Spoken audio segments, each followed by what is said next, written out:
Well, we have a blizzard happening here at the Hotel Orloff here in Dothan, Alabama. So work has been canceled, and this is the type of event, according to the NOAA.gov, this kind of event happens once or twice per decade. Snow is incredibly deep outside, and just thought I would live stream this historic event to 0 viewers that are watching.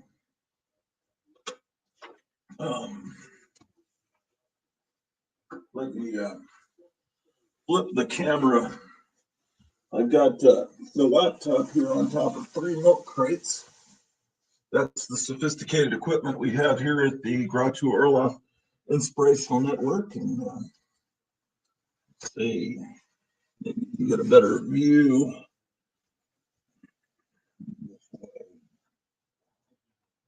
How about that, ladies and gentlemen? Incredible, astounding. So the wind is going to get up to like 45 miles an hour, and it's going to snow all day. And basically, it's a beautiful day in the neighborhood.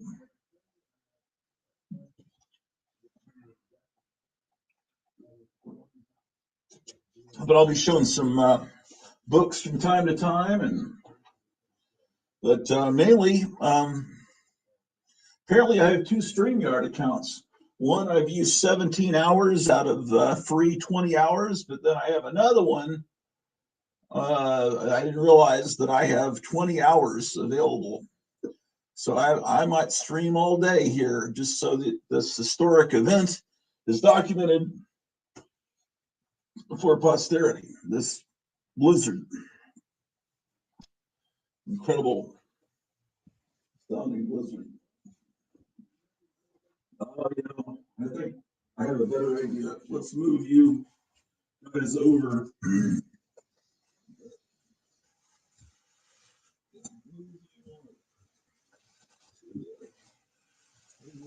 To begin with, move you over here.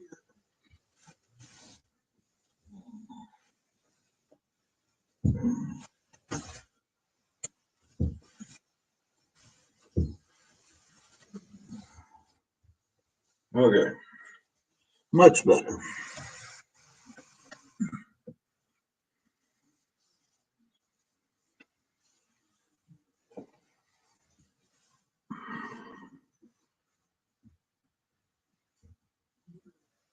Let me look at it. I'm going to look at this on my phone and see how it's coming through on the internet. Gary Davis says, "Hey, Gratu, looks cold." Did I put the link in the chat? Well, Gary lives in Colorado, so this is probably no big deal to him. But to us here in Dothan, Alabama, blizzards are very rare.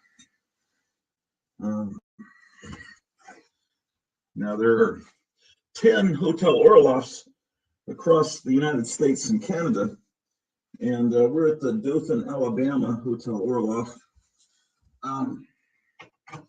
This just doesn't happen that often, man. Link, I thought I put the link there, but then I lost the internet connection, somehow it disappeared. I also had a cry line going across the bottom. Okay, paste. There we go. There's the link, and let me get the banner back on. Where did it go?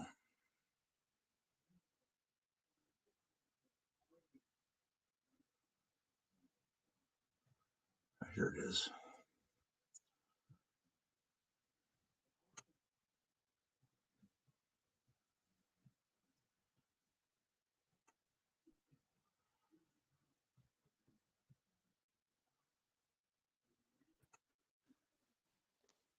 Hey, Bone Daddy.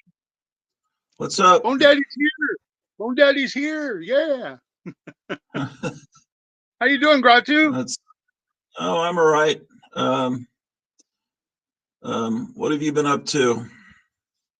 Oh, I've been working my tail off. This last month, I was working so many hours of overtime. I didn't have time for anything except eating and sleeping, pretty much. Are you hearing me?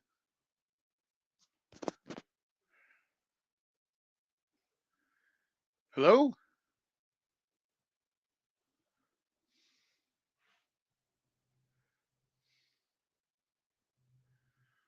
I don't know what's going on. I can't hear you, Gratu. Just kind of wondering what's happening.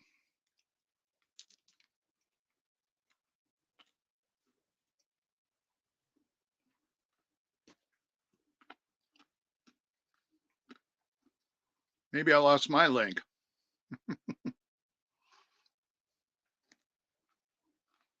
Hello?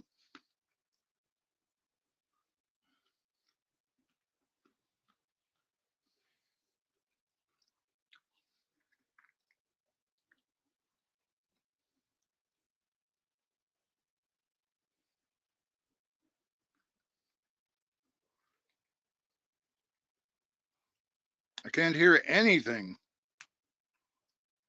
Can't hear you talking. Can't hear a dang thing. Ooh, that's a little bright. Gratu, where are you?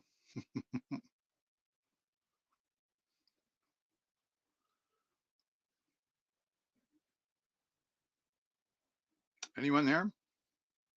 Anyone? Anyone?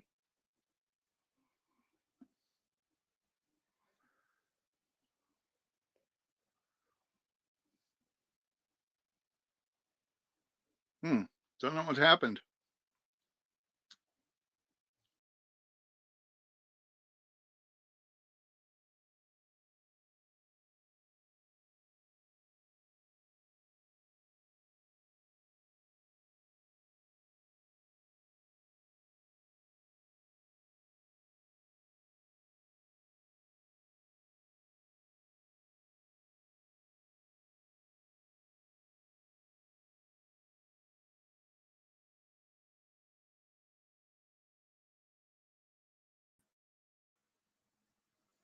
Well, I am here. I am back.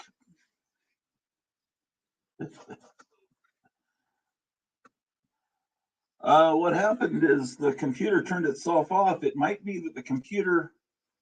Oh yeah, you're back. I think maybe it could be that it's so cold that the computer turns itself off because Yeah, I'm porch that you're an open porch back in the World War I era, but now is things on your end coming over kind of choppy. So yeah, that's probably the. I wonder which damn Wi-Fi I'm on.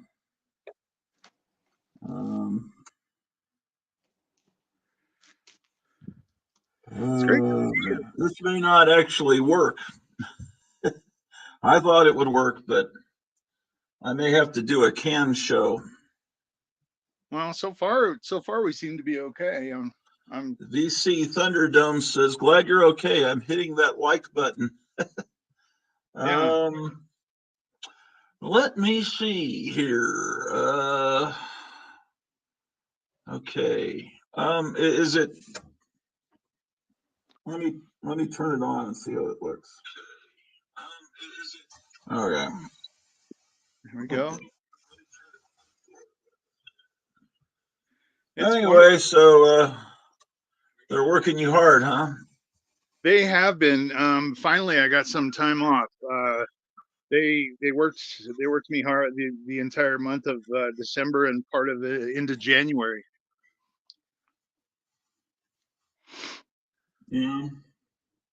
So I finally got some time off now, which is really nice. as it stood, I was only working, or I was working every day except Sundays. And Sundays was my day to get some sleep and restore myself. Well, how often do you get blizzards there in Colorado? I can barely hear you. I'm sorry, Gratu. I was saying, how often do you get blizzards in Colorado? Not really very often, maybe once or twice a winter. Even, I mean, maybe just not even twice a winter, maybe just once. And Mhm. we get them every once in a while. How deep is the snow out there? Is it very deep? Yeah, it's pretty deep. It's not accumulating really on my car because the wind is blowing it so much, but there's a brick retaining wall out there around the yard, and it may already be where people can't even tell it's there, which is not good if they're driving. But it says we have 3 severe weather alerts. Can you hear what I'm saying? Yeah, it sounds like you're in a barrel, but I can hear you. All right. Well, it's yeah. I'm my voice is bouncing off the window, is why. It's 13 degrees, and it says blizzard warning. Let me read. Severe, significant threat to life or property.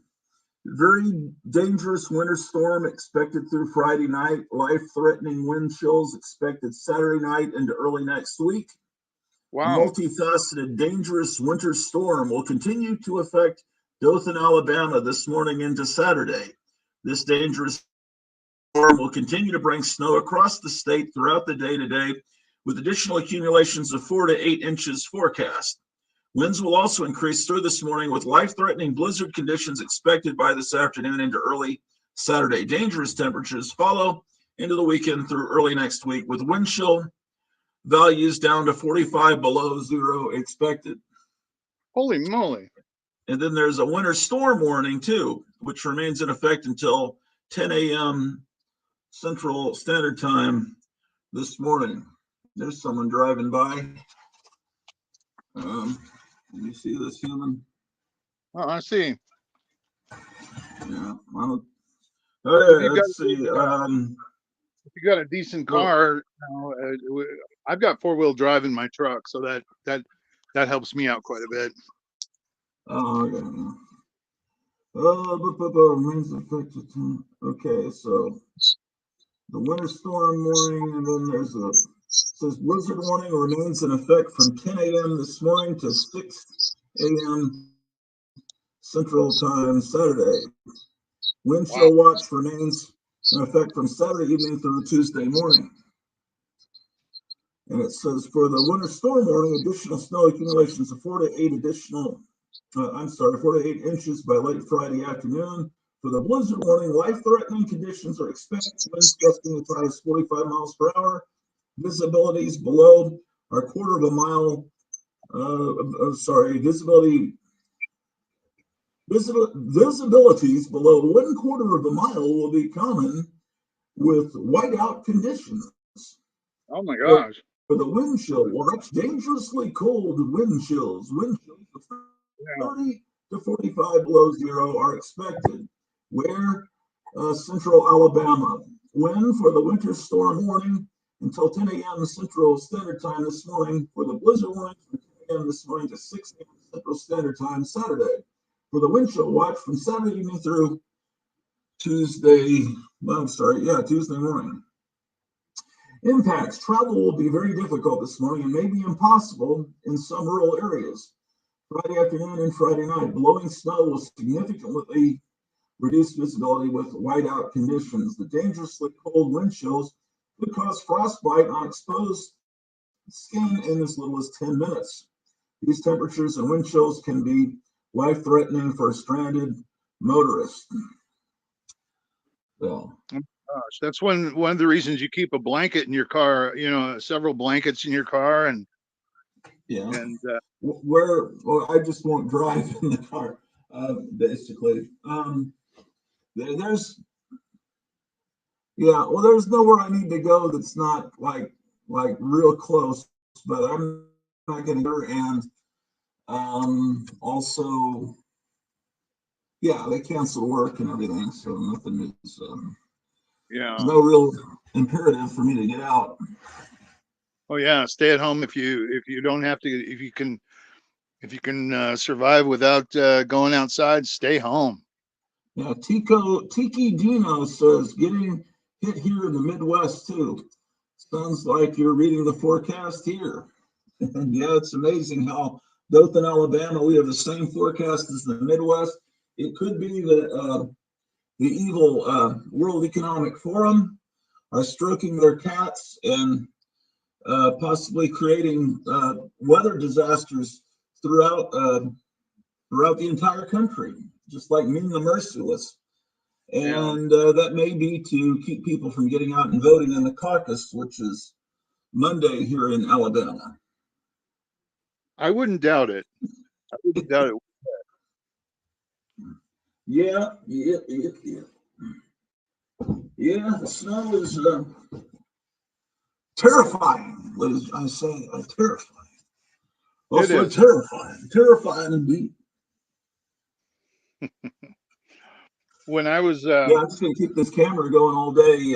I was gonna film a show where what do you think I should show? Like Mad Magazine? What do you think?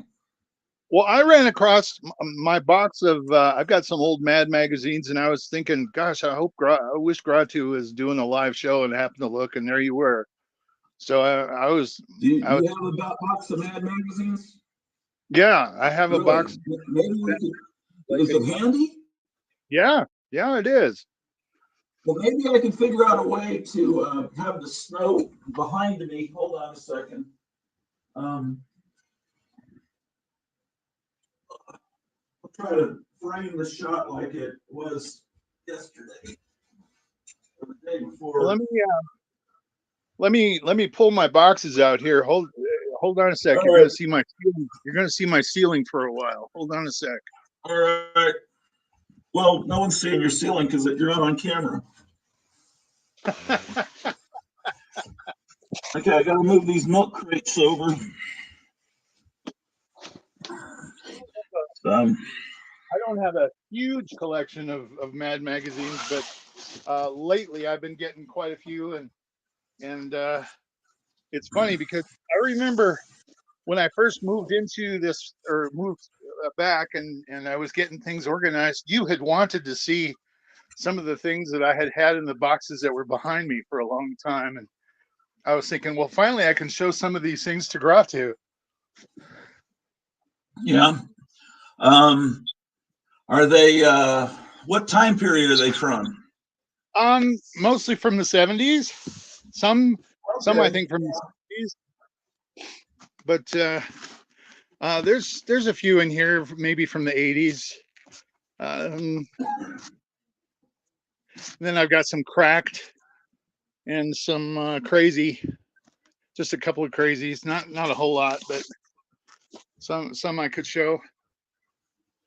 Yeah, crazy was okay for maybe a year when it first started.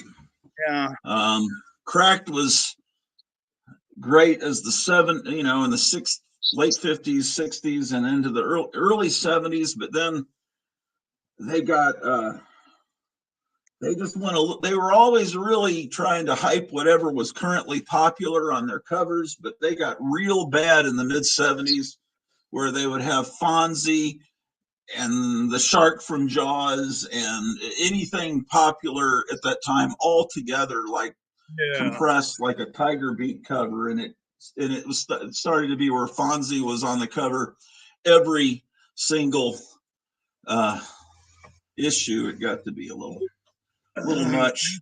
Are you talking about cracked specifically? Cracked got yeah mad when they did a parody. Like if they were to do a parody of a movie, you would only see it on that one issue's cover. But Yeah. if Crack does the parody of Happy Days, Fonzie is going to appear for 2 years on the cover after that. Two Which years. it started to get. Then it's all right. All right, you got them ready? Because I'm gonna watch remotely. I got to run to the restroom and come back. You ready for the full screen?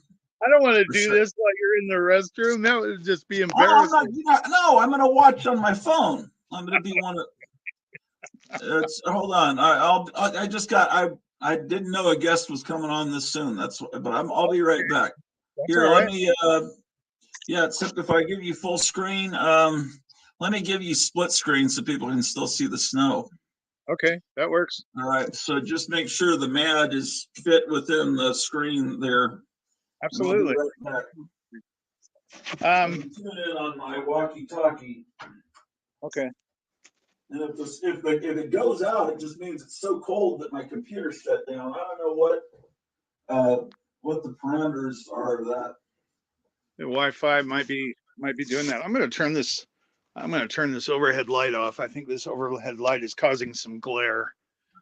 And no, no, it's the light that's right behind me. Hold on a sec. I'm going to turn that one off and turn the overhead light on. There we go. That's probably better. Now I can show things just a little bit better that way. Gratu, I don't know if you remember in the 70s, Mad Magazine used to come out with collections of different different artists, and this particular one, this is one I had when I was a child. Uh, Completely Mad Don Martin collection, and you can tell it's very thick. It's a very thick book, uh, and magazine size, but really nice, thick. And this was kind of the epitome of what was Mad Magazine to me. Don Martin's artwork and his cartoons and his humor were something that always brought me to Mad Magazine. That was the thing that attracted me to Mad Magazine from the very beginning. So I don't know if you're if you have this or if you're familiar with it. It's been reprinted. This is the first printing, but it's been reprinted with different covers, and it's a wonderful collection. If you ever get a chance to get one, I highly recommend it. It's a good copy of Don Martin's work. And later on, Don Martin came out with a magazine of his own. Um, and this is not considered a Mad magazine. This is just considered a Don Martin work. And a lot of newer items were in this one. Um, 3 issues. I think it was only 3 issues that they had published this. But Don Martin's work was quite amazing to me, and so anything that had Don Martin in it, I was always collecting. I had the Don Martin paperbacks, and anything that I could get a hold of that had Don Martin in it. Here's another one, uh, Al Jaffe, um, who I guess just recently passed away. He just celebrated a birthday. He reached I think it was 101. I want to say. Al Jaffe just recently passed away. I think it was last year, and one of the originals of the mad crazy artists.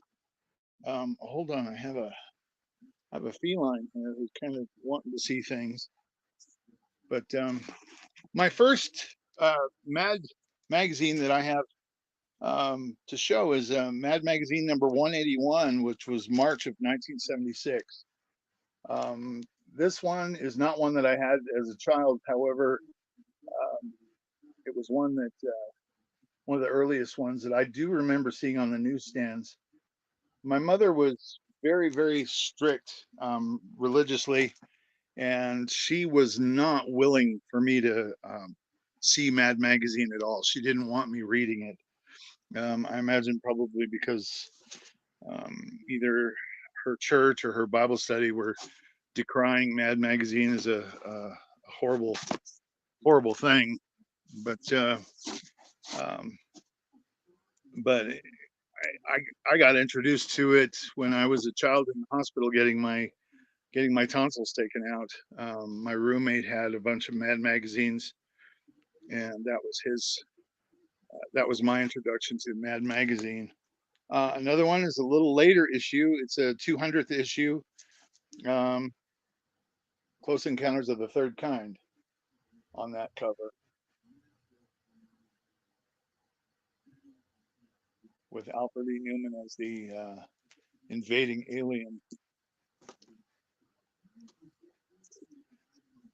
Another one I have a copy of is Mad Magazine number 2000 or 201 with featuring John Travolta on the cover with Saturday Night Fever.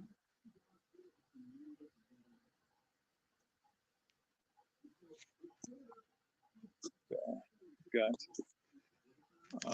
number 204 with Jaws.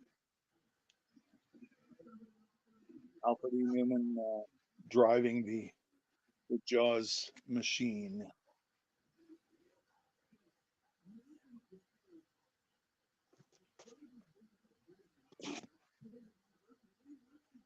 I've got number 205 with Grease, featuring Grease, that movie. These were all mostly found in either online or in sales at antique shows. Sometimes I could find a good sale at an antique toy show, and this one's issue number 206. So features Alfred.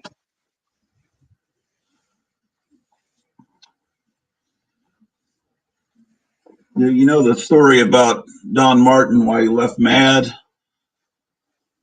I'm not quite sure. I mean, I know he left Mad, and I think he went to Cracked for a while, didn't he? Yeah. William Gaines paid really well for page rates for Mad. And so that's why he had artists that were very loyal to him for a long time. But Yeah. he kept all the original art and kept it very safely for reprinting purposes. That's why they had all the original art for all the EC comics he kept and still had at his death. It's been auctioned off. Sure. He knew it was worth keeping. So it went, yeah. So when stuff was reprinted from the EC Comics and those big hardcover editions, it's all from the original art. But the thing is, Mad is, like that big thick book had of Don Martin and all the different paperbacks of Don Martin and it, uh-oh, you still there? Yeah, I'm here. Anyway, all that stuff. Don Martin was paid very well the first time it was published in Mad, but when it was reprinted in the paperbacks, he didn't get paid again, and he was thinking that he had actually lost over $1 million or more dollars over the years, not being paid again for the reprints. Nothing at all. So in Gaines, they got mad at each other, and he split and went to Cracked, and then he did that self-published magazine, Don Martin's Droll Book, and some of that stuff actually appeared. Boy, it's really snowing now. Some of that stuff actually was from Mad. That's in that Don Martin magazine. It's because some of the paperbacks that were all Don Martin art, the ones that were all Don Martin art, like Don Martin Falls through, I can't remember. Don Martin Strikes Again, whatever. He kept the copyright to some of those. So he was able to republish it. That was good for him. Yeah, Don Martin's one of the greatest. He made a return to Mad Magazine, though, didn't he? Was that after William Gaines died, or was he? Did he? I think he did. I think he made a return back to Mad Magazine. He must have renegotiated with William Gaines. Either that or I didn't know that. It might have been after William Gaines' death. Yeah, he died like in 2000, Don Martin. Yeah, but I'm talking about William Gaines. I think William Gaines died like in the early 80s, I want to say, maybe. Didn't he? Oh, shoot, I don't know. I think he. No, well, man, I don't know. Was he still around when HBO made that Tales from the Crypt TV show? I think if he was, I think he would have made an appearance. I think he would have had an appearance at least somehow. I think Well, if those people making the show gave it, well, I don't know. I don't get me lying. I for some reason I just don't really know. I just know at one point Mad stopped being worth reading, and oh, someone's telling us Werewolf by Lunchtime saying June 3rd, 1992, he died. He didn't Oh, look that up even. He just knew that date. Just kidding. Oh, this is Batman Day, actually. We should look at some Batman stuff too if you've got some, or if you've got some shelf. I'm sure you've got the shelf display of Batman because it was on January 12th, 1966, that the Batman TV show premiered on Oh, ABC. okay. Yeah, I've got some Batman stuff. Anyway, we're looking at Mad, so I'm getting you sidetracked.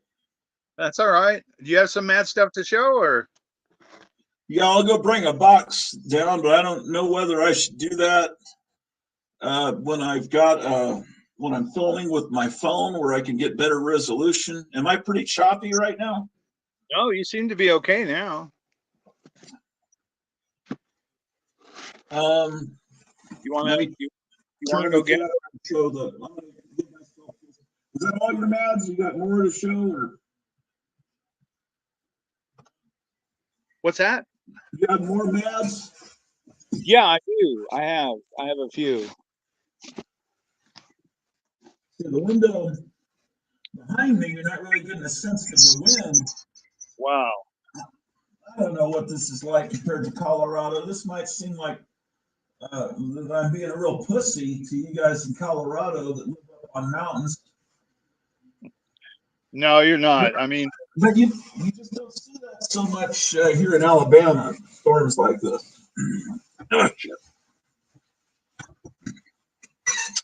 well, it's funny when people. I mean, there's so many people that are from California who've moved here to Colorado, and they get just the slightest bit of snow. It's like, oh my gosh, it's a blizzard. We're gonna die. We're not gonna survive. Well, if they turned our electricity off, which is always possible under a Democrat regime, we probably will. Although when we were in Texas, a few weeks after Biden became president, they turned off the electricity in most of Texas to punish us for not voting for him. And it was literally 0 degrees outside, colder than it is here. The wind wasn't blowing like this, but there was snowy and it was 0. And it got down to about 40 degrees in the house. It was off. The power was off for 24 hours. I remember that you had talked about that quite often. I remember that. Yeah, well, there was, everyone knew what was happening weather-wise, which was probably manipulated with their mean the merciless computers. Everyone thinks you're crazy if you say that they can't manipulate weather. What do you think this is? Science fiction? It's just ridiculous. But they've been able to do that for decades. But anyway, it's all right. People can believe whatever they want to believe. But the state asked to use. The government said, no, you cannot use that extra power. They shut them down. They wouldn't let them. None of that had to happen. And it was all, they decided what neighborhoods they were going to turn the power off on. And then a block from me, the main street with the stores and the convenience stores, they kept the power going to them. So I could trudge through the snow and ice and get a couple of candy bars to try to keep going. But really, all they have to do is shut our power down for a little while and our internet and just anybody. I mean, we rely on the internet so much like we're doing right now. I mean, it's very frightening. And then on Monday, when the caucus happens, which is just a couple of blocks from me. I could walk to it, except it's going to be minus 16 degrees. And I don't know if the streets are going to be passable by Monday, but I'm going to get there somehow to vote for the T-Man. Yeah, for sure. There's a Absolutely. comic book called T-Man, Trouble Man. Well, they sure are scared of him, aren't they? They're trying everything they possibly can just to Yeah. get him out of the way. So They these are, people that say, they're all the same, both sides are the same, and usually that's true, but the fact that they're going after him so much has to let you know that maybe he's the one on the right side. But then people are saying, what if he's the Antichrist? I don't know. I think it's funny because I remember during the 80s there was such a fear of Ronald Reagan being the Antichrist. Yeah, because there's 6 letters in Ronald, 6 in Wilson, and 6 in Reagan, so it has to be. Because we Yeah. saw The Omen come out about 5, Yeah. 6 years ago. I never even knew about. Most people never even knew about 666 until that. Speaking of, I can't tell unless I get my phone, which is charging in the room. Maybe you can tell. But I was at 665 subscribers last night. I'm just wondering if one of you 14 people watching is not subscribed, then I could have my big 666 subscriber party tonight. Yeah, you could have your Mark of the Beast party. I can't tell how many. What am I at now? I can't tell how many subscribers you have, but you can call it right. you can call it your Mark of the Beast party. Okay, so you were showing cool stuff, and I interrupted. That's all right. We're all just having a good time here. We're all just having a great time. Wait, I got some more. We're supposed to read all the comments. Hold on. Okay. Because I'm going to be like comic book memories and read them all. This was you. Hey, Gratu looks cold. Link. BC Thunderdome says, is he okay? Glad. Come on, motherfucker. Is he glad you're okay? I'm hitting that like button. And then Tiki Dino says, getting hit here in the Midwest too. Sounds like you're reading the forecast here. And Meyer Greenblatt says, hey. And then Gratu Orloff says, hi. Werewolf by Lunchtime says, howdy guys. I wish I was in your cold going to be 104 degrees here tomorrow. Phew. The June 1992 he died. And Gotham City said, snowflake. That sounds insulting. The Library 88. Great Don Martin Mad Collection. Hopefully 88 is the year he was born and not some Hitler reference.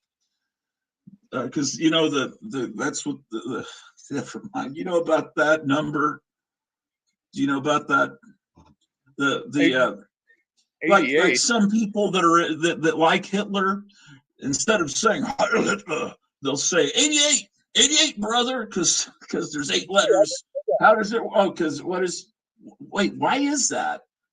I wasn't aware of that. I used to know. No, it's not. What does it mean? 88. I have to look because there's not 8 letters in Heil and there's not 8 letters in Hitler. I used to know what it meant. I thought Hitler's birthday was like 9/11 or something like that. No, it's 420. I know that because I have the same birthday as that guy.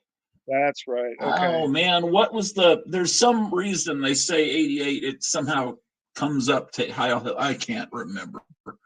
Werewolf by Lunchtime says, actually, I think I'd rather live in Australia. And then he says, we have to close our windows during summer because there are so many bushfires. I was watching a documentary about Shackleton recently, minus 60, and they had to eat their ponies. Yeah, my wife and I were thinking we might have to resort to cannibalism tonight. Hitler, it's the 8th letter of the alphabet. Oh, Heil is the 8th letter of the alphabet, and the word that you're probably not supposed to say on YouTube that starts with A. They're both the 8th letter. Thank you. I knew someone would know. Okay. And then H, yes. And 18. 18. Okay, I don't know what that means. I have to go back. He said -6. This last comment, he said, I was watching a documentary about Shackleton recently, -60, and they'd eat their ponies. 18. That sounds like something Epstein would say. Yeah, I don't know. So I don't know. I have no idea what 18 means. Maybe they ate 18 ponies. Ooh, look at that. Ooh, shit. I mean, shoot. Sorry. Look at the wind blowing now. Oh my gosh. See, I don't even know what it looks like outside in Colorado right now, just because I live in a basement. So I haven't even Does it get cold in the base? Can you tell how cold it is outside by how cold it gets in the basement? Well, my sister keeps the thermostat pretty high, so it doesn't even really get a chance to get cold down here. I mean, not to pry, but what is your electric bill per month in Colorado?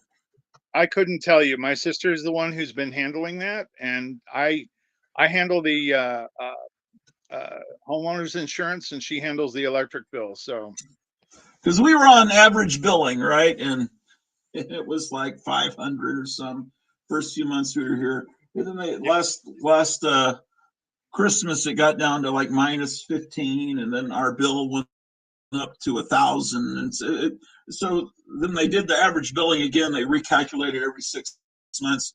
Then all this right now, basically, we're paying like 700, I don't know, $80-$90 a month, and then they're going to recalculate it, and if however it can, it could wind up being higher. yeah. And a lot of it is just because, well, there's several things. First of all, there's several meters here. I think there's 3 different meters, and then a gas, because they had the building divided and to rent it out, and to put it all on one meter would cost thousands. So there's different taxes and things that are, but that's not the major thing. The major thing is just the fact that Obama, because he's really running things, not Biden, shut down all the pipelines. I mean, I'm pretty sure I would be paying 500 a month or 600 tops with weather like this if the T-man was back in office. I'm hoping that happens.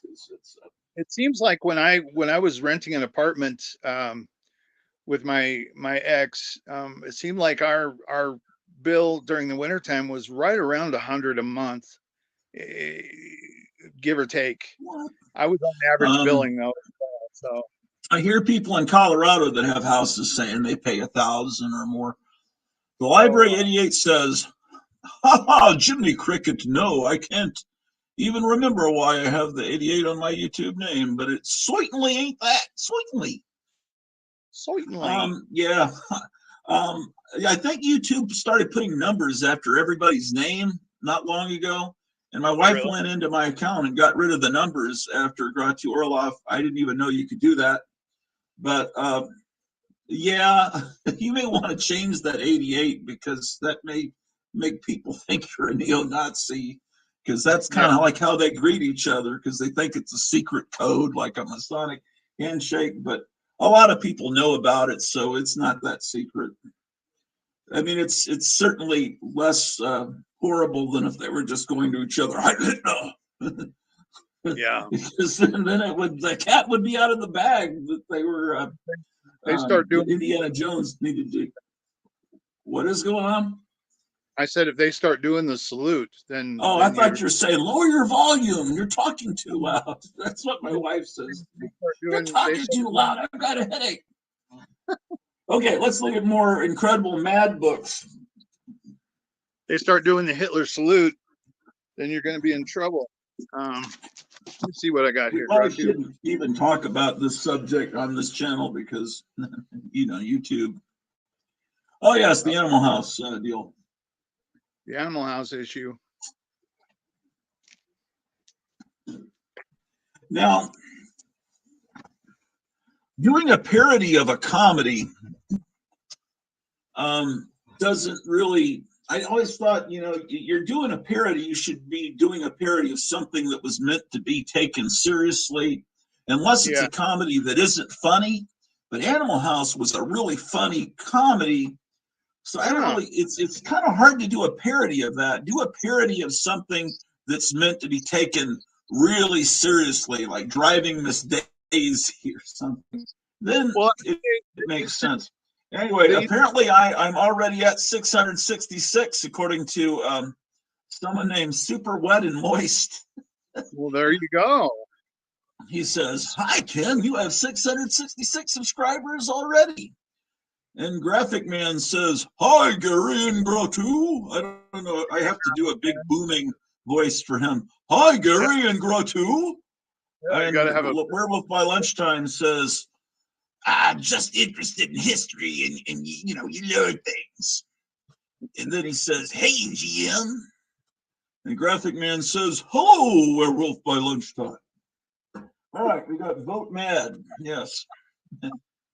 That's what I'm going to be doing on Monday night, voting for Donald J. Trump. I'll say it. Yeah. Yes, I forgot what it says in the. I have every issue you've shown. I just don't remember what it says there. Uh, on his face, you mean? Yeah, although his face is made up of words. What's he saying there? Yeah. It says Alfred E. Newman for president. Why? Why not? We could do a lot worse. For example, we could have Jimmy Carter, Ted Kennedy, George Bush, Ronald Reagan, John Connolly, Philip Crane, Jerry Brown, Howard Baker, Sammy Davis Jr., Billy Martin. Just a list of names, huh? Yeah, you don't have to read the whole thing. Donnie and Marie, Ed McMahon, Merv Griffin, Howard Cosell. Donnie and Marie would be fine. Donnie and Marie, president, vice president. I'd vote. I would have voted for that, except I was in 5th grade. Hold on a second. I'm going to put this. This is what I was drinking, by the way, in case someone thinks I was drinking alcohol. Simply is great stuff. I love Simply. I love their limeade. Oh yeah, is that good? We got some good limeade. It's delicious. But yeah, it's funny because at the last few names that it lists Darth Vader, Hugh Hefner, and then the very last name, or close to the last name, is William Gaines, Melvin Kauzovsky, instead of Alfred E. Newman for president. Well, what's funny? I think that originally his name was Melvin, and Alfred E. Newman came later. I think the first time you see Alfred E. Newman, there's a parody of the Johnson Smith catalog ad on the cover of the Mad EC comic. You know Johnson Smith, right? Yes.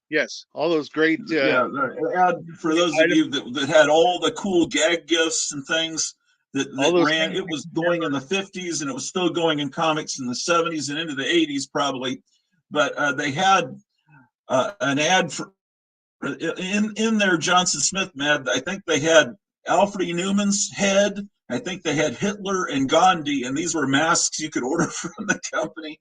And of course, the Alfred E. Newman face goes back 100 years. It was used to be used by dentists, and that's why they just had this picture of this grinning kid with a missing tooth saying "What me worry," and Harvey Kurtzman just took that because no one owned it, and they later named him Alfred E. Newman. But since I think it said his name was Melvin on that ad, and that ties it into Mad #1 because the parents are in a haunted house are going, "What is it, that slithering horrible thing coming towards us?" And the little kid just says, "It's Melvin." So, for that reason, I mean, in theory, you could say Alfred Newman was on the first cover. Yeah, he actually was. I mean, that thing that you were talking about, where he's slithering towards us. I often wondered who the hell is Melvin, and why haven't they referred to Melvin, afterwards? Well, Melvin was one of the words that Harvey Kurtzman did a lot of repetition, because just when you repeat any word over and over again, people start to laugh, which is something that class clowns learn. In elementary school, they just keep repeating things and they get the class laughing. But yeah, Harvey, in the beginning, they used to use sorry, what? In the beginning, Mad used to use a nonsense word called Portsby or Potserby. Yeah. I used to think it was Portsby, but then I read it more carefully, and it's P-O-T. I think it's Potserby, but I always pronounce it Portsby. Potter Was another one. Apparently, these were Polish words.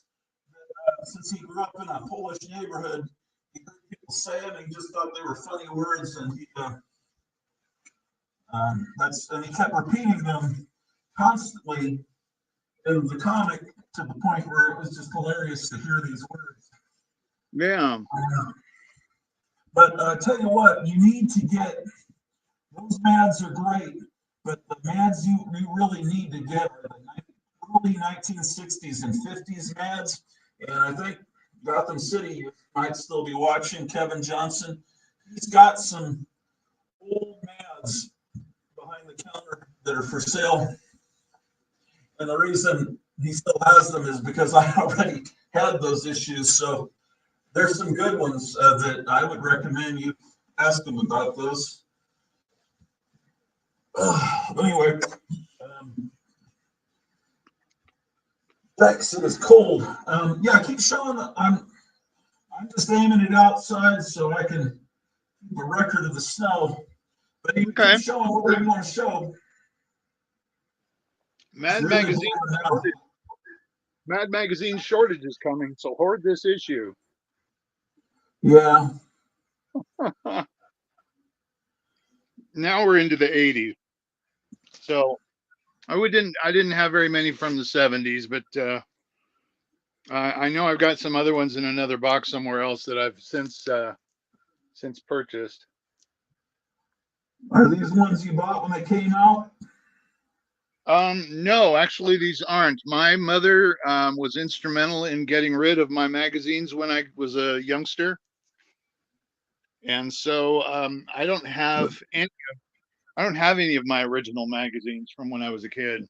Was she the same way about comics or just magazines? She was the same way about comics. She was the same way about records. She was the same way about just anything that didn't have anything to do with God. Oh boy. So it was one of those satanic panics of the 1980s. Oh, okay. Which the church we were going to at the time was into that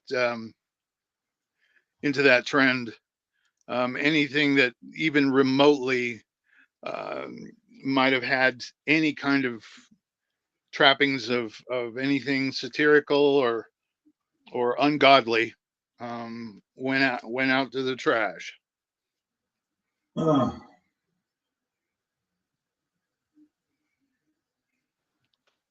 So yeah. Were you allowed to keep your Ouija board?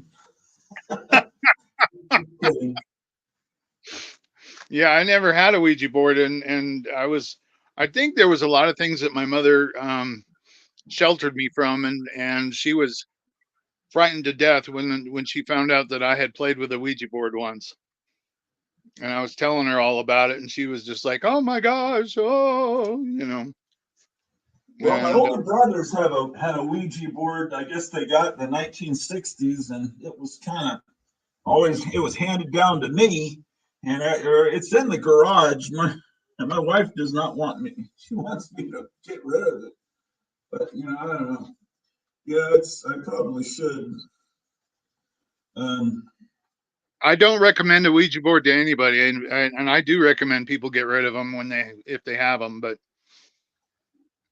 Yeah, it's I got a cool. The front of the box is some. Oh, these Amish people are going by it. Can you see that in their horse and buggy? oh wow, Let me make it full screen. Shit. Am I going to they're get gonna in be time? away. Where is it? Oh no, No, that's so man. cool. Shit. Uh, okay, sorry. Hopefully you guys saw that. Those Yeah, poor that is people, man. That's got to be brutal. Uh, because right now it is. Let's see what the temperature is now. It is now 13. holy moly. They say there's a chance of flurries in the next hour. The weather is always very inaccurate on this phone. Yeah, there's a chance that it could be flurries. This does not look like flurries. Anyway,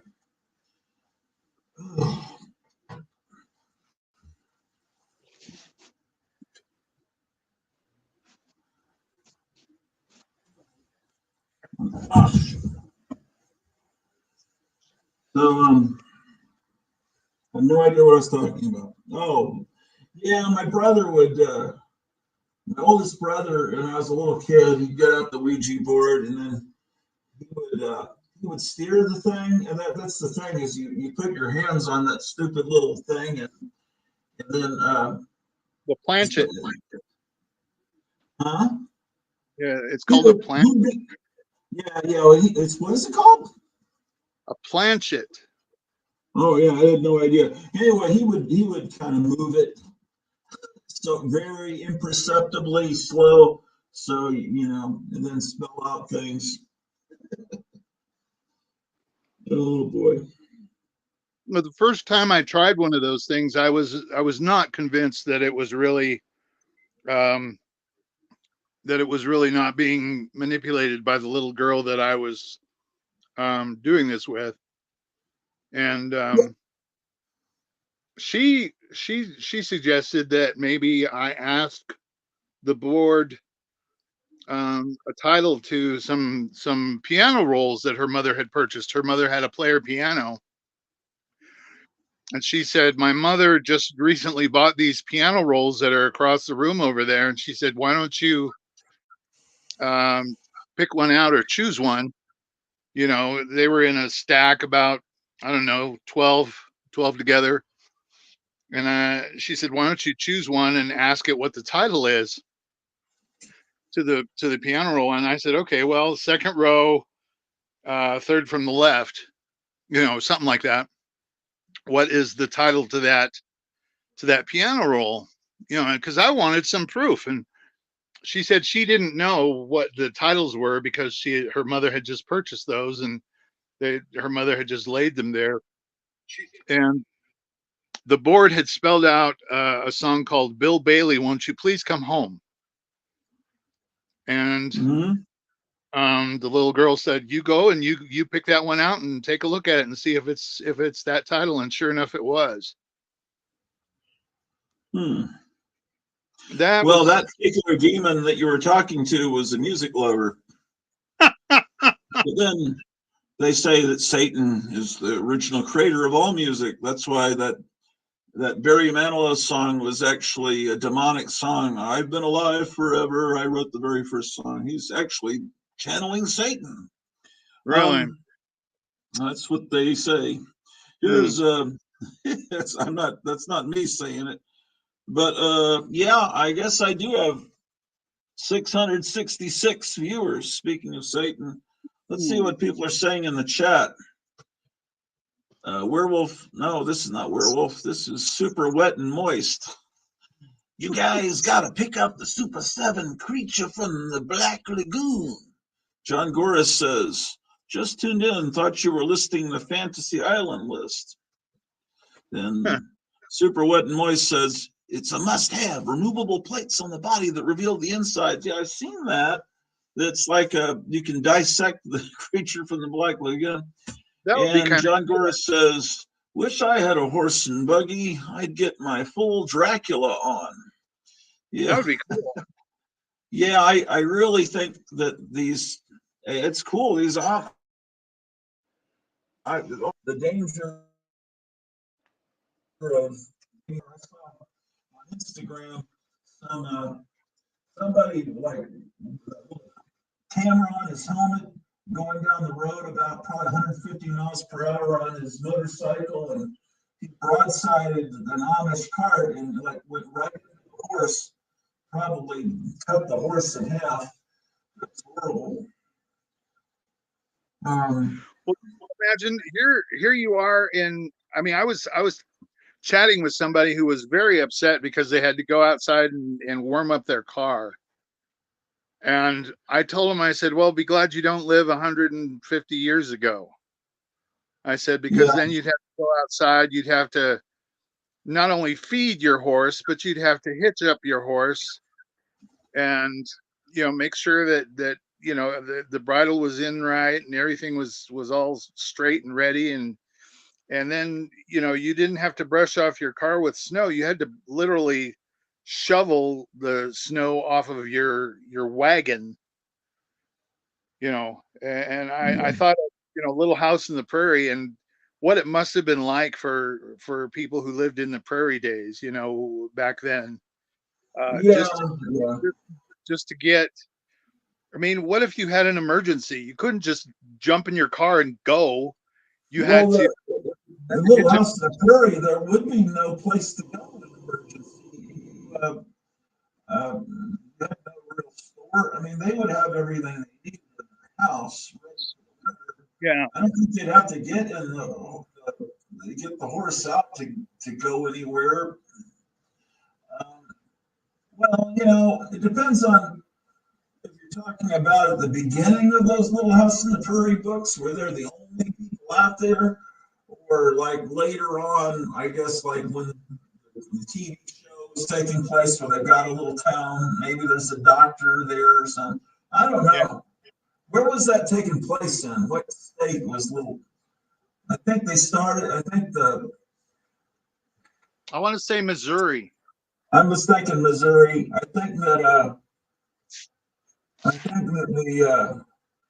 the Michael Landon character, the real life Charles, was from.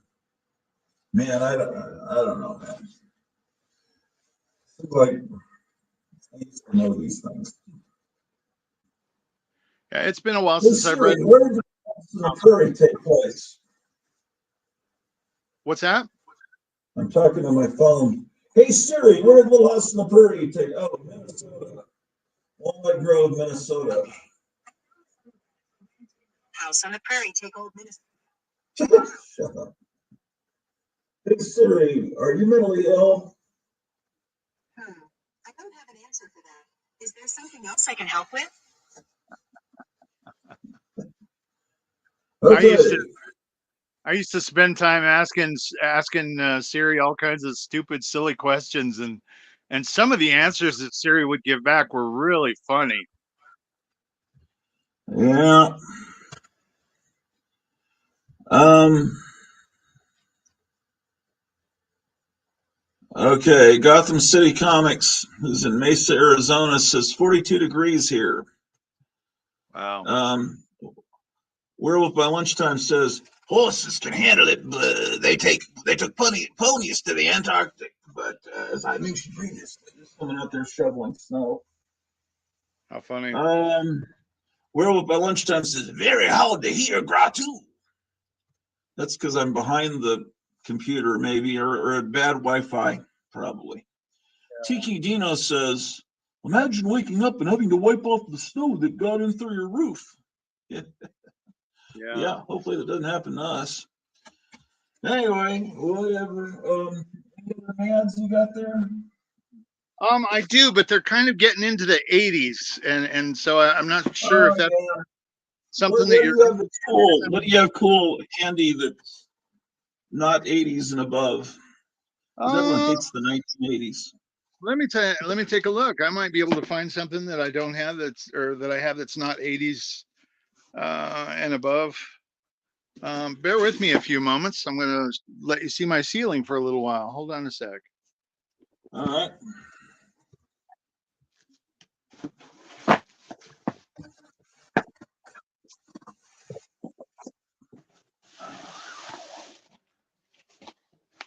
Well, here's something just right off the bat. I don't know if you remember. Well, I got to give you the camera back. Hold on a moment. I know you remember these because I know you've talked about them several times. Whenever you built an Aurora glow in the dark model kit, you always got some of these wonderful. Yeah, I saved mine, but I never had kind of the opera as a kid. So I don't have that particular one. I still have my creature assembly directions, and I still have. I think I have my Frankenstein as well. Here's the Wolfman. Are those original? Yeah, they have the Aurora. Yeah. Yeah, they're the originals. They have. I have a couple of reproductions. I have a reproduction of the creature and a reproduction of Godzilla. Yeah. But there's a book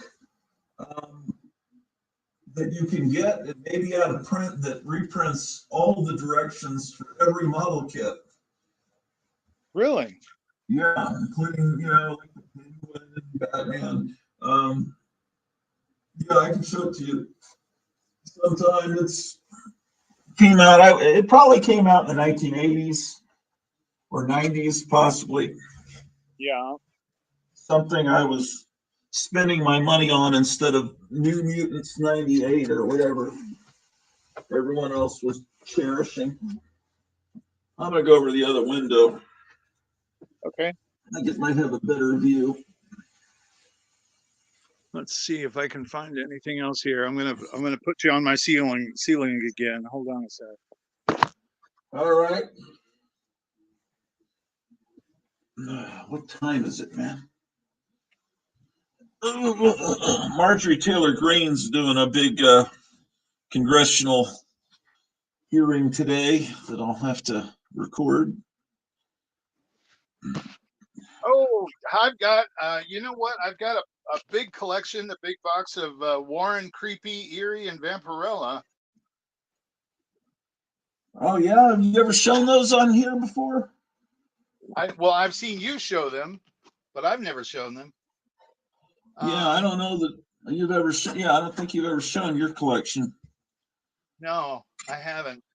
Yeah, I don't think people would object to that. All right. Well, I will. Hold on a second. Let me pull that box. Try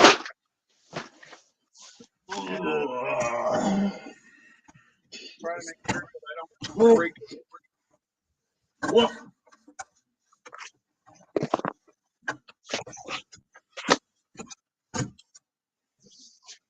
I'll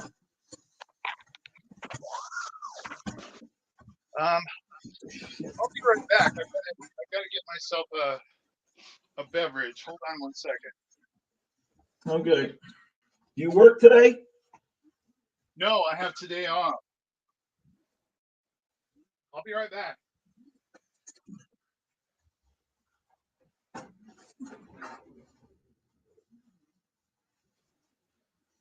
Oh, that guy's out shoveling the snow, man. Taking all the fun out of things.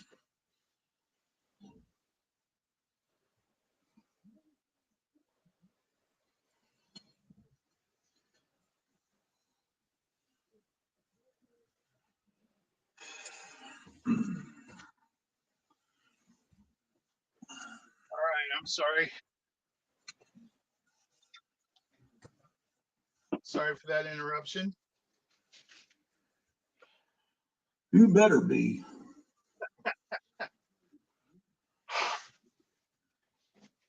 Oh, here's something that's new that I've only recently acquired, and I've been wanting this for a long time.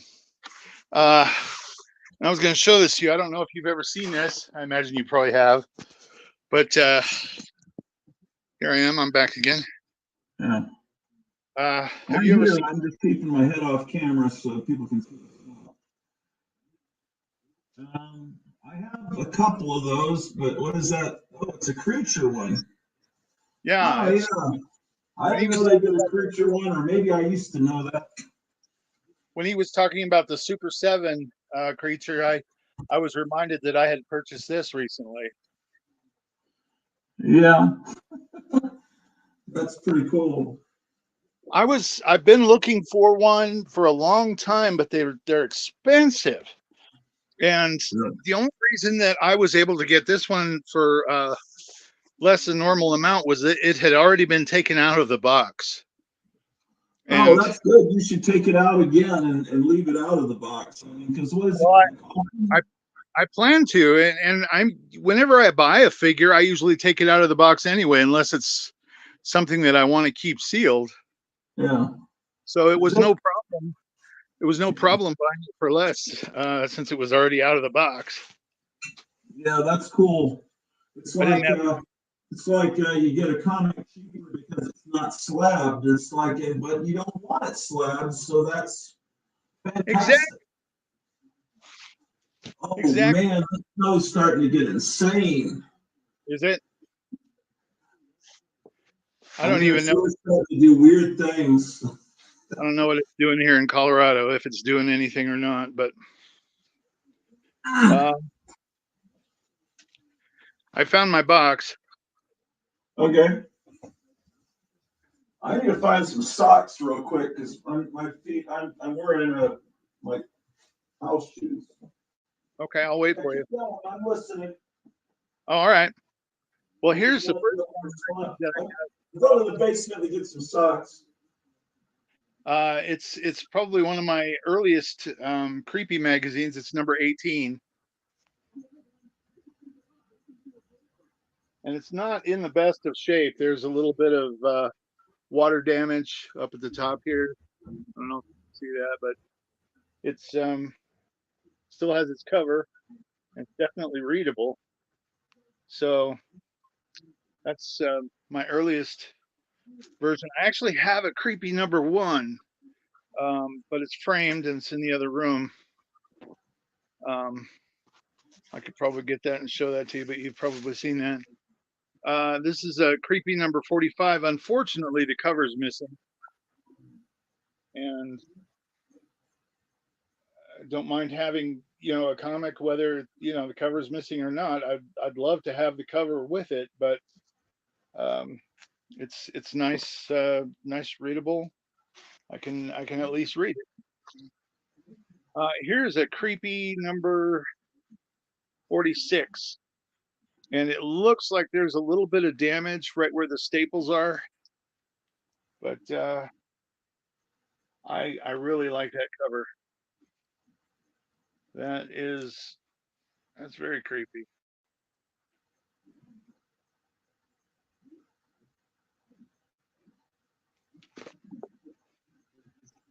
Let's see what else I got here.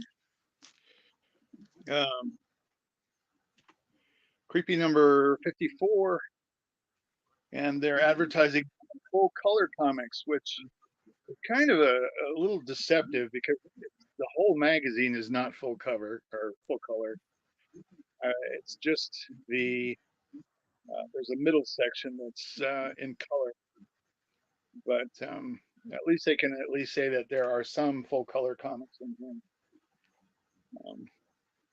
But even the full color comics are quite garish in their color, um, almost fluorescent. That's one of the things I really liked about the Warren um, comics and magazines was the fact that they were almost like buying a black light poster. And again, they're in this 57. They're advertising again that there's full color comics.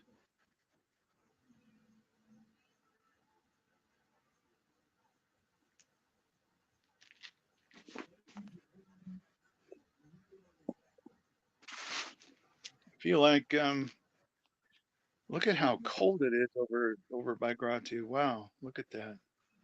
That's crazy cold. This is all war special issue. No Man's Land Monsters Eats Men.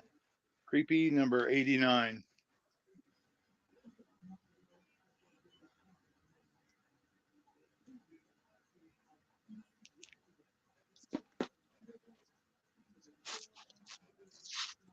And then the Alien Encounters issue of Creepy number 96. I loved this cover just because his eyes were so compelling.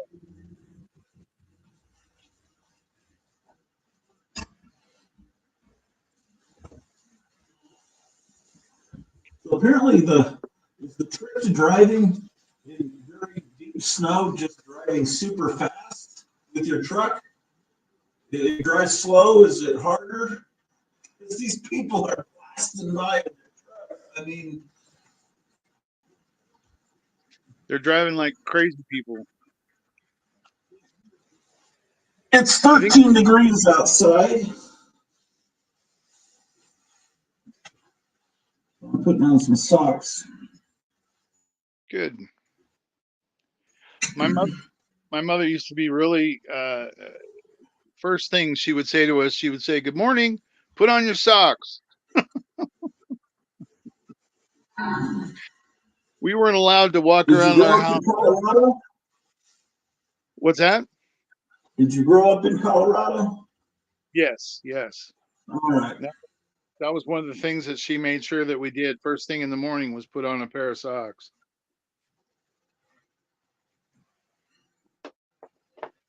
She didn't want our toes freezing off.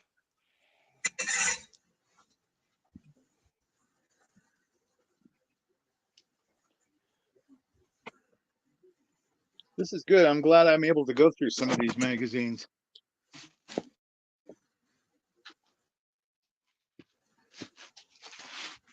Here's the Creepy number 99, the Earth-Shattering Disasters issue.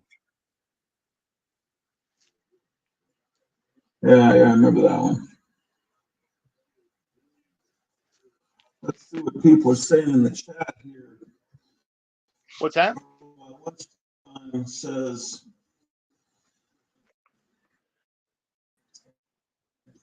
come on, man. Come on, man. Come on up. You showed the snowman. Poor snowman.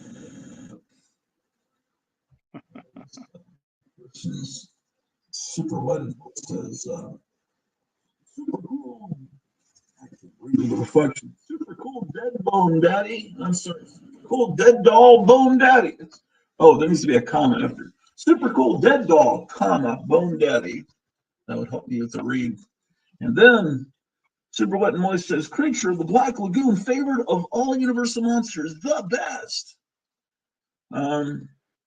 Werewolf by Lunchtime says, I have a creepy number one, but we'll have to sell. Need $5,000 towards a house. Hopefully get $200 for it. And Super Wet and Moist says, great creepy cover. Werewolf by Lunchtime says, is your freezer warmer than outside, Gratu? Yeah, I don't think we have the freezer set at 13 degrees.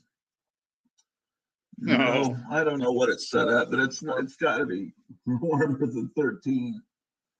I knew somebody who used to keep a freezer out on their balcony, and I used to think, in the wintertime, what's the point of even plugging it in, you know? Yeah. Here's a creepy 100th issue, which looks like a Lovecraftian Cthulhu. Yeah. I ordered some stuff from Captain Company, the ads in the back, right at about that time, and I remember they sent me a little copy of the front cover of that, like a little mini poster of that cover, and a little mini poster of I think it was Creepy 101 that had a shark attack cover by Richard Corgan. In fact, I have that creepy cover framed. It was just probably a test print of what the cover would look like, and they sent them out as freebies if you order something. I forget what I ordered from them. It's weird. I think it might have been back issues. I don't know.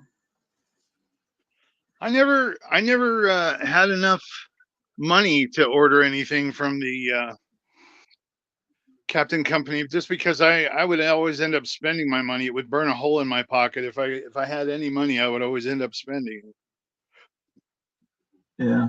So Never had enough patience to save up for anything.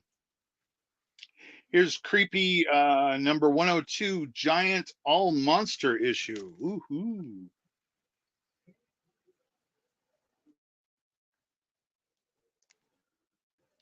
Oh yeah, yeah. I don't have that issue. There's something about that artist. They started using this artist. I don't know what his name is. It's a little different. I don't know if I like that art. Yeah, Um, he had there was a unusual. beautiful that same artist. Something about it looked a little bit kind of like this AI art that's all over the place now. There's something about it that looks kind of demonic. Like, and Yeah, I'm sure that there are evil spirits guiding this AI art because there's always something about it that's just deeply disturbing. Like it's from the pits of hell. And yeah. there are some things I've seen some AI art that to me I'm looking at going, this just is not right. There's something wrong with this AI art. Yeah, like the fact that people have 6, 7 fingers. They have one where it's supposed to be Trump hanging out with Jeffrey Epstein with all these other people. And you look at it hard enough, you realize Jeffrey Epstein doesn't have any legs. It's a completely fake picture. Really? But, yeah, the current thing that they're trying to spread on the internet, the Democrats, are that Jeffrey Epstein distanced himself from Trump because he just thought he was doing too many illegal things. Instead Wow. of the opposite, they always want to tell everything the opposite way. Yeah. I mean, Trump knew Epstein because they were both billionaires in Florida and they moved in the same circles. I mean, if you're a billionaire, you're going to know other billionaires, but they'll leave out that.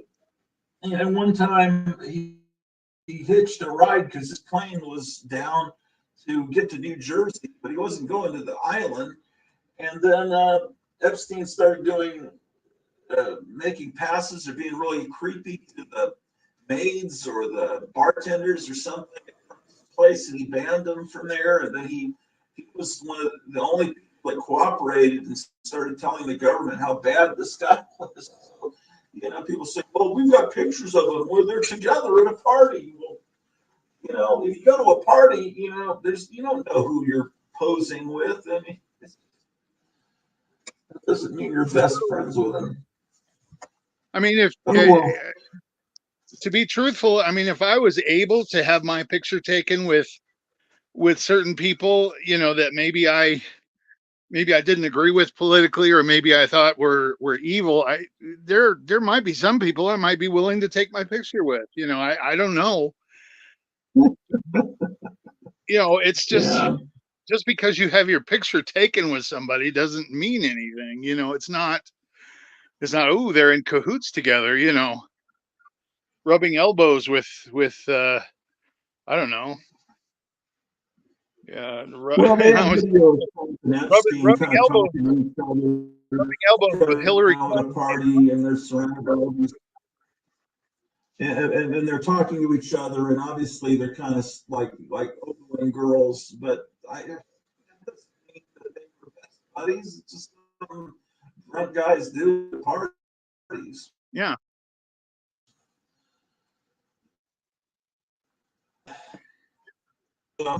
What else you got to show in that box? I got another one. This creepy demon beasts Hard for me unleashed. to show things because I'm trying to. Let me see that cover. I can't see it. Oh, I don't know if I have that issue or not. That was towards the end, in the early 80s, right before the end of Warren. Some of the covers somehow Yeah. weren't as enchanting for me anymore. Especially after they did that 1994 magazine. That left a really bad taste in my mouth. And, Yeah. Well, these are late 1970s. This one, I mean, it was just, 1978 is what this one's dated. yeah, I mean, I think the mid 70s and back, are the best for all of the Warren magazines, including Famous Monsters. Famous Monsters, and even in all of the Warren magazines, the ads in the back weren't as interesting after Star Wars came out because I wanted to see, I love Star Wars, but I didn't want to see 15, 20 pages of ads for Star Wars merchandise. I wanted to see monster merchandise. Yeah. Well, I was But just getting Star Wars at the time, and so I was eating it up. I mean, everything that Warren was coming out with, all of those ads in the back of Warren magazines, I was eating up just because anything that I could find that had to do with Star Wars, I was enthralled with. yeah, but the thing about it is the stuff in the back of Warren magazines they were selling were Star Wars merchandise that you could see in the stores.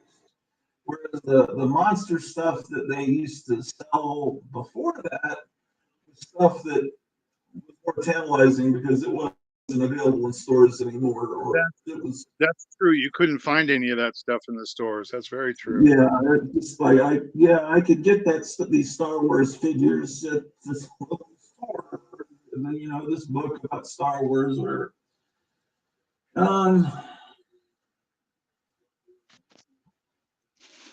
you know, I hadn't thought about that, but you're right. There's a lot of the Star Wars items that they offered in Warren magazines were pretty much dime store type stuff. You could find at your neighborhood drugstore, sitting on the, cards. or when that, but earlier on when they were selling the Mego dolls in the back of Warren magazines. Even though you could get those at your local store, it's cool to see them all together on one page, and the Oh photography yeah. they did was really good of the figures. So that One was of my neat. one of my favorite Famous Monsters magazines that they did during Star Wars is they had a contest.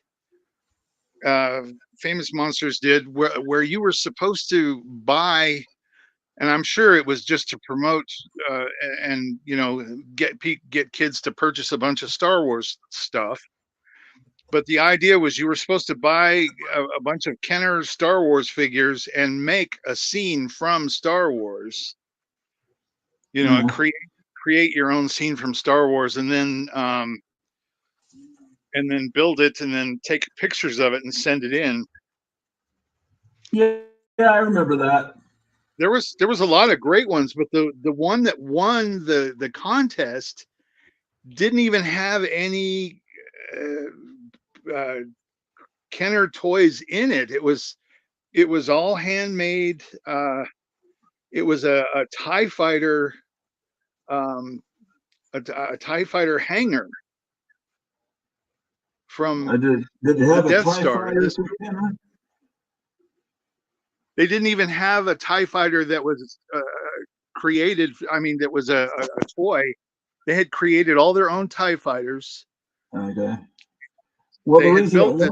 was all those Star Wars action figures were shitty looking. I mean, at least the first wave of them, they didn't start. The TIE fighter, I mean, the ships that they put out in the 70s were good, but everything started to look better when Empire came out. And speaking of that, John Gora says, I used to love my Empire Strikes Back and Return of the Jedi sketchbooks, art books, all the preliminary drawings, love them to death. And he says Lucasfilm was probably scouting talent.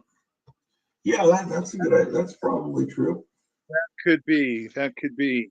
But that was the thing that I found kind of amazing, was that the winner of the contest didn't even use any of the Kenner toys at all. He had created his own TIE Um, fighter, and yeah, yeah, you kind of had to. yeah, I mean, he obviously had to make smaller TIE fighters because you can't. Uh, those TIE fighters were fairly big. I've got some of them myself, and they're at least a foot wide, and Yeah, a foot wide and a foot tall at least. And yeah.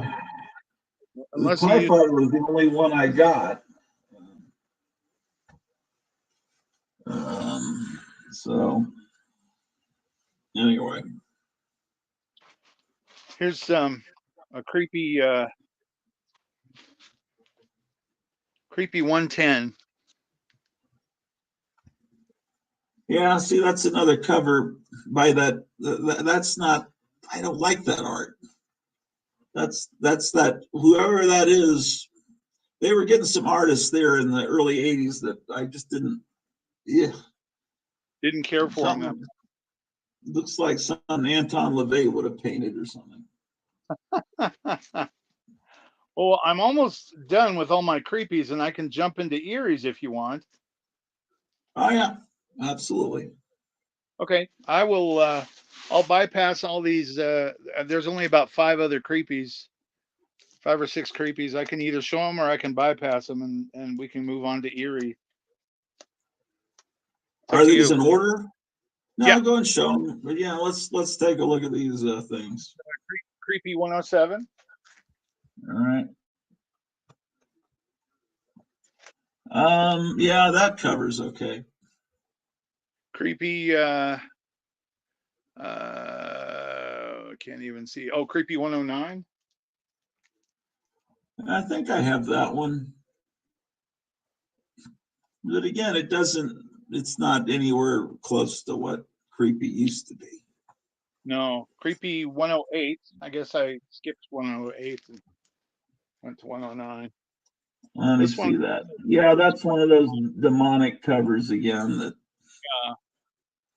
that was the thing that I think I didn't have many creepies when I was a kid and Eries, because if I had brought this home and if my mother had seen that, oh, I,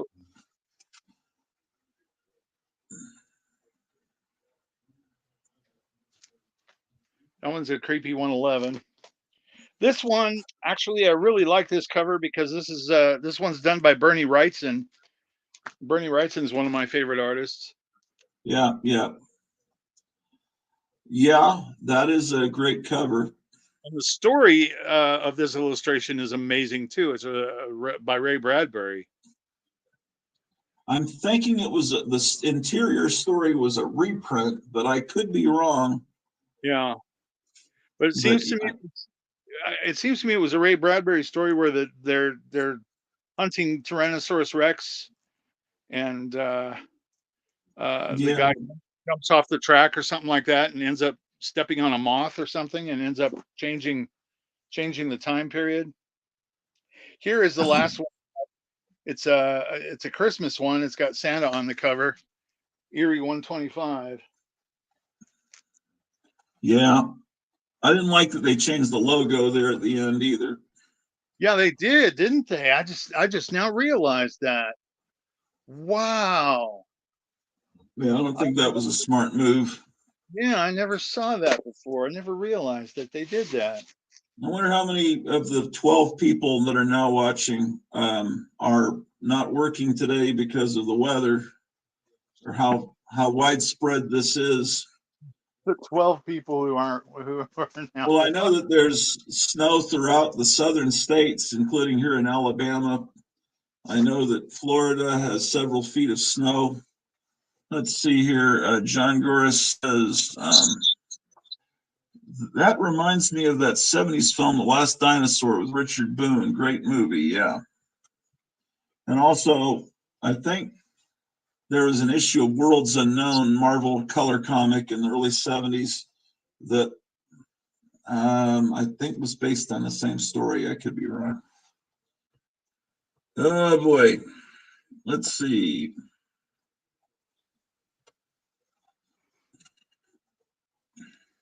Anyone else saying anything? Yeah. Super Wet and Moist says work was canceled today for me. Can you mention the state you're in? You don't have to mention the town or city. Just how widespread this snow assault is. I live in Denver, Colorado.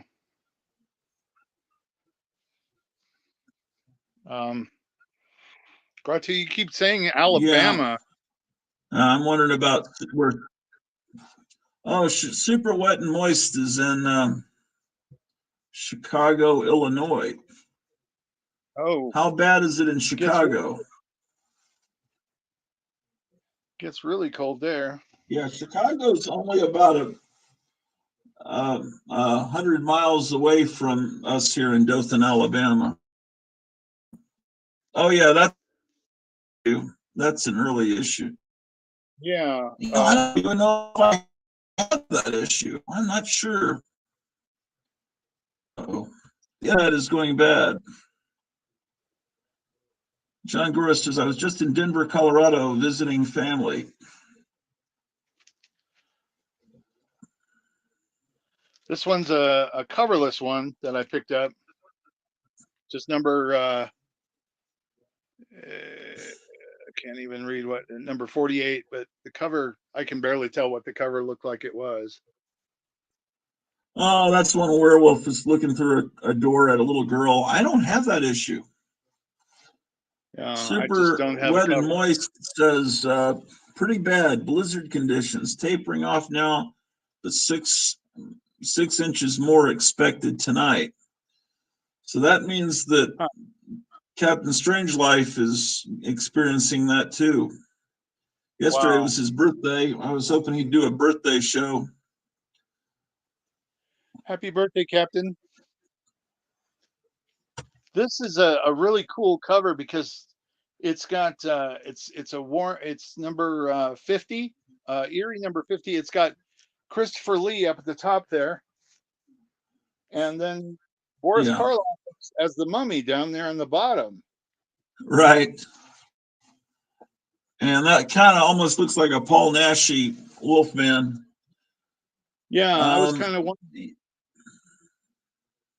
Well, that's probably, I think the story is that barbarian guy there. It might be Dax the Warrior. It was in the Yeah, you're mid right. 70s.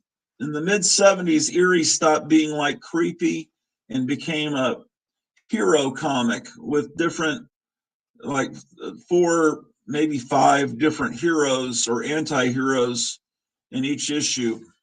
Isn't that where Rook came from? Yeah. Rook was the best of all of those characters, and that's why he wound up getting his own magazine. Scott Williams says, oh, he says, I am here in central Massachusetts, and we are going to get heavy rain. Hmm. Oh. Well, I don't know. This, I'm not sure that this snow may stop, but I don't think it's going to be melting anytime before Monday, which is when the Republican caucus is here in Alabama. So that may keep people from getting there. What part of Alabama are you living in there, Gratu? It's Dothan, Alabama. It's kind of like, it's real close to Florida, and it's kind of got a bunch of states right around it. It's kind of at a crux there. You know what's funny? For the longest time, I keep telling people, yeah, my friend out in Rural Retreat, Virginia. Well, we have another hotel in Rural Retreat. We just came down here for a few days and got hit by snow. Oh, okay. We've got another hotel in Gratuville, Texas, and we've got one in Tacoma, Washington. We've got one in Maui. Wow. Wow. Just And then like we've got one in Canada. you're almost like Donald Trump. You know, you got all these different. Well, we don't have as many hotels now, but we've started to get more successful recently, and we bought up some of these old hotels, and we're gradually restoring them back to their Civil War grandeur. Um, Here's Erie number 60. Yep, yep, that's one your mom would have liked to find. Oh, actually, what's kind of funny is I had a couple of copies of Vampirella, and I had to keep those under hidden under mattresses and stuff like that because there was a couple of pictures in there where she literally was nude. Yeah, well, that's what Lauren would do. Do you how many things do you have that you had to secretly hide that have survived? That's the interesting thing. And where did you hide them? You need to start your YouTube channel in earnest. And that would be a great episode to talk about the Yeah, things that survived the purges and where you hid them. there was a set of I think probably about 5 or 6 Playboys and penthouses that Oh, shoot. had made it into my home, and was they were not they were never discovered to my knowledge.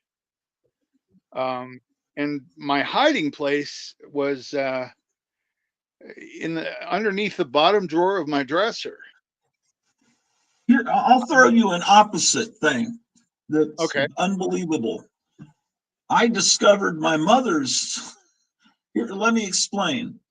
My mother was really interested in 1976 about Jimmy Carter, and Jimmy Carter did an interview in Playboy, and she wanted to read that. So I think she had my brother buy it and bring it to her so she could read that. And Really? then it was, I think the cover was removed from it and it was thrown in a drawer. And then I discovered it years later. So I discovered a magazine that was my mother's. After But after she she had bought it, passed. actually bought it for the articles, because, Hmm. they would have interviews with people like Martin Luther King and stuff. And, but the Jimmy Carter interview, that's the one that made the news because, he was very Christian. Yeah. That was one of the only good things about him. And, but he said to the interviewer that I have lusted in my heart, but I've done, and so that hit the media.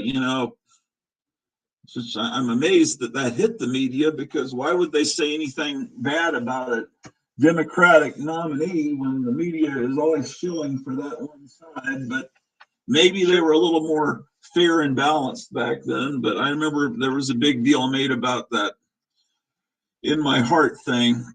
Lead Paint says, "Hey girls." I've got to do a drill. I imagine he talks like a drill sergeant. "Hey girls." And let's see. John Goris, my mom tossed in Erie the Corbin cover of the Triceratops terrorizing a blonde babe up a tree. Yeah, that was a reprint of there were really good stories, a series of stories about these people fighting dinosaurs. I remember, and they reprinted them all in one issue of Erie. I think it was Erie. And yeah, that Corbin cover, there was a girl up in the tree that didn't have, yeah. And so I could see that cover would have been, it would have looked smutty. Yes. I don't remember. I've got to have that issue, but when I went through the Eries recently, I don't remember seeing that, but I know I have that storyline, maybe in the original printing or some way. I don't remember. You say it's a jury? You know which issue? Because Um, I mean, I'll I'm tell you going what, to it's from about 19. I'd say it's from about 1976 or 77 because I remember seeing it in the PX at Carswell Air Force Base in Fort Worth, Texas, and it would have been right around that time that I was in 6th grade. So if Yeah. you go to mycomicshop.com, you could probably pull up that cover. I mean, Well, it's not. I might end up having it and might end up coming across it here in a It's a little. side view, so you don't see any. But it's. Uh, Let me get my phone. I'll pull it up. Okay. Um, yeah, man, it's cold. Then I'll see what the temperature is if it's gone down any. The snow is just not stopping. And those snow plows that go by do absolutely nothing. They come by and scrape snow, and it doesn't look like they've done anything. So, Yeah, because I might have that copy of Erie. I'm not really sure.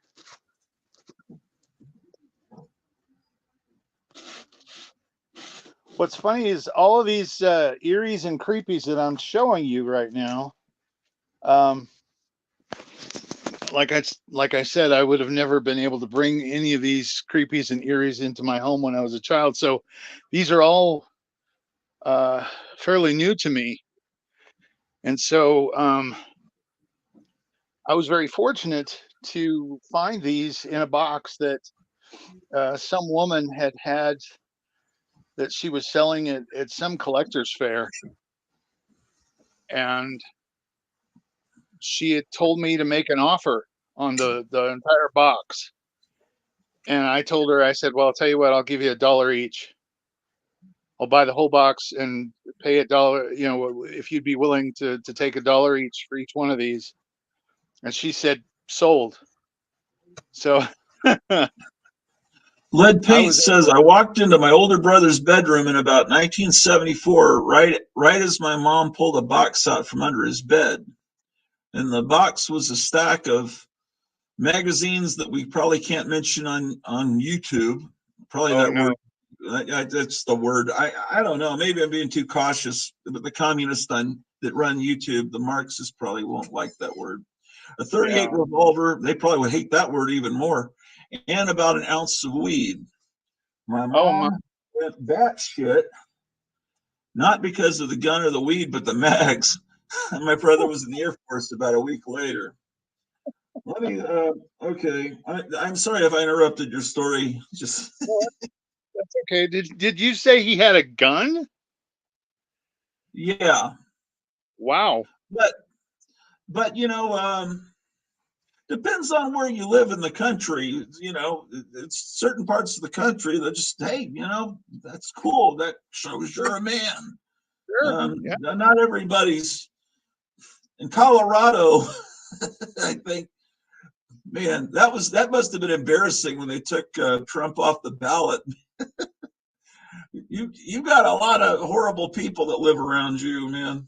Oh God. There's some things about Colorado that I hate. And that's one of them. So that's just crazy. Yeah, these people don't stop at stop signs because I don't know if stopping is really a smart thing to do. Let's see here. I need to look up mycomicshop.com. I'm almost certain I have that issue of Erie, but Yeah.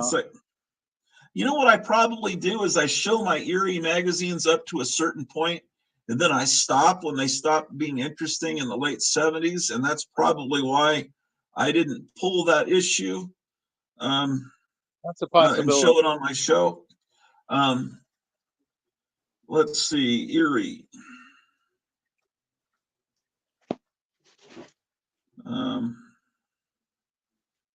Yeah, everything good just kind of seems to fade away. The Warren magazines, Star Wars, the Marvel movies were so much fun for a while.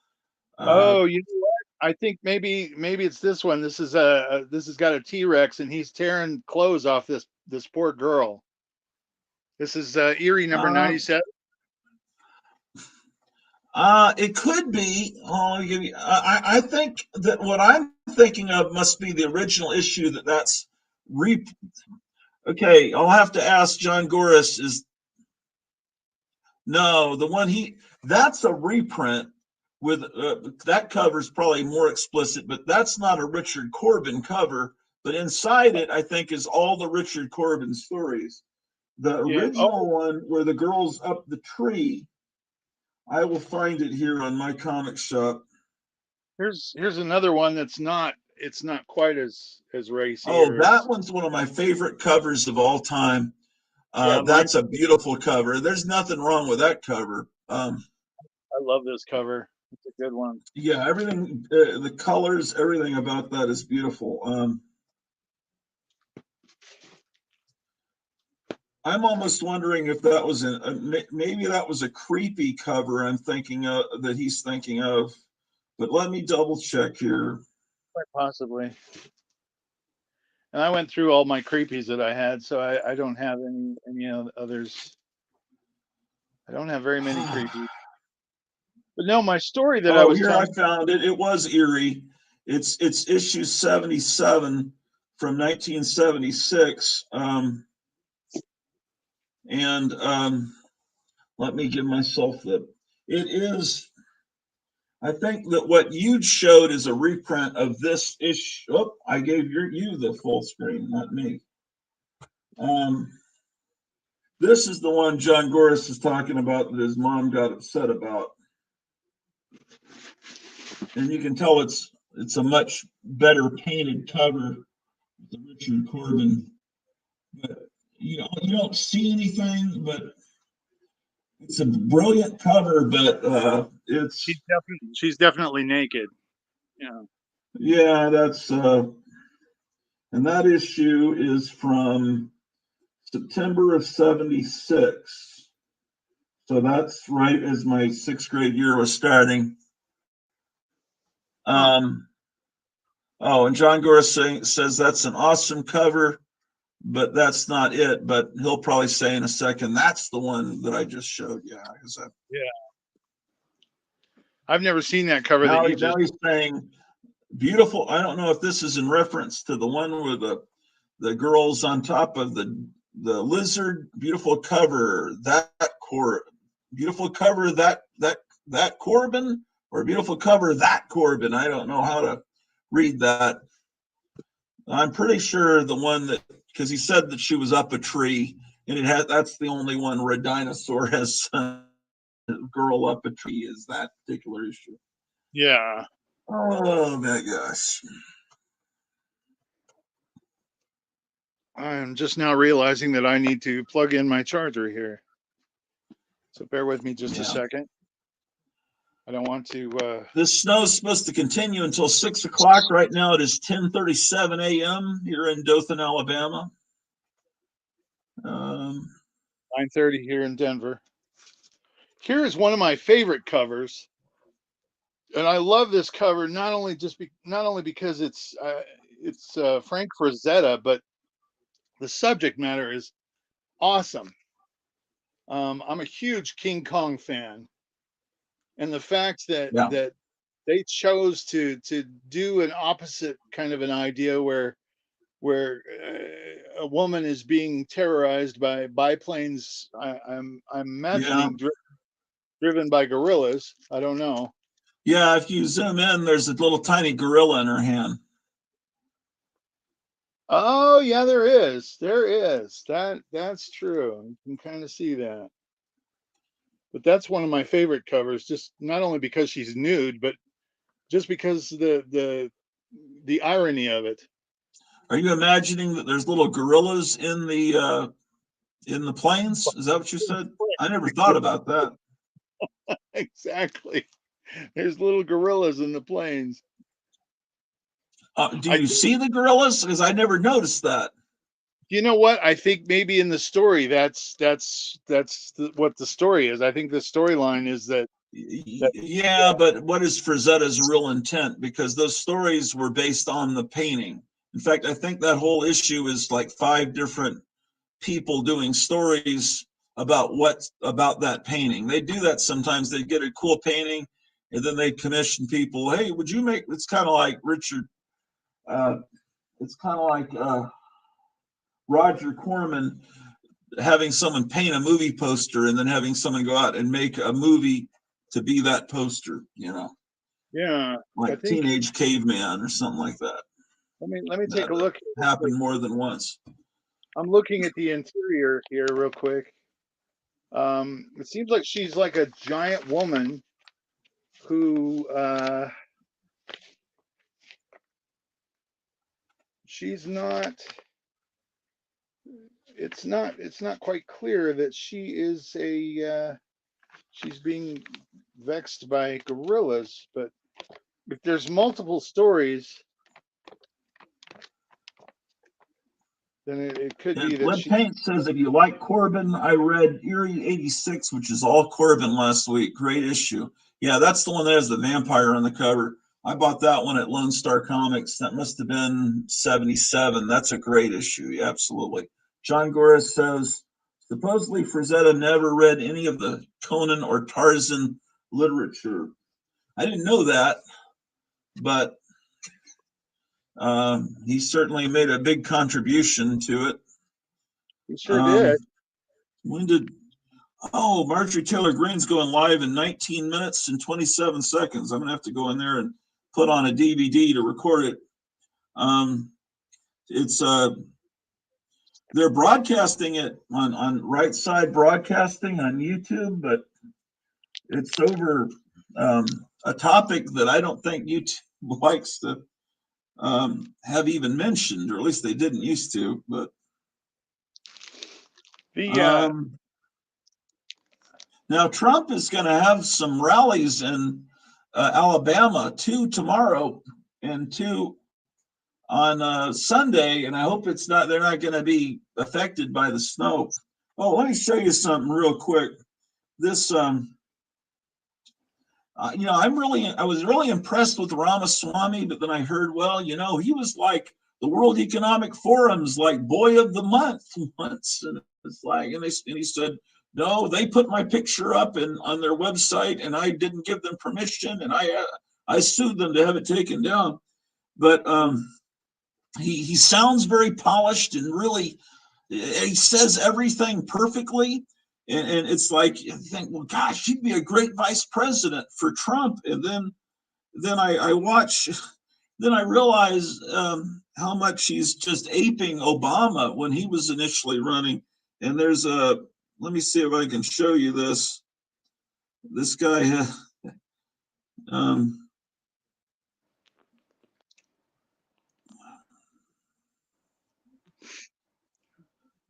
but I hope it's not true. I hope he's maybe just doing this because it worked for Obama, and he figures maybe it'll work for him. But all right, I'll find it.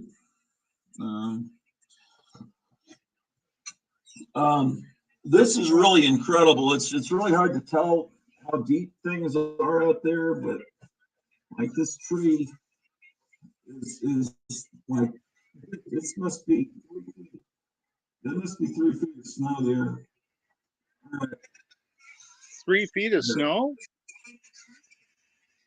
Wow. I'll show you the bit. Gratu, I'm gonna take my phone with me. I'm gonna take a look outside here in Denver just real quick, Right. and should be able to see kind of what it looks like out here in Denver. I'm just gonna take a look outside real quick.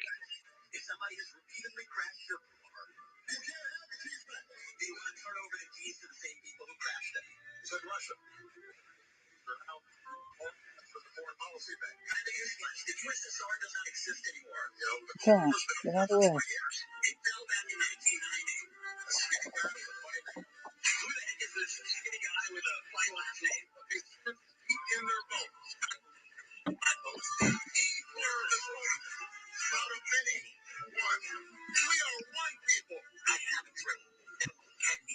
People are scouring nearly 70 photographs.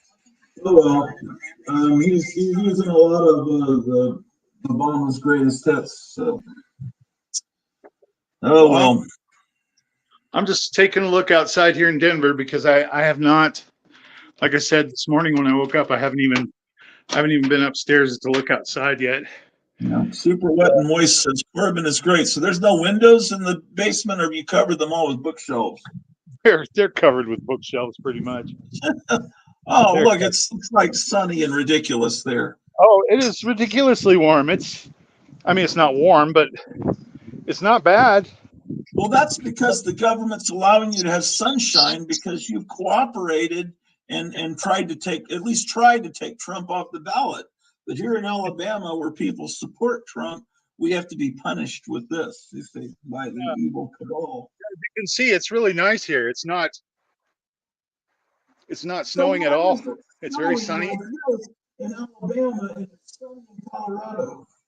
Maybe Greta Thunberg was right. What's that moron's name? What was that cretin vice president for Clinton? What was his name? Axl Rose. What was his name? Dole? Can't remember his name. No. The guy that made the stupid movie, An Inconvenient Truth. That moron. What's his name? Al somebody. Al Rose. Al Gore. Yeah. I was gonna say Al Roker. Yeah. Al Vivek Roker. says all the right things. Only trust Trump. I agree with you. Super wet and moist. That's a disturbing name. Hopefully, you're talking about snow. But it sounds like the name of a movie that would not be appropriate. Okay, incredible. Could you show your Batman collection real quick while you're moving around, since it's Batman Day? While I Well, go, I was going to show you something real quick.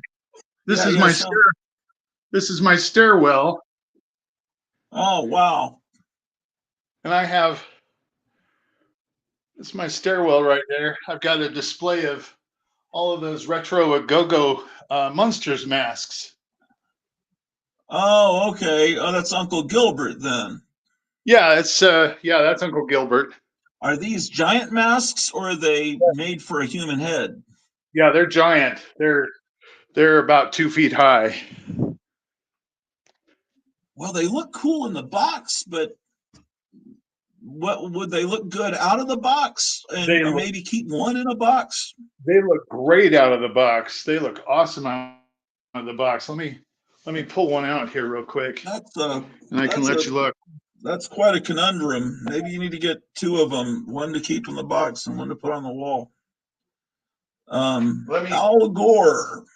Speaking of axles, you know they made another Beverly Hills Cop. No, I have what is it on Netflix or something? Here's Lily. Okay, yeah, it kind of looks like her. It's pretty good. Yeah. Scott Williams says he doesn't hide the fact that he was liberal when he was younger. He then smartened up and realized the Dems were a bunch of socialists. I don't know. I want to like him. I think he is. He's obviously copying some of Obama's stuff, but I think he's pretty smart. I think he does stage some things where people get up to confront him, and then he, like, there was some climate change. Oh, you're not supposed to say that on YouTube. Some changing activists that confronted him at a stop in Iowa, and then he gave them the microphone and let him talk. But it just seemed like it looked a little staged, because it's like they were already ready with the microphone to give to that lady, and the camera was right there. Oh, look at all this Batman stuff you got.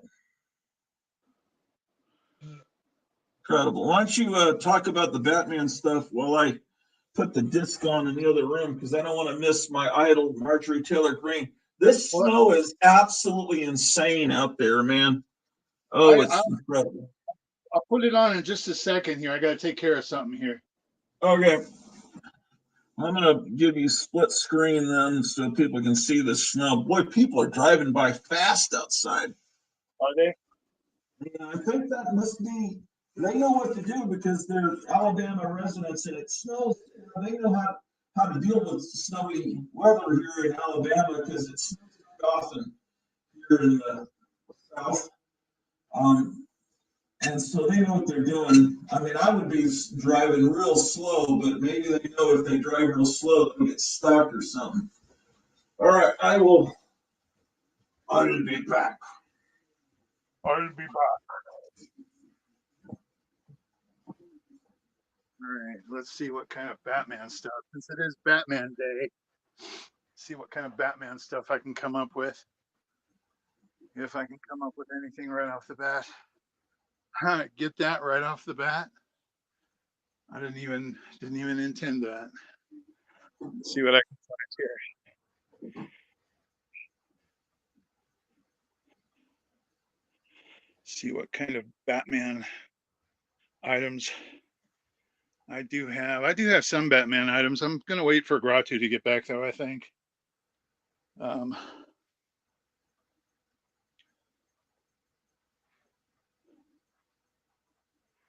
I don't want to go too far.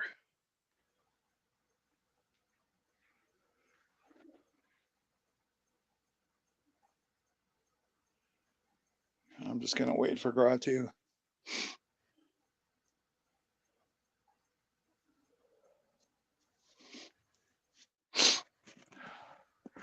I don't want to have dead air here though either. So maybe I can show some things.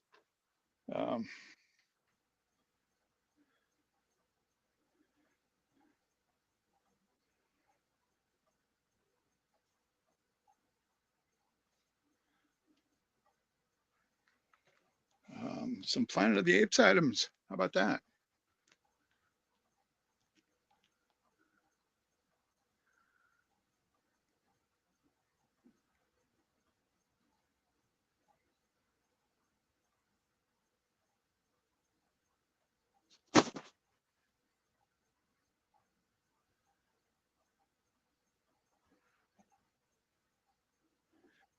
And I can show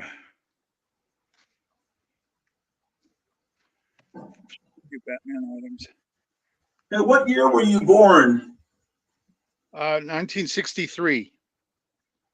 Oh, you're a couple years older than me. I thought you were younger than me. No, just about Because a you were talking about the 1980s. It seemed like you were talking about the 1980s and like you were a kid then or something. No, It's like, well, I mean, I always look at high school as being a kid. I still look at high school as being a kid. So yeah, but that means you graduated in 81. 82 actually. Oh, okay. Well, how the heck what were you you're like one of the biggest Kiss fans in the world. So that must have been a problem in your household. How did you handle that? Do you think maybe that caused you to like Kiss more? The fact that that kind of stuff was forbidden? Well, that kind of stuff wasn't forbidden until after Kiss. I mean, that Kiss was actually the I want to say the Kiss was actually the thing that kind of started that whole thing in my home. Oh, so you liking Kiss caused your mom to start realizing, oh shoot. Yeah. I mean, Maybe her church friends were telling her that Kiss meant Knights in Satan's Service, and that if I was listening to Kiss, I was actually, having a satanic ritual in my room. And yeah. I mean, Kiss was kind of the catalyst that started it all. I had Monster magazines and Monster model kits and things like that. And Monsters weren't so much of a problem to her, but anything that was remotely satanic or that had a satanic look to it, she had a problem with. But Kiss was kind of the start of it all. And so, I mean, as you can see, I still have, I've only recently gotten some new Kiss things, and started recollecting, because I used to have a pretty big collection of Kiss items before the Satanic Panic. Yeah. Did you ever listen to Bob Larson? Oh, I did. I loved Bob Larson. Bob Larson was one of my favorites. I remember I used to listen to him daily. The first time I heard Bob Larson, I was in Lone Star Comics, and the clerks were listening to it and kind of laughing because he would attack Dungeons and Dragons and things like that. And I remember he attacked the Batman 1989 movie when it came out. Oh, he and did? He had a point, like when Vicky Vale starts to slide down the Joker, that shouldn't have been in that movie. But there were things, yeah. But anyway.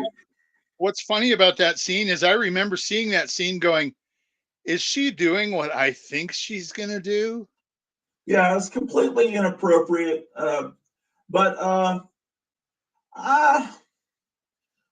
Yeah, I had friends that would prank call Bob Larson. Remember all the prank calls he'd get? Oh yeah, and I remember supposedly in exclamation or in quotes, he supposedly had a demon possessed man who would call him every once in a while. Yeah, and then his big rivalry. What was the heavy metal guy that he was always? It was King Diamond that that was his nemesis. And then I was giving him a hard time. He also had the guy that was there was Anton LaVey's daughter, Zena LaVey, and her boyfriend would Oh, Nicholas Schreck would come on a lot and debate him. that's right. I remember I that. have tons of. I used to record it all the time. I've got tons of audio cassettes upstairs of Bob Larson. I wonder if there's much on YouTube. I bet there is. I used to listen, like I said, I used to listen to Bob Larson every day just because. And what's funny is I got turned on to Bob Larson by a liberal newspaper that was here in Denver called Westward. And the only reason that I knew about him was because there was one Westward cover that happened to have him and Gene Simmons and Paul Stanley from Kiss on the cover. And I thought, well, who's this guy? And so I picked up the magazine and started reading about him. And then I decided to start listening to him because he was talking about how evil Kiss was and how horrible Kiss was. And yet here he is posing on the cover of Westward magazine with Kiss. So, but his radio show was quite entertaining. I mean, even if you did or didn't believe what he was saying, he was entertaining. Yes. And he was quite the outspoken quote unquote Christian entertainer. The thing that Yeah, people he was entertaining, and then he later became an exorcist, and he'd go around and do exorcisms with a group of, and then he had this group. It was like Charlie's Angels. He was like the main exorcist, and he had these three I think, teenage exorcist girls that would, and they would go and just like go into auditoriums and stage or exorcise demons or whatever. really Uh, I this knew snow is really deep, and you cannot even see where the street even begins. wow. And it's funny that we're not getting any of that. We've got a sunny day and I actually went outside in my bare feet. Yeah, sunny My day son, sweeping the clouds away. Well, yeah, here in Alabama, we're getting it. that's How many crazy. people? Oh, we don't have hardly anybody watching now. 9. Um, let's see. Let's see what people are talking about here. Oh, there's a lot of stuff I haven't been paying attention to. The Scott Williams says he doesn't hide the fact that. Oh, they're talking about Ramaswamy. It's okay, yeah, we read that. Thanks to Martin Luther King, I get paid today, so I'm heading to St. Louis Comics for my lunch break and stock up for the weekend. Pay yourself first, I say. Yeah, Martin Luther King Day is not, we have to work on Martin Luther King Day, but I'm wondering if the snow will melt enough by Monday. 15.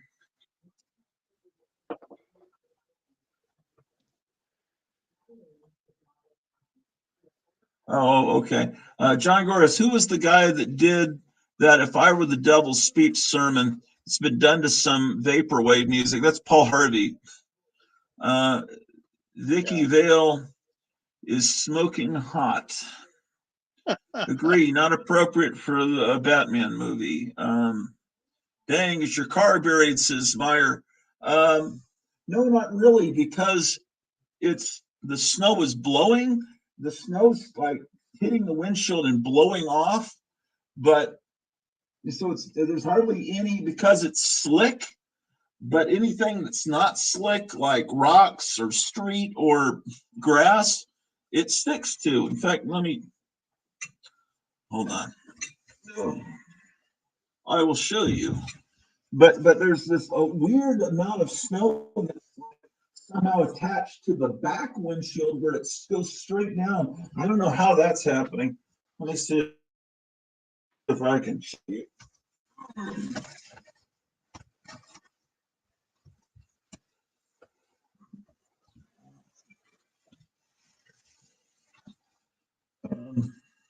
The the snow was stuck to the back, but there's hardly any on the top of the car or on the windshield, just because the way the wind is blowing this way. Marjorie Taylor Greene has just started in the other room. I better start recording that. Yeah, you better go. I'll be right back. Okay. I'm just amazed that it's not snowing like that here in Colorado. Of course, give it a day or two and maybe we'll get hit with it. My sister was telling me that we're supposed to get hit with some cold, but I don't know if that includes snow. So we'll have to see.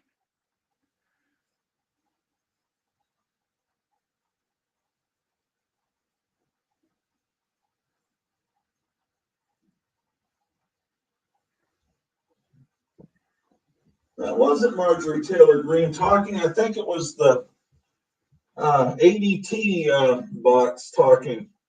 Oh, There's a device that listens to what you're saying. We never should have got. Yeah, basically the house is bugged, and sometimes it'll respond inappropriately to things you're saying. it's funny how we used to be worried about home surveillance during the 80s, and now we just welcome it with open arms, Yeah, well, I don't. Super Wet and Moist says, have you seen a plow go by Gratu? Several, but they're not doing it. I mean, nothing's changed as they go by, and it looks the same. Meyer Greenblatt says, sideways snowing. Yeah, it's a blizzard. Are the winds blowing really hard, supposed to get 40 or 50 miles per hour in Chi-Town? I read the forecast at the very beginning of the show, but no one was tuned in there, and I'll read it again, see if it's changed for the Dothan, Alabama area. It's right now it's 12 degrees outside, according to this. Wow. Okay. So it says, oh, there were 3 alerts. Now there's only 2 alerts. What did they take away?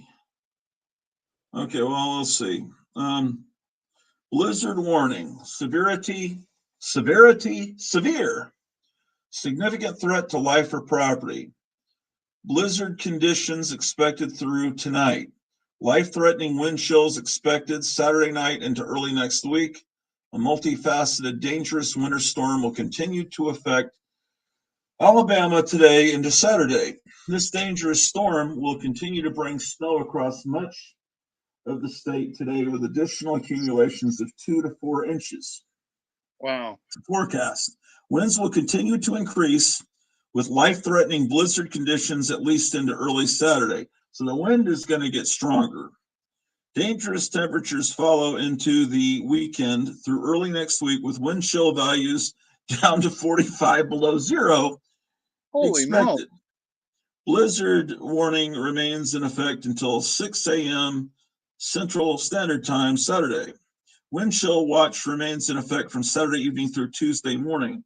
Winter storm warning has expired. Okay, the winter storm warning has expired, but it looks like it's snowing more than it was when, oh well, never mind. What for the blizzard warning? For the blizzard warning, blizzard conditions, additional snow accumulation. Did I just read this stupid thing? Yeah. For the winter storm warning until 10 a.m. Central Time. Okay, it expired at 10. It's now 11:04 here Eastern Time. For the blizzard warning from 10 blah blah blah. For the wind chill watch, whatever. Plan on slippery road conditions. Blowing snow will significantly reduce visibility to near whiteout or blizzard conditions at times, especially in rural or open areas. Gusty winds could bring down tree branches. The dangerously cold wind chills could cause frostbite on exposed skin in as little as 10 minutes. How about that? Wow, that's crazy.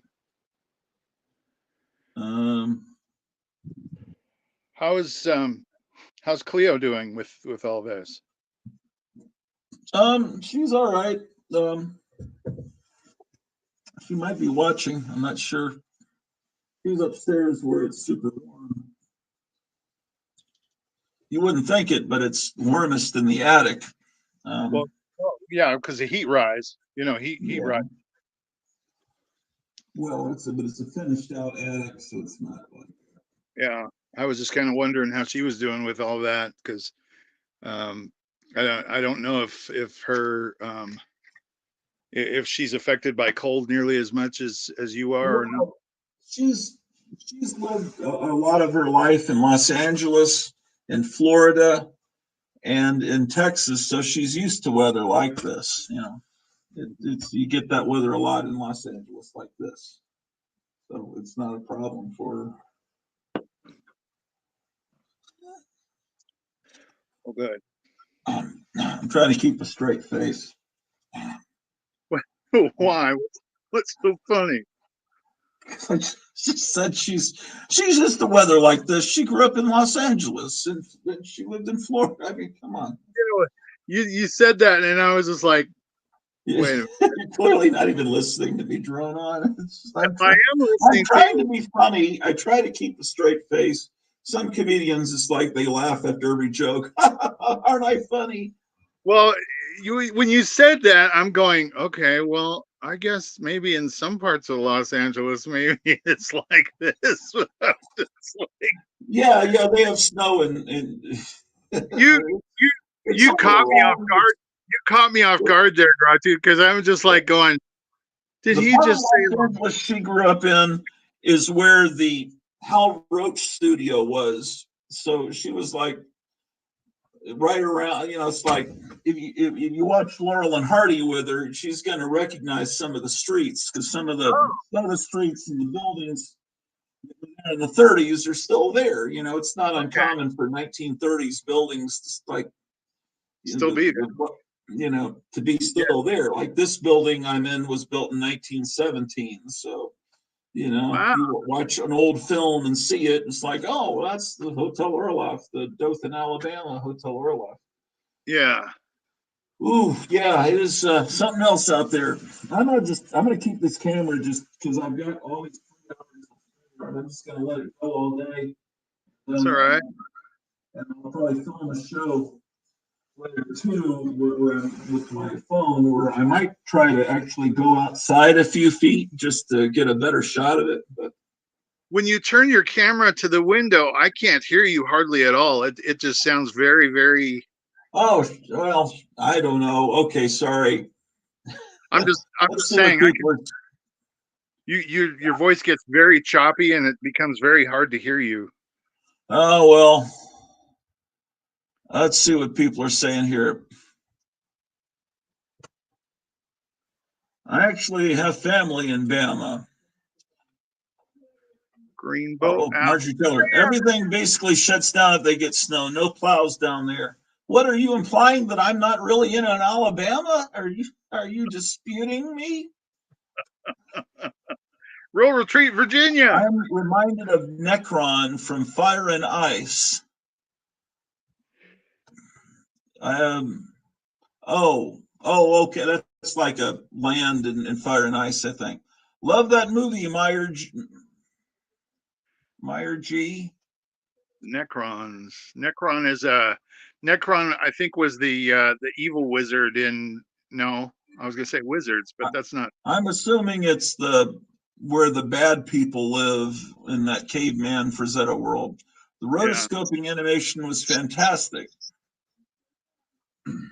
But if you're going to rotoscope an entire movie, why not just film it with real people and put out a real, because I understand some rotoscoping, like in Snow White, but if you're going to film an entire movie, hire actors and actresses and have the entire movie acted out, why animate it? Is what I ask you, Mr. Ralph Bakshi. But anyway. But I did not saying I dislike the movie. I'm just saying you could have had a real life, a movie, a Frazetta. Yeah. Oh, well, you could have, like make a real Frazetta movie with real people.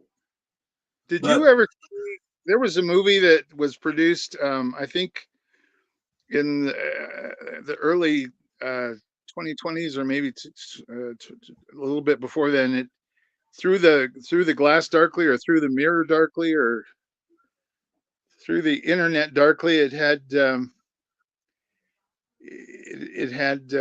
Robert Downey Jr. in it. It had Keanu Reeves in it, and it was all done. It was all animated. It was all rotoscoped, I guess. Yeah. And it was very, very. Like 3 or 4 people at Marjorie Taylor Greene's meeting. What's that? Marjorie Taylor Greene's having some meeting, but it does not look like there are many people from Congress in attendance. I don't think a lot of people like her. Oh no, that's not good. Especially the topic she's talking about.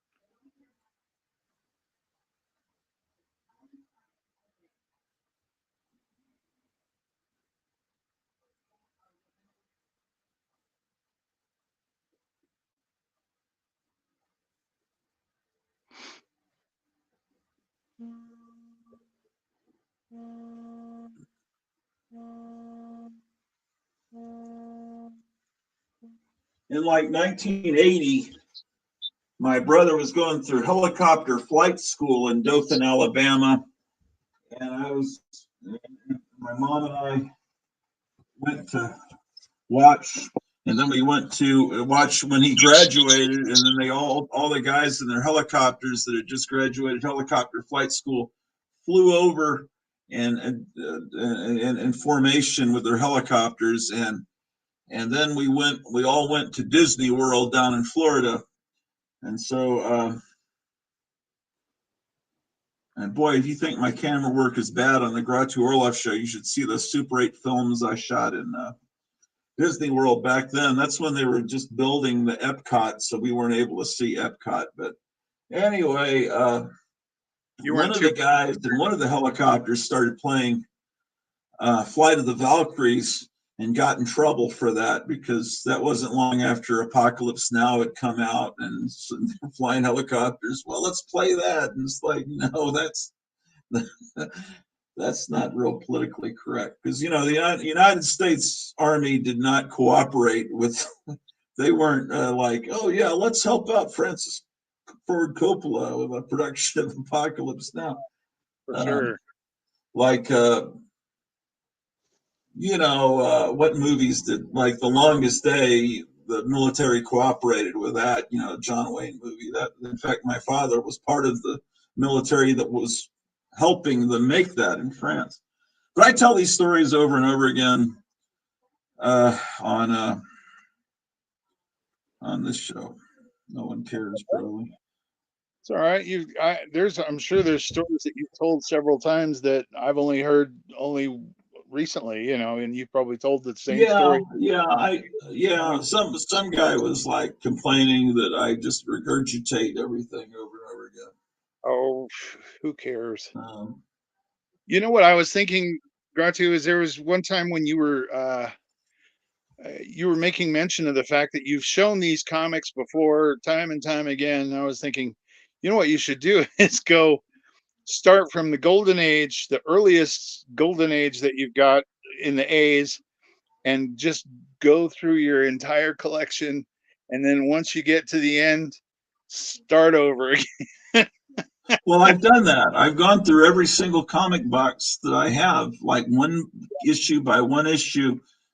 But I'm up over 900 episodes, although some episodes were only a couple of minutes long. Yeah. Let's see. What are people saying in the chat? Rotoscoping animation was fantastic. Did they ever release that on Blu-ray? Not sure. I know it's on DVD. Seems like I have it. I even think that maybe someone put it up on YouTube. It might be one of those movies you can just watch on YouTube with commercials.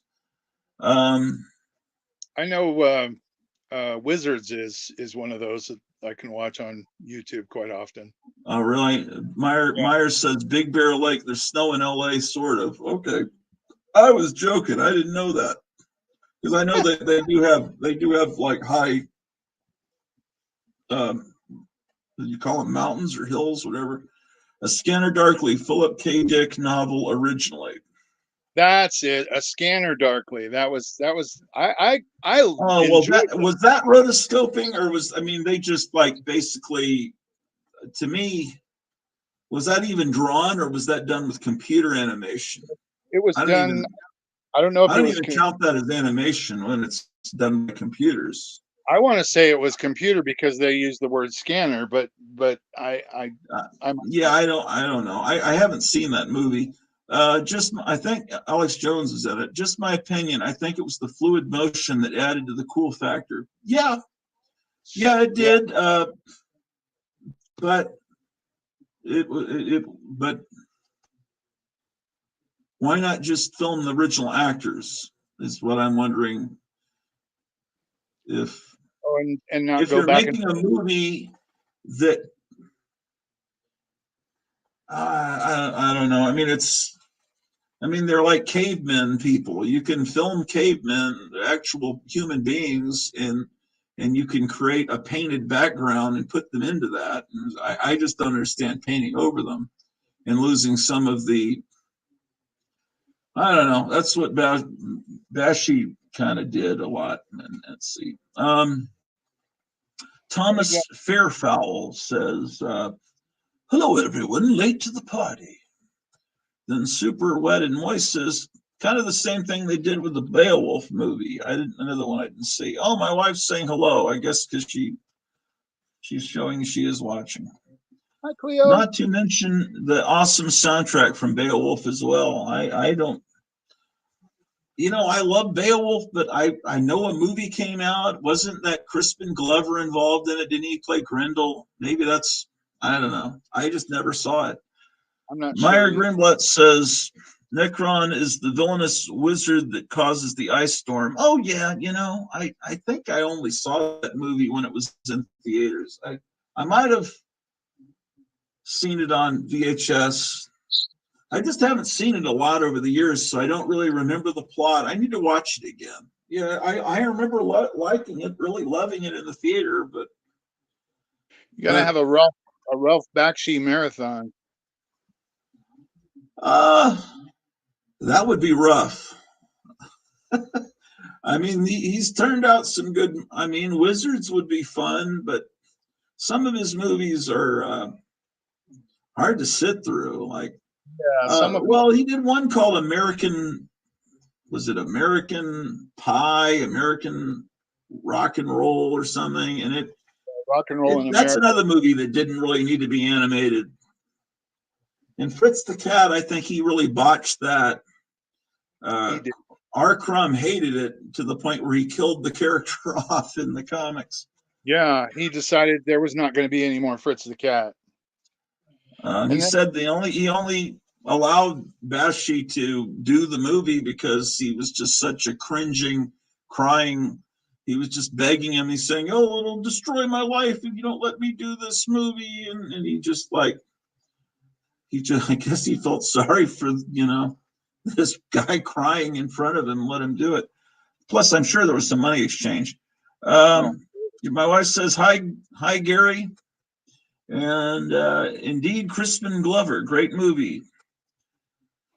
Crispin, American Pop. That's what it was, yes. Crispin. And hey, Cleo, says Meyer. Dang, man. The snow is astounding. There is no way to even tell that there's an intersection here. It looks just like it. Do a full screen. Just if I can figure it. Is there a way you can do a full screen?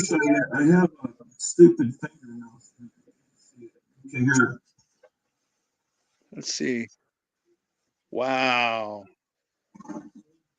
Wow. It looks wet and slimy too. Slimy? I've never heard snow described as slimy. wet and icy, I should say. Just wet and sloppy. Sloppy is what I meant, not slimy. Yeah. Sloppy. Yeah, they said it was going to be wet snow. It's even accumulated down here at the base of the window down here. You can see what I'm pointing at. Wow. That's just crazy. So if you were walking along in this, you could easily, you don't know if you're about to run into a brick wall. There, you could be running into anything and not know what's buried under the snow. This is, yeah, it's getting pretty deep. I kind People of, here in Alabama, you know, they hear I'm from Texas and they say, well, you're not used to snow like we are here in Alabama. And they don't realize I lived in Germany for 3 years. So and actually in Texas, it can, not like this, but it snowed real deep. Actually, it might have been this deep one time in Texas where trees started falling over on top of people's pickup trucks and stuff.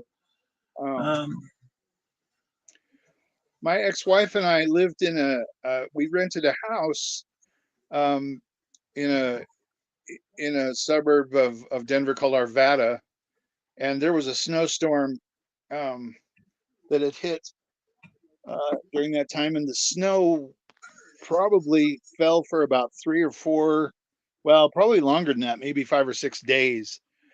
And the neighbors across the street had this gigantic tree, and it had 3 major limbs, that were separating everything.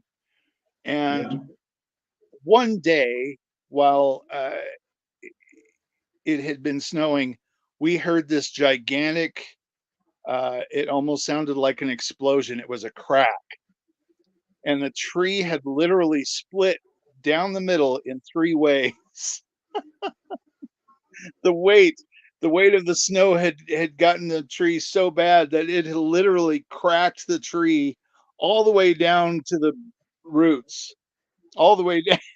It cracked the tree in 3 parts. Yeah, there But was a tree in our backyard in Texas that fell over, but it was still alive because yeah, it wasn't completely broken. There was still enough of a live part, but it had fallen over onto the ground. And hmm um, my friend Gerald used whatever they used to lift engines out of cars. oh People yeah, that know how to work on cars, and he and lifted that tree back up, and then put some posts in the ground with ropes attached to the tree to hold it up. I think he had 3 posts in the ground, and that tree stayed alive for a good number of years before it fell again. I was going to ask if it stayed alive or if it survived. No, eventually I had to have it removed, and we don't live at that house anymore and stuff. So let me see what was saying is going to happen here. So this amount of snow, the streets are not really passable unless you've got big truck, Sure. and so I'm looking at the next few days. So Saturday, tomorrow, the low is -14, and that's without the wind chill, and 6 degrees is the high. Sunday, the low is -17, the high is -6, but they show a little bit of sun peeking out from behind the cloud. And then Monday is low of -16. Oh, shoot. I went away. -2. And then Tuesday, it's going to warm up to 0 degrees high with -16 low. Wednesday, it's going to have a high of 20 degrees, a low of -7. This whole next week is screwed. Thursday, low of 0, high of 16 degrees. Friday, low of -5, high of 7 degrees. Wow. I don't really see the snow is going to go anywhere unless something is poured on the streets that I don't know. I mean, there's no more precipitation predicted after today, so there won't be more precipitation, but I don't know.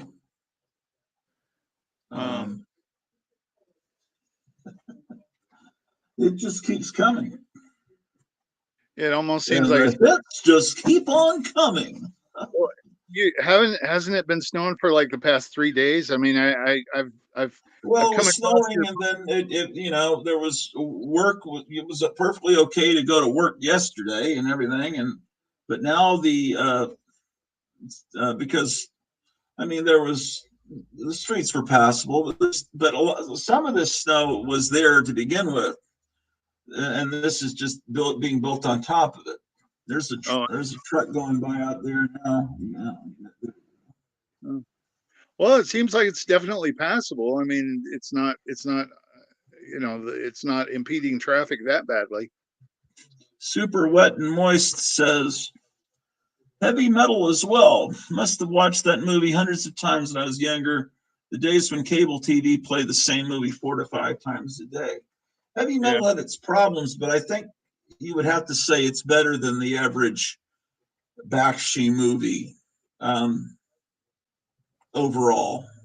I think it was an innovative movie. I think that was one of heavy metal's charms, is that it was at that time it was a very innovative movie, and there hadn't been anything like it ever made before. Yeah, Meyer says, well, the only things that had been like it before was Ralph Bakshi with his R or X-rated animation. He was the only one that had done that before. Meyer Greenblatt, on my walk, current temperature in San Francisco is 52. Just checked. It's 27 in Big Bear, which is in the mountains east of LA.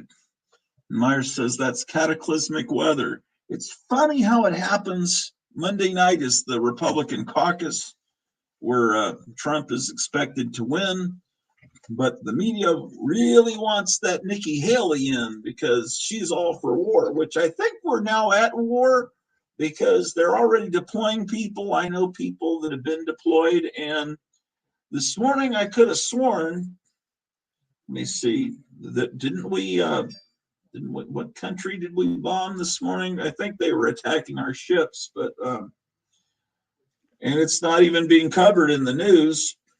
I haven't heard anything about that. It says life-threatening conditions there, where the caucus is going to be. Intriguing how it just so happens to happen at this time. Yes, U.S.-UK airstrikes pound Yemen after weeks of Red Sea attacks. Dramatic escalation. And they're going to have to bring the draft back, so then we'll see how many people still support the Obama, Biden being a puppet for Obama's third term. Yeah. Well, that can go down in history as he not only is he the first black president, but the first president to have 3 terms. Well, technically Roosevelt did during, he was president all through the 30s and then through World War II because they didn't want to change presidents during, crisis. During a Which war, yeah. is be a good reason to start a crisis. And then you say, well, we just can't have an election. There's a lot of people think that the election won't happen, that it'll be delayed because they know they're not going to win, or that right now Bill Clinton and Gavin Newsom are hanging out in California, Mexico, discussing, I'm sure, bringing him in as a replacement for Biden, or other people think they're going to bring in Michelle Obama to be, which would be interesting because then I think, I don't know. It's hard to think how stupid people think. I can't believe that the world is in such the state that it's in. I'm just. Yeah, well, the state of Alabama, I must say that they need to Yeah, we need the electric bills to go down, man. Yeah. Yeah. Oh my gosh. So what else have you obtained lately besides those monsters masks and a little creature from the Black Lagoon thing? Let me take a look and see if I can find something for you. Hold on one sec. I have $20 credit at Gotham City Comics because this cool guy that watches my show keeps going in and say, here, put $20 on. He says, I pay for all my entertainment. He's apparently a big soccer fan, and he pays for all his soccer channels to see soccer games from all around the world. And he says, I pay for all my streaming channels, but the Orloff network really is one of the channels I watch, but I don't pay for it. So he goes in and gives $20 every so often to the owner of Gotham City Comics and Kevin Johnson. And then I have stuff on hold there, and then that's really cool. So if any of you want, because once I get to 1,000 subscribers, I can get that. What do you call those little things where people pay $5 or something so you'll read their super chat, you know? But yeah, if it's perfectly okay if you want to call up Gotham City Comics in Mesa, Arizona, and put some money down for poor old Uncle Gratu, because then I'll have some stuff sent to me that I can show on the show, and I'll thank you and all that stuff. Poor old Gratu. I love that. John Morris says something I probably shouldn't say on here.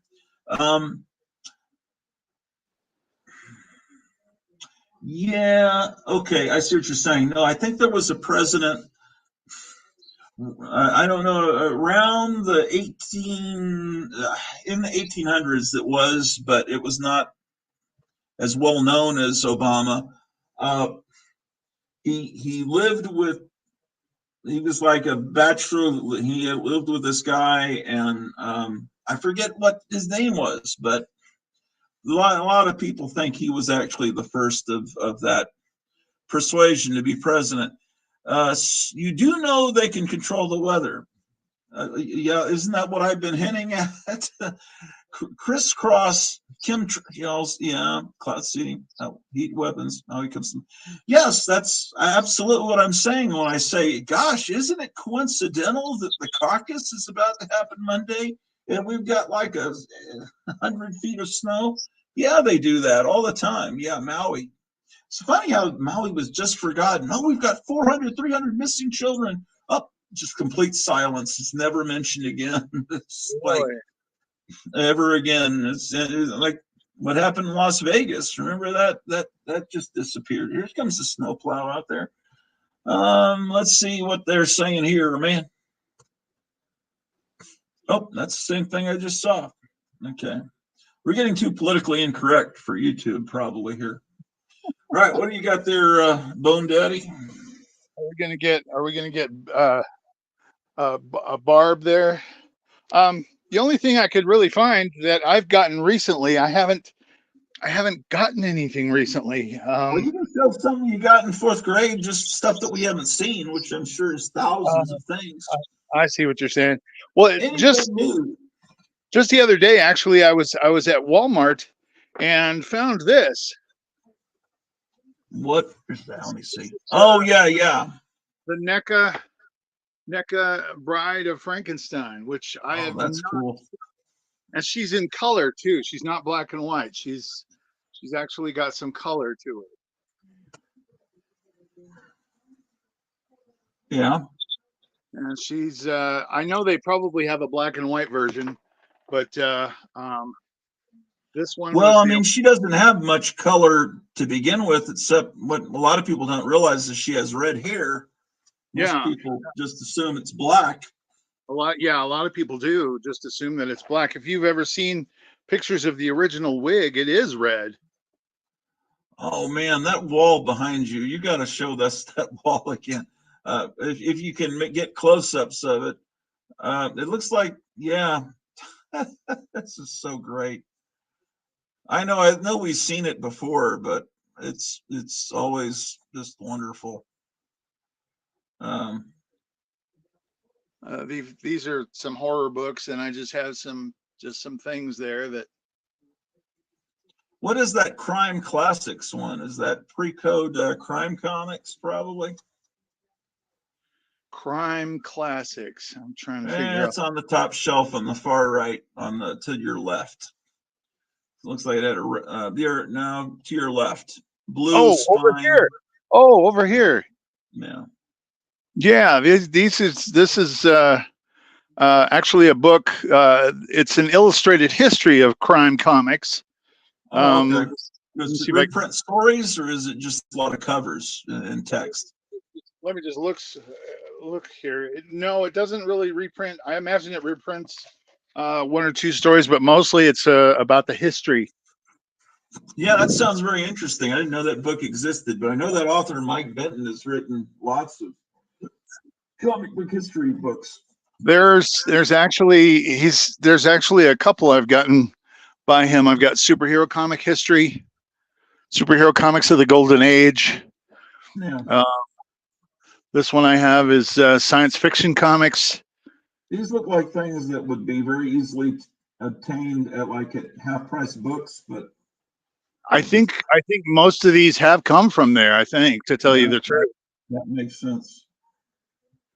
I have that one. Yeah, this is one of the first ones I came. You spoke about Batman. Yeah. Today being Batman. Today's the January 12th, 1966 is when the show premiered on ABC. And I've got the color forms, I've got the Soaky, I've got the little Funko Pop.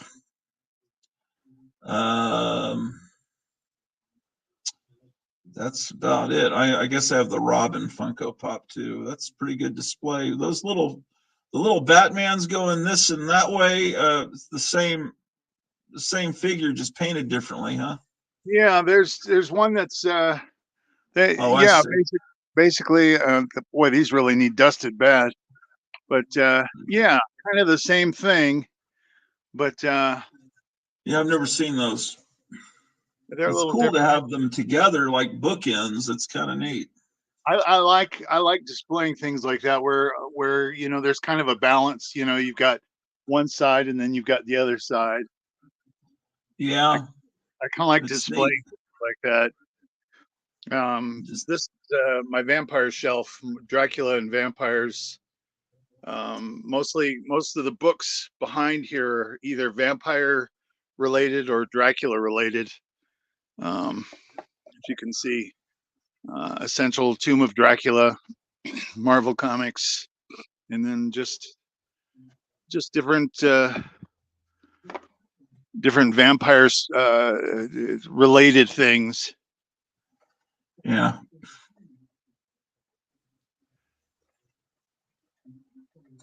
Here's a display that I'm working on for the Haunted Mansion, Disney's Haunted Mansion. Are you still painting signs or painting at all? I haven't painted anything for a long time, Gratu, but you know what, to tell you the truth, you had mentioned something about me coming up with a design for the Hotel Orloff, and I've been kind of thinking about some ideas and coming up with something for you. Gotham City says that Dracula puzzle is great. And Super Wet and Moist says, my uncle used to take me to Montclair Theater on Grand Avenue in Chicago when I was younger to see Bruce Lee and Jackie Chan movies. So naturally, my first comic was Master of Kung Fu. I purchased off a spinner rack from a local convenience store. Do you know Captain Strangelife personally? Since you live in the same city, it seems like you would be friends with him. No, I'm talking to Super Wet and Moist. I know you don't live in. I know that Chicago's not in Colorado. I learned that at some point in my life. Yeah, I was talking to him. There's a Planet of the Apes display that I've been. Yeah, the puzzle I have is not that one. You have all the puzzles in the little tin cans? No, Or just that this one. Just the one. Yeah, that one's actually cooler than the one I have. You can see I've got the giant 9 square foot puzzle. Can you see that up there?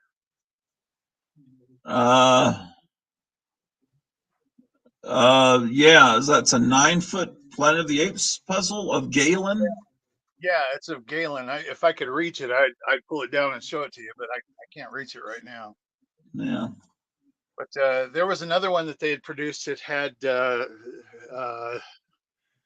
Dr. Zaius and General Urko. But the thing is huge. You have to build it on the floor. It's gigantic. It's like 3 foot by 3 foot. Super Wet says, I do not. I heard his name mentioned on your videos, but I did not know he lived in Chicago. Yeah. There's a combination of Migos and different other figures. The little ones here are actual Hallmark ornaments. This little one of Cornelius and then one of Dr. Zaius.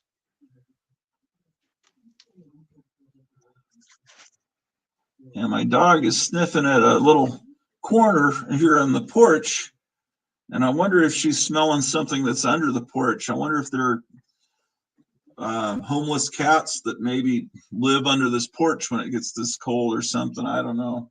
That could be a possibility. They're sniffing, but if they do, they don't make any noise. Like there was a guy that lived in a building in New York, and he said he kept hearing people speaking in Yiddish under the floor. He didn't have a basement, and then everyone thought he was crazy, and then it turned out that they were making tunnels under where he lived, and then he's all of a sudden being interviewed by all the media. It's like everyone thought I was crazy. I was hearing these voices coming from under my house, my apartment, or whatever. That's really strange. Did you see that? Where I've got another thing to show you. The Creature from the Black Lagoon, a small collection that I've got going on. Yeah. That's more interesting than people tunneling. Let's see here. Yep. I never got that Monsters of the Movies one. I only had the Frankenstein one. That one. That's a lot of stuff I don't have. That one is actually available still. It's a little pricey though, but it's made by Mobius. It was originally made by Aurora. Oh yeah, no, I know. I'm talking about the Aurora ones. I had the Frankenstein Aurora, but I don't know where his head is. Uh-oh. So I put one of those little foam Jack-in-the-Box jack heads on top of him, since he doesn't have his original head. Then I've got some Creepshow stuff here and Tales from the Crypt ornaments. Oh yeah. Thomas Fairfowl says, "Wow, great collection, Bone Daddy." Thank you, Thomas. It's my Edgar Allan Poe display. Yeah. I have to be careful because there's some other pictures you probably don't want to have on there. Some kiss items here.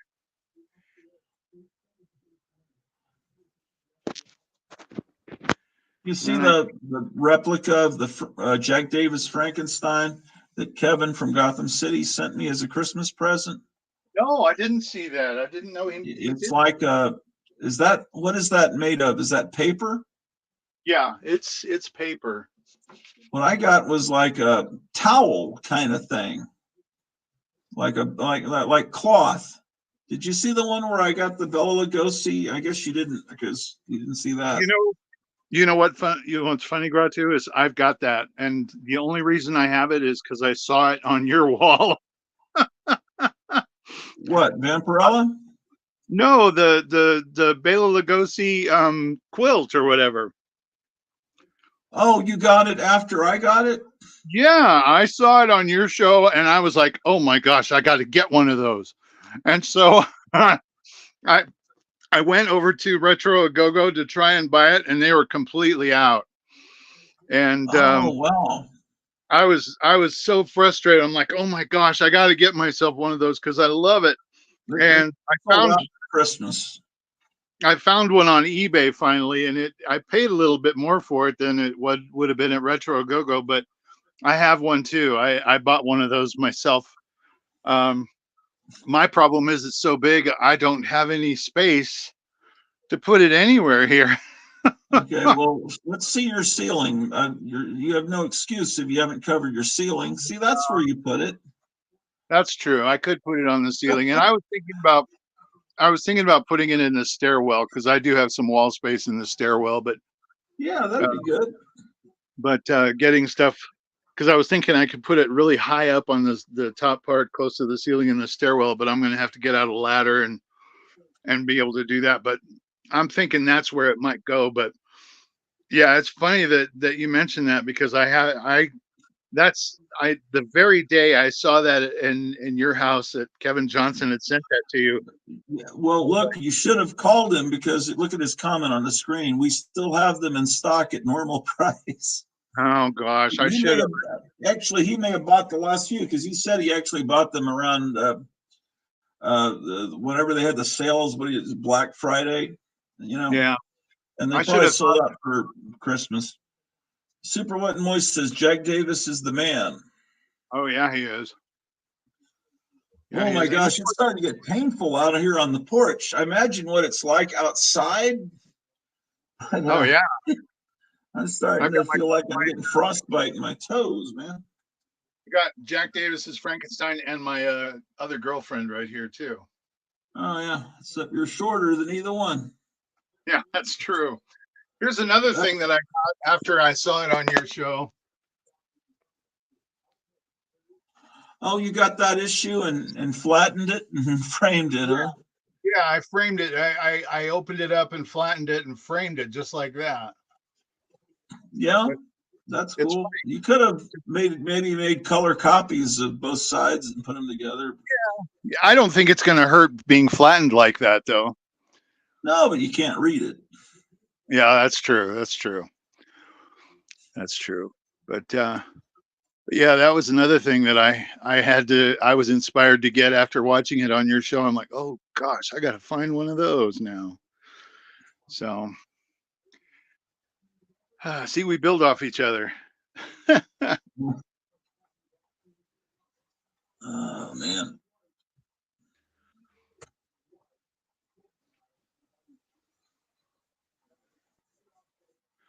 I could show you a creature from the Black Lagoon life-size standee, but I've got some things next to it that you might not want to show on here. Let's see.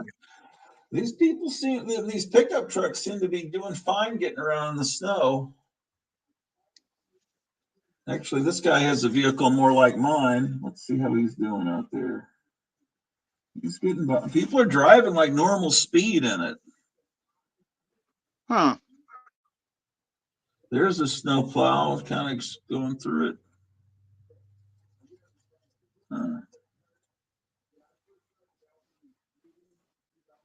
Well,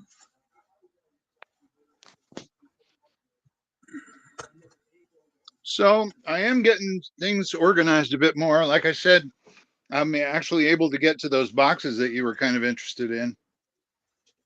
yeah, you need to start doing shows on YouTube because there's very few people doing shows anymore that aren't just showing off slabs. Yeah. Super Wet and Moist asks, how much is the Jack Davis Frankenstein? He's not for sale. Well, I think he means how much would it be to get? You don't have an original, do you? To tell you the truth, I don't know if it's an original or not. I'd love to believe that it is, and I'd love to say, yeah, sure, it's an original, but I don't know. Okay. Where did you obtain it from? I did obtain it, I believe, from a seller on eBay, but it was so long ago, I cannot remember. Details. The stairs going out down from the door, you can't tell where the stairs are. It's just like looks like a slanted snow hill. Oh my! That's not real. Oh wait, The one you got for Christmas, Gratu, I don't know because it was a gift. I have a feeling that Retro Go-Go charges like $45 for the Bela Lugosi, but I have no idea what the I'll show the Frankenstein again on the next show I do, which will be later this afternoon. In They have a fact, Jack I'll probably Davis. film the show while after I finish talking with Gary, I'm going to probably just go in the other room and warm up, and then I'm going to keep this going, just point it out the window. So you might hear me actually walking around doing my show in the background because I can keep this going until dark, this live stream, because just kind of interesting to document this. They say this kind of thing only happens once or twice every 10 years. So I'll film a show where you can see things better, where it doesn't rely on Wi-Fi on my phone. This is the phone I film my show on. One of these, it's a cheap old phone. It's all scratched up. I need to get a better one. And then this phone, I can walk around the house. I have it on a tripod. Captain Strangelove sent me a tripod, but it broke, so I have it all duct taped together. But it's I was having it holds a phone, and it has little legs that you can bend, and that's what I've been using to create the illusion that my show is slightly more professional. But I may even with this try to go outside, maybe just for a few seconds, just so you can hear what it sounds like, and everything. But I'll do this later on. I might eat lunch first. What time is it? 11:52. Yeah, I'm thinking I probably ought to head out and start doing some things. I need to get some things done around the home. Yeah. Brought to you and Donovan says, "What's the piece you have in your collection that would sell the most if you sold it?" Are you talking to me or Gary? And Super Wet and Moist says, "Gotcha." that's a good question. I don't even attach value, as far as my most expensive item or whatever. I Oh, he do have. wants to know from both of us.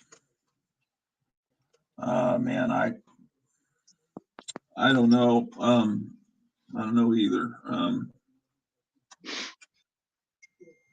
The heck was that? Oh, my wife sent me something. Do have a. My wife sent have me a picture of some food, and I don't know why she did that. It's not fair. She sent me a picture of this. I don't Oh, she's saying she's because it's not like I can go out and buy that. I guess I don't wait. Oh, this is that's apparently for lunch at a place, Shrimp Po' Boys, but I don't think she understands fully from this video what it really is like outside. I could not get there, even though it's only a few blocks away. Although I'd like to eat that. Do you guys have food delivery services like No. Grubhub? I couldn't even back the car out of this. And once I did that, I wouldn't know where the brick wall is and where the street begins. I'd wind up hitting the bricks possibly. I wish I could do that. I'm gonna probably have to cook a frozen dinner. There you go. I've got if she's watching, I can show her the frozen dinners that I have in the refrigerator here. Here's the frozen dinners, honey. Here's your choices. Yeah, she's probably just sending you that saying, I need food. I want food. Let's have food.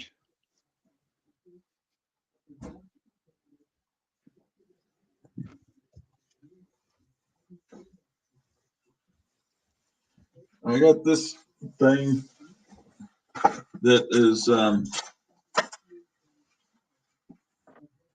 Oh, yummy. this slop. It's called Tex-Mex chicken, 40% larger. And I have two of these.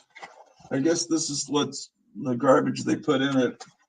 And then I have this Hungry Man Selects. I have two of both of these. See, now you're making me hungry. So I will, this thing will take 45 to 50 minutes in a conventional oven, and this thing will take, they don't even have it, it's only a microwave thing. Oh well.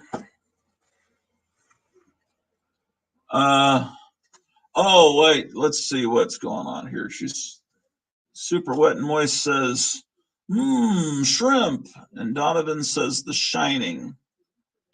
I don't know.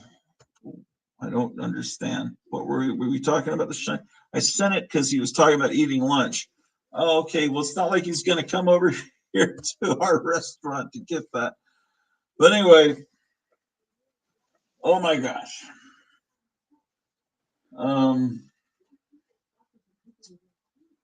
Yeah, we are pretty screwed as far as getting out and getting food. I could walk over there. No, I can't. I mean, it's not a far walk, but I'm not equipped. I don't have boots. It's too cold. It's really too cold to be out there. I'm starting to feel my toes like freezing here, and I'm inside. Starting to feel your toes get. So I'll go talk with her about what she wants, and I'll put this this camera, this computer, in a better spot where people can see what's going on out there.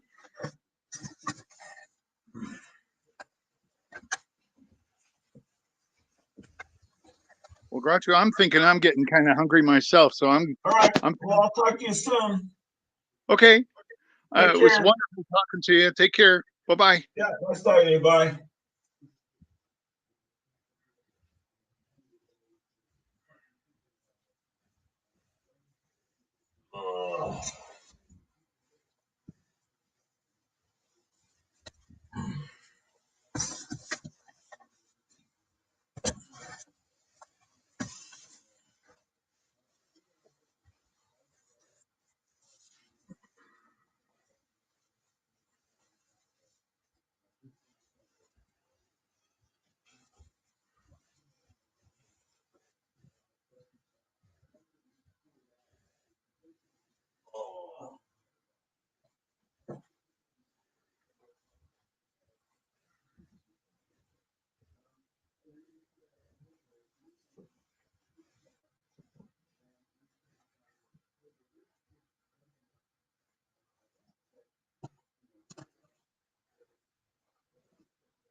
Let's see. So, my wife says the weather app says that it feels like -2, and Gotham City Comics says I'd be out there playing in all that snow. Super wet and moist, says perhaps Scatman Crothers could deliver you food in his snowcat. Oh, okay, that's why you were talking about The Shining. Yeah, because they were all snowed into the hotel. Oh, now I get it. Yeah, they were snowed into a hotel in that.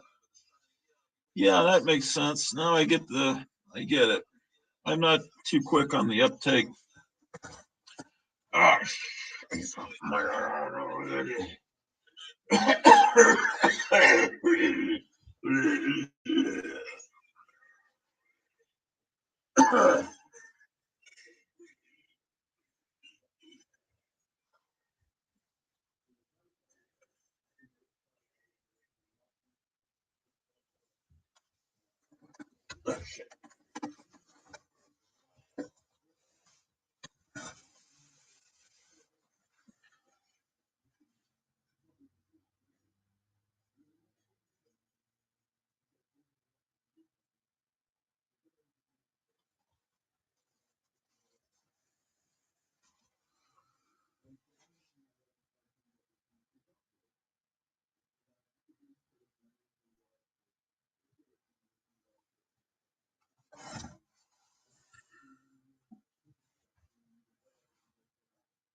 Yeah.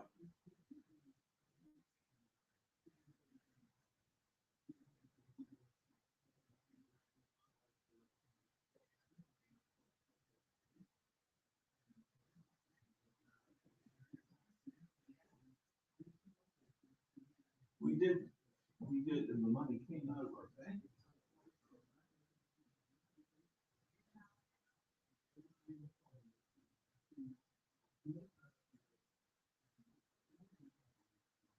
Oh, they're gonna refund us.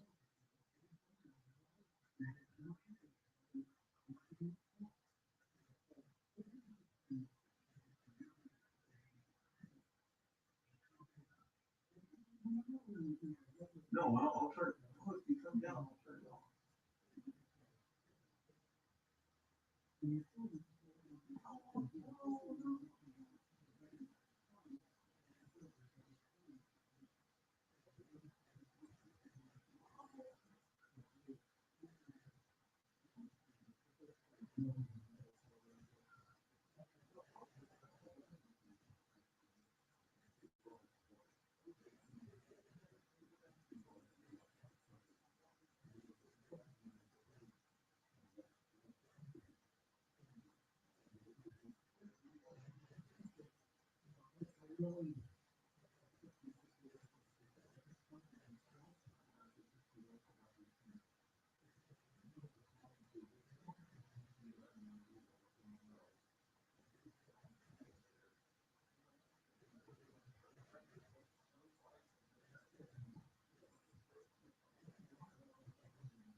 Well, I'll have to, like, tomorrow, Sunday.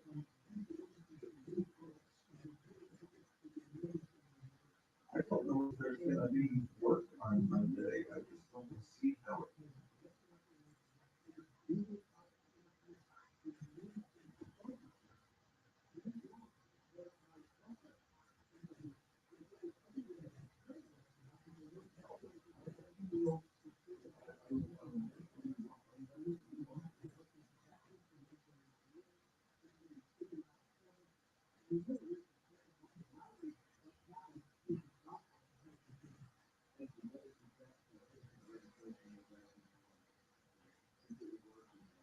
Like that,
Oh,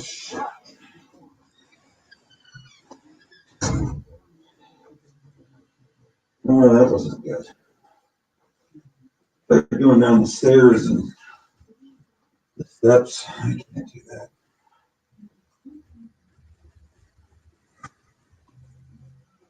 Oh,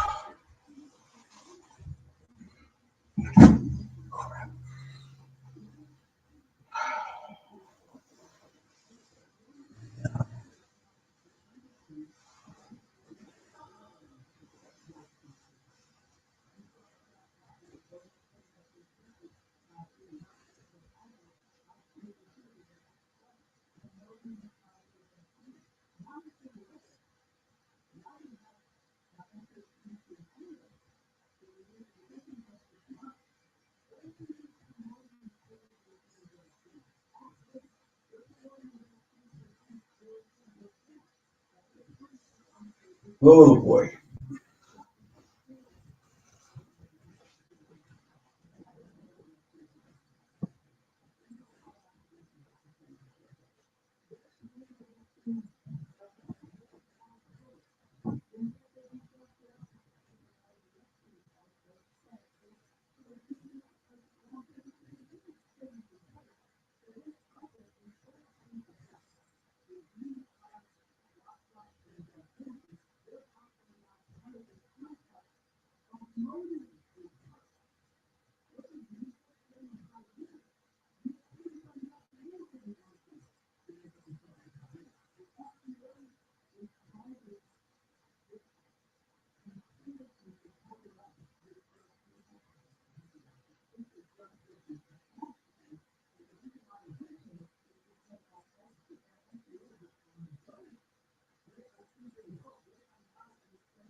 Oh, shit.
Oh, no, no, no, no, no, no. No, no, no, no. Oh, that was dumb.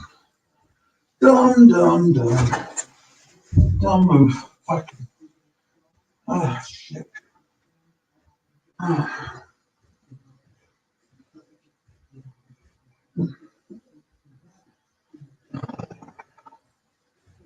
ah, shit.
Okay.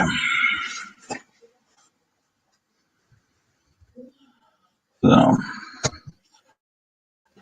I tried to go out and shovel down the stairs. They ain't working. That snow is deep as heck. Gotham City Comics, Kevin in Mesa, Arizona says, hey, I'm late for work. I'll be there soon if anyone is waiting. And then when he got there, he said, well, Batman must have been here and left something at our door. And I say, huh? Seriously, I'll show you. And I say, you want to come on? And he says, yes, you want to see the box that was left. So yeah, let's see what that is. Let me give him see if the remembers the. Yeah, my wife was wanting these shrimp sandwiches, po' boys from this restaurant. It's insane out there. There's no way I could. I don't know. Maybe there's a way. People seem to be driving by fine. The snow is a very wet snow. It's just very, but it's deep. And I don't own any gloves. And it's like minus, who knows? I mean, it's like 12 degrees outside. And I don't have the proper, clothing. Yeah. So anyway, Kevin, if you're watching, there's a link in the chat.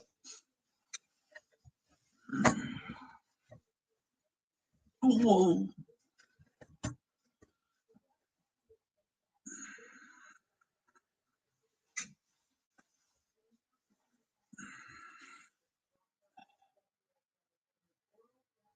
there he is. What's going on?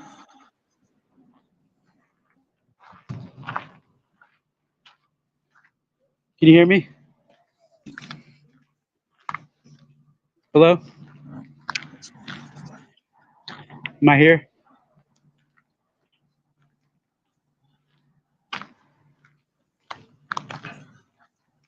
So what are I we can't looking hear. at? This is what I came to. The Wi-Fi is not doing too good.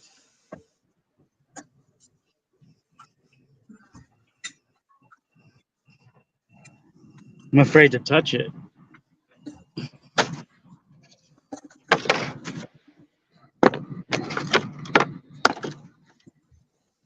It's like a shirt, ice cube tray, little lights, toy, Colgate gift packs. Hold on, the Wi-Fi is doing something weird. I just now am hearing you. It's a what now? This stuff was just left at my door.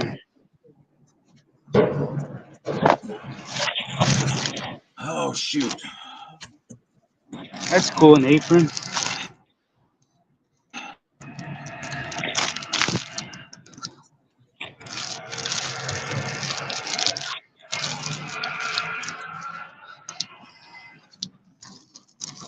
Hold on 1 minute. Okay, it seems to be working now. Okay, now what is up now? Meet you inside.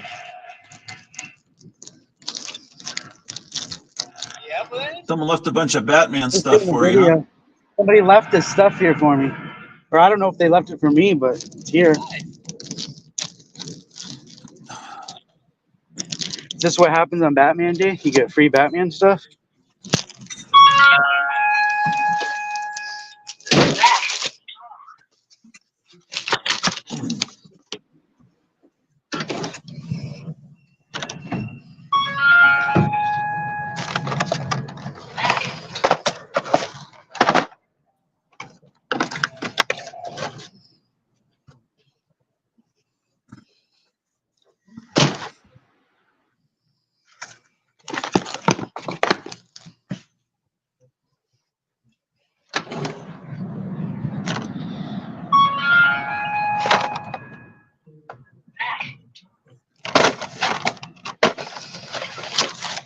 I leave that stuff if anybody wants it.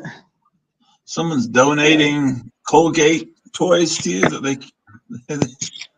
I mean, it has Batman on it, so I thought I would want them. Yeah.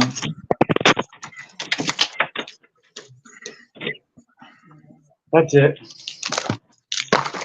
The coolest thing was this Batman apron. That is pretty funny. And maybe these door lights I could use for something. Huh. Oh, wow. Works.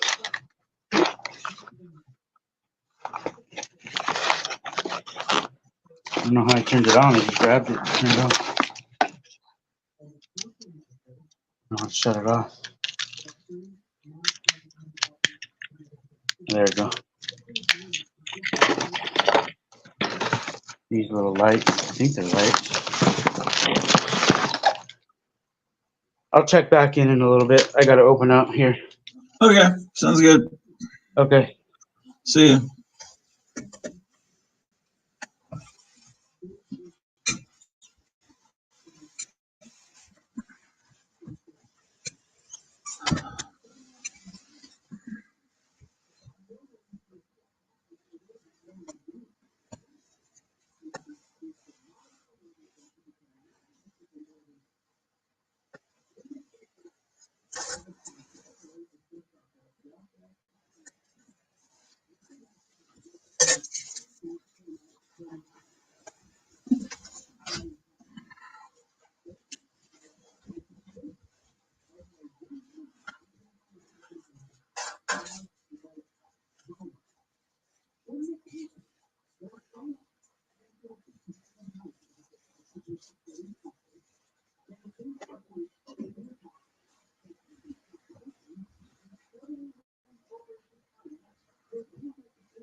Well,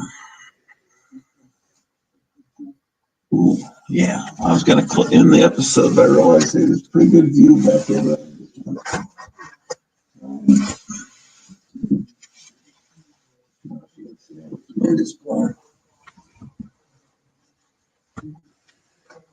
I tried to go out and shovel the stairs, but that was unsuccessful.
And I'm going to start filming.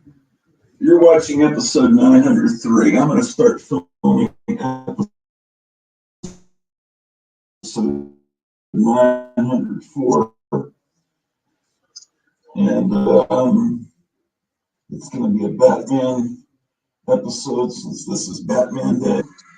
Getting my camera ready, so this will probably be like an hour, a little bit more than an hour long show, and then take about an hour for it to upload to YouTube. So you'll be seeing it later on this afternoon, and you'll be hearing a preview of it in the background probably because. Hey, let's see. Lead Paint says, "Welcome back. Hey, Gratu, did you get the PS Art Book emails? PS Art Book emails from PS Art Books, or did you send the emails?" I don't, I don't know.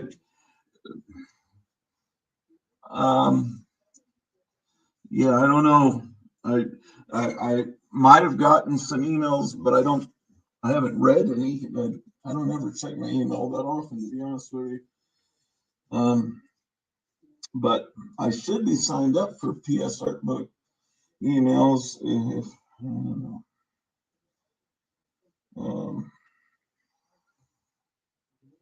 They sent a pre-sale email today.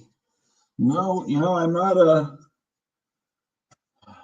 man, I wouldn't have money to get anything from them, even if we've got a big electric bill we have to pay, and if I'm going to buy any books, I should get them from Kevin at Gotham City Comics because I got a big pile on hold there. So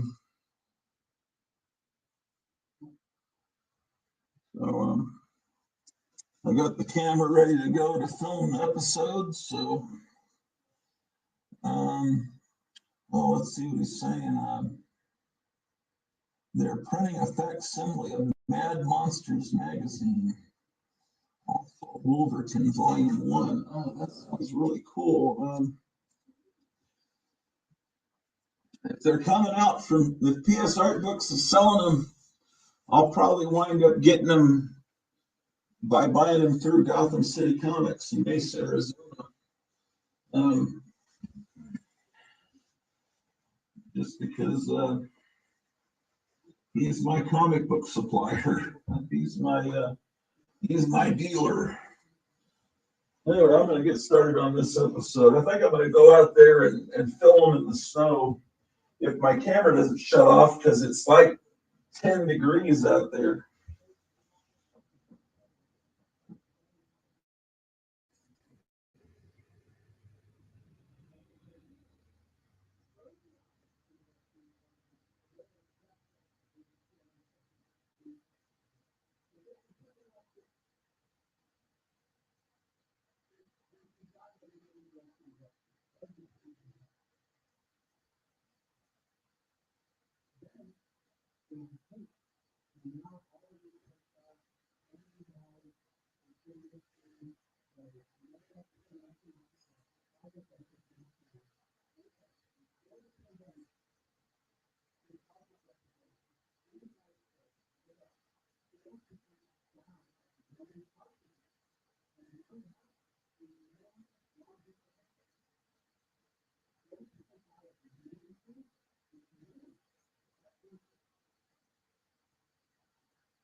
Whew. Almost ready. Almost ready, man.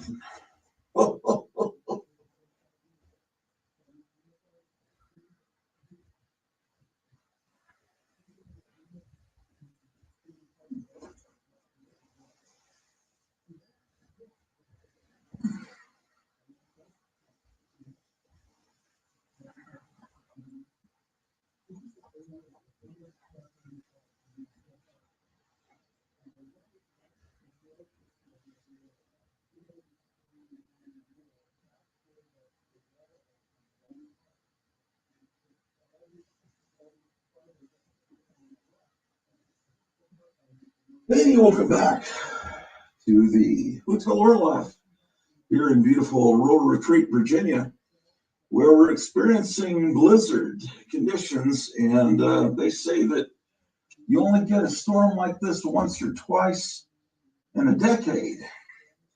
And so it's quite we've had snow on and off the last few days, but now we have snow where you can't even really see the streets outside.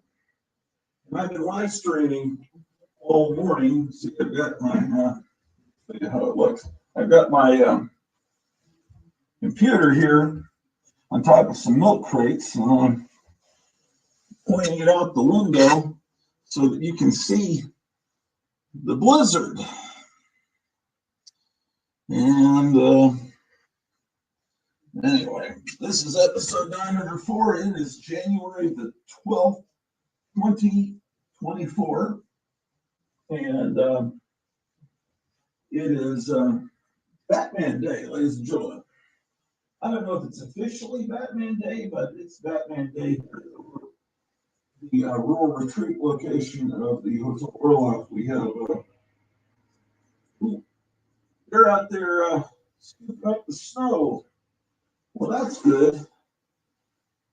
But anyway, it's Batman Day because it is January 12th, and on January 12th, 1966, ladies and gentlemen, on the ABC network, that's when the Batman television program was premiered. Okay, so yeah, this is what we're talking about.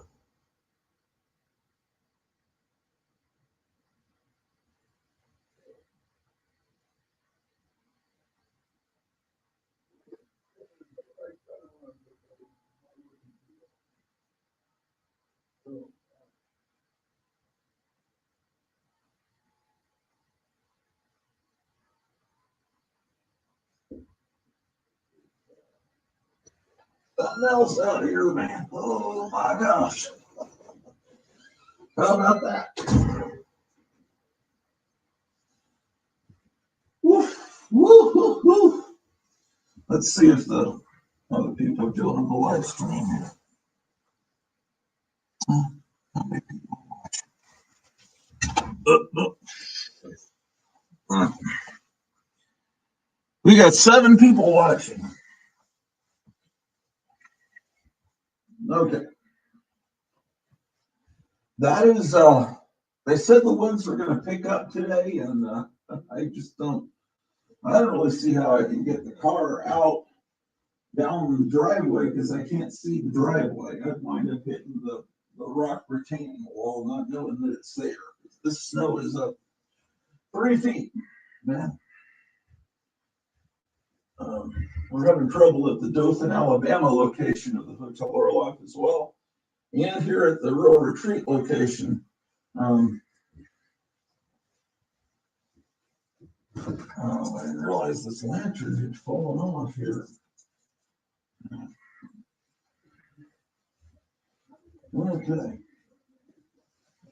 Well, the Batman Day. Let's look at the Batman memorabilia, I guess.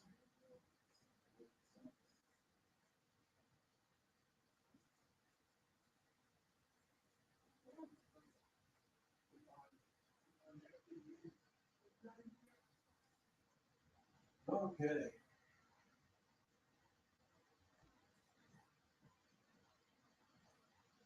Free the dog, keep him warm. We're having Wi-Fi problems with our.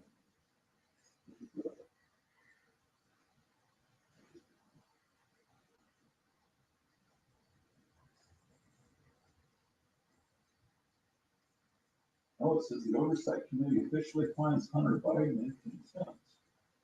Boy, now he's really in trouble. Oh, it started working. We're having Wi-Fi issues here, but.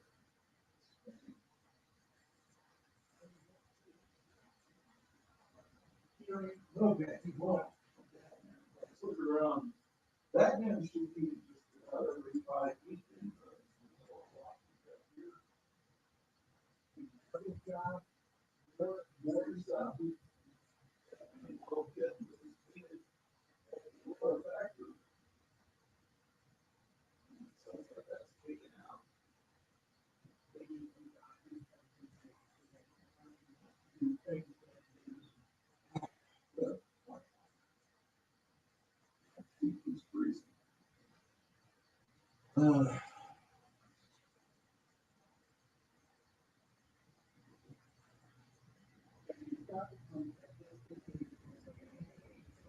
Okay, so, here's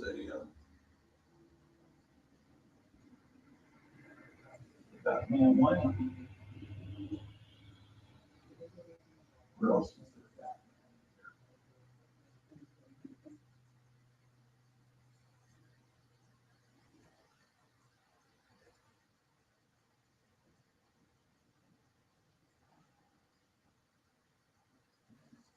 Why?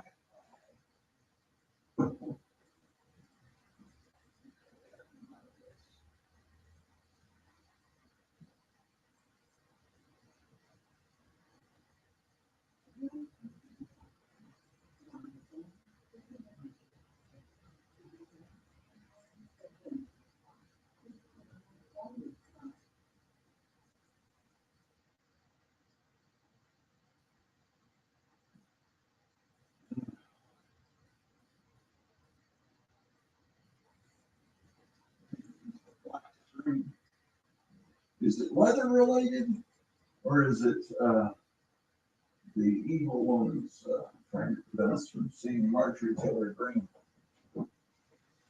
Seriously, the snow is something else, ladies and gentlemen.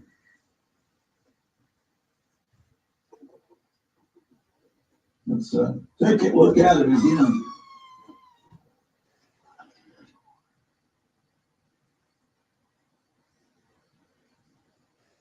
Oh well.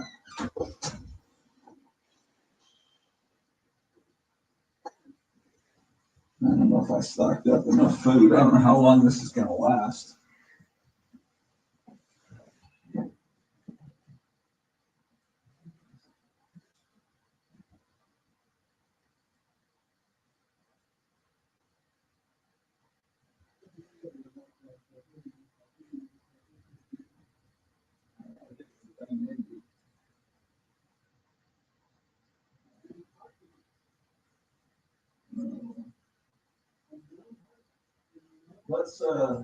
Let's watch the live stream here on.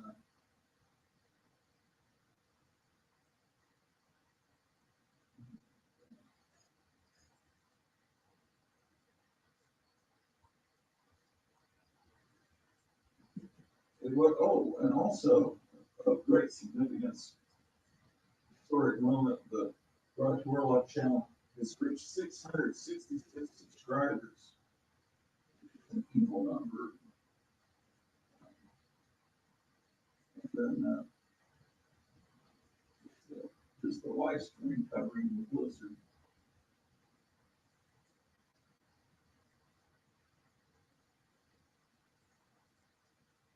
Where's the picture, man? There we go.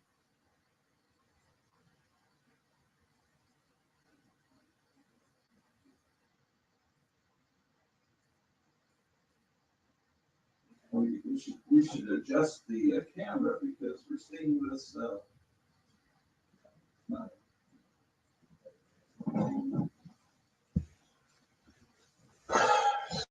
So I think just a little bit this way. Well, no, let's go look in the other room.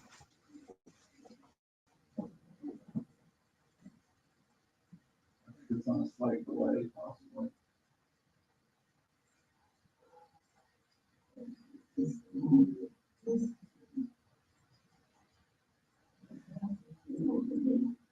Oh yeah, that looks It's quite outstanding. Okay, let's go into another room to look at Batman stuff.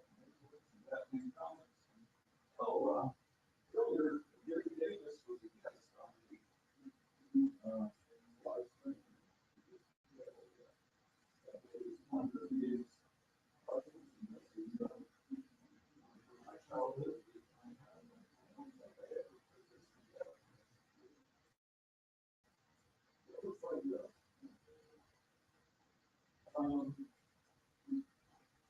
Then the other night,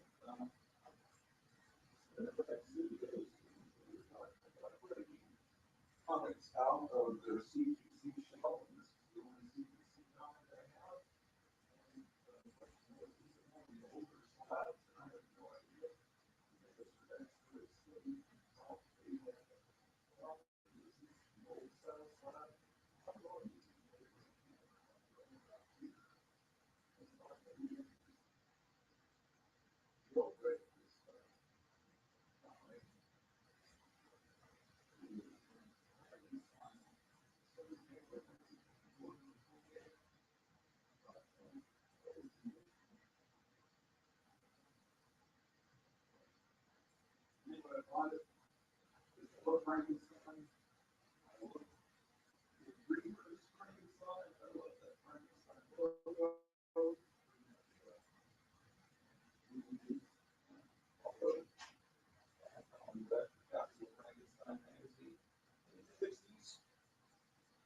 Everything about that one. I also was able to talk to local fans who have a meal or two.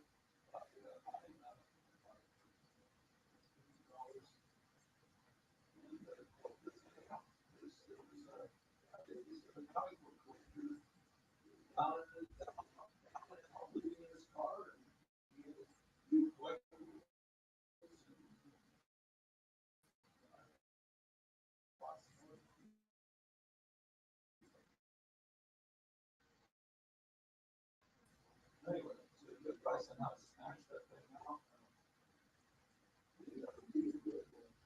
A little nervous about it.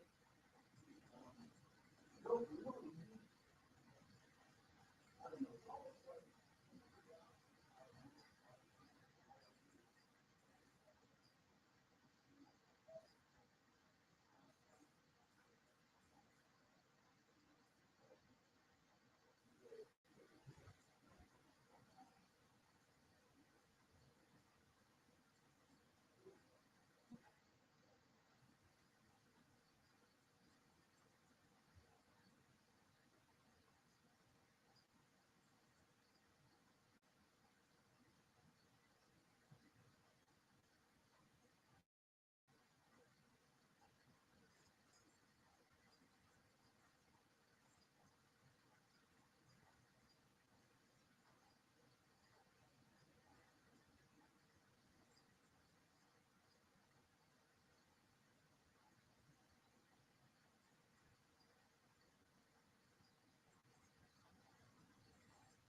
live stream still going up there.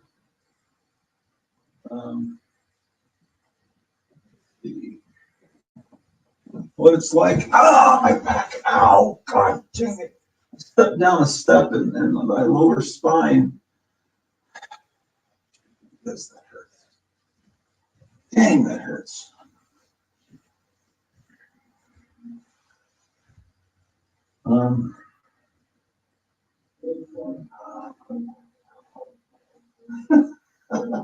Now it's coming through the other TV, man. The sound effects of my agony.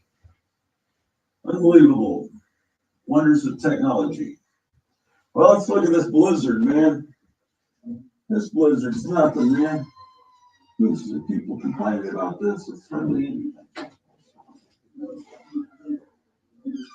What do you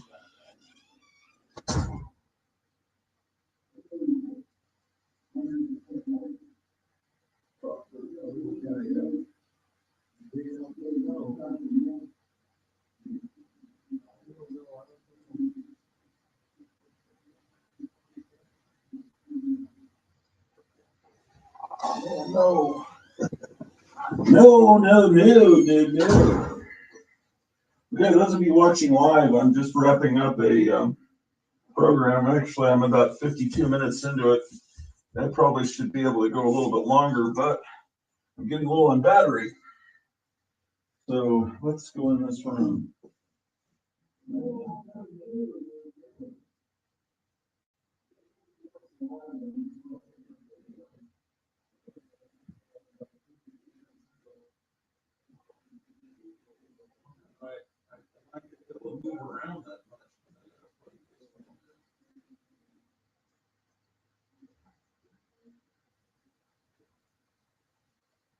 I'll sit here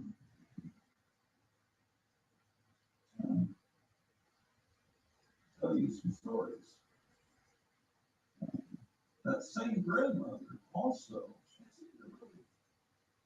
must have been aware of the Batman phenomenon and knew that little boys like Batman. She gave me those Batman comics, and that was probably Christmas of 68. He was still at least something. We moved in 69 to Germany. We lived in law school, and we moved to Heidelberg, where I went to kindergarten and first grade. First year, we lived law school. That's in the started. In 16, I was four when Sesame Street started.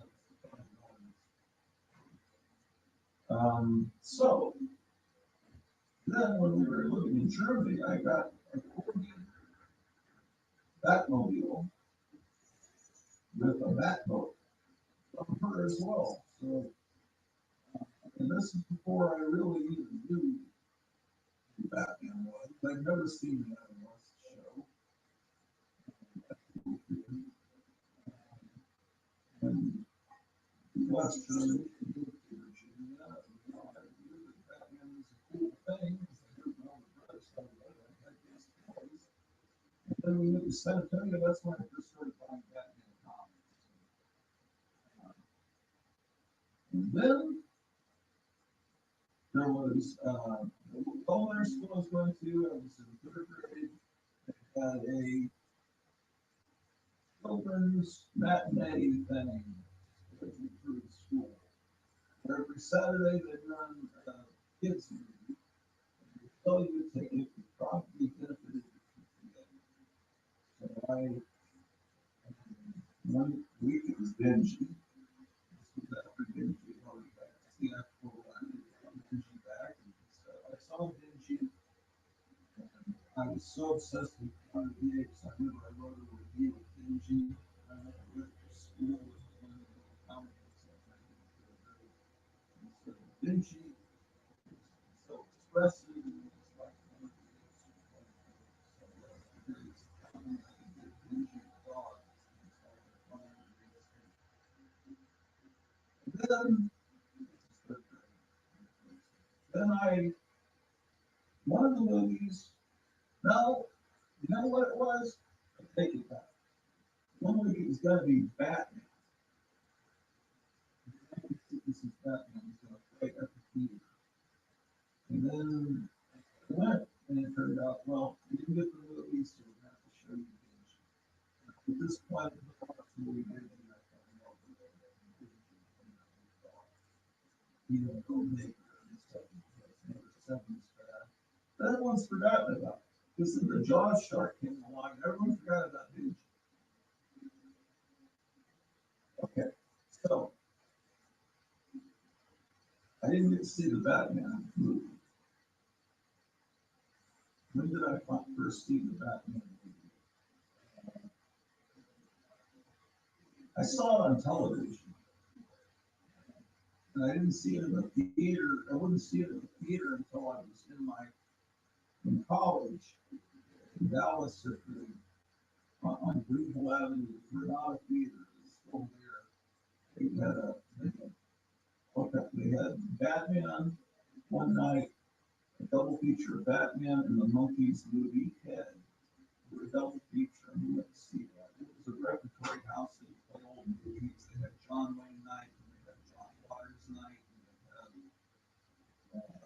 and they showed Caligula, and they got a Three Stooges night, and it's just all classic movies or old movies. You know, then we had Redwood, you see double feature Redwood movies. It was just amazing. Until the landlord tried to run the guy that was running the theater out, and he did run it out. He was successful, so we could bring in a, you know, full bunch of the seats out and sell beer and food in there. You know, because one of those nothing places. And not as good as the movies were. So I finally saw Batman in the theater, guys. You know, I didn't get to see the Batman TV series until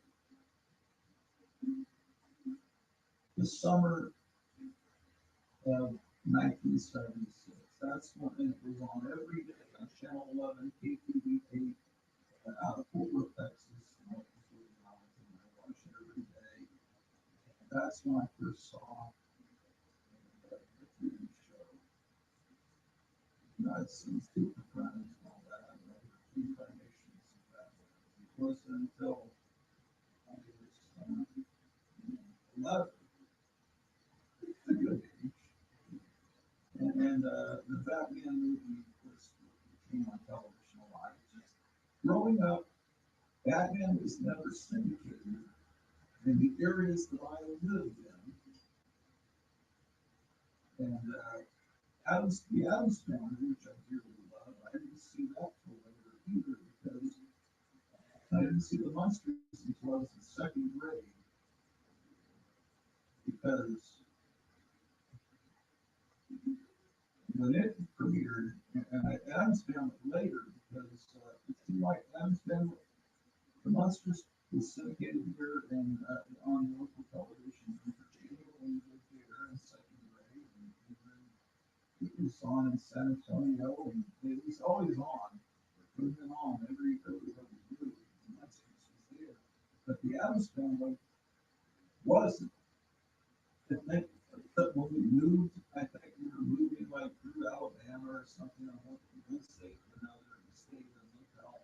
And the Adams Family was on. I knew the Adams Family was a cool family. My oldest brother told me that the father in the Adams Family show staged train wrecks. And I was like, that's the coolest thing in the world. You know, trains, because my oldest brother was in the train layouts. I always had this dream of having trains running around the house, you know, up near the ceiling, you know, going from one room to another, cutting the wall. I thought that would be the coolest thing. And there's sometimes you go and there was a restaurant in Texas where the trains would run around. And it was a Mexican restaurant, and it was really cool. How cool it looked in the restaurant. But the first time I took my wife there when I first met her, said, this food tastes like it came out of a can, and she was not throwing Mexican food. And it really wasn't as good. The decor was better. So we didn't go back much after that. But, that was the place we family loved to go.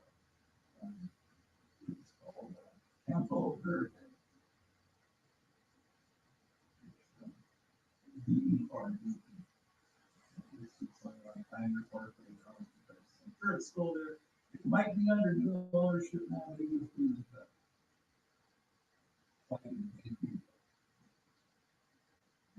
If you live there, go eat there, or whatever, you can see the trains that I saw.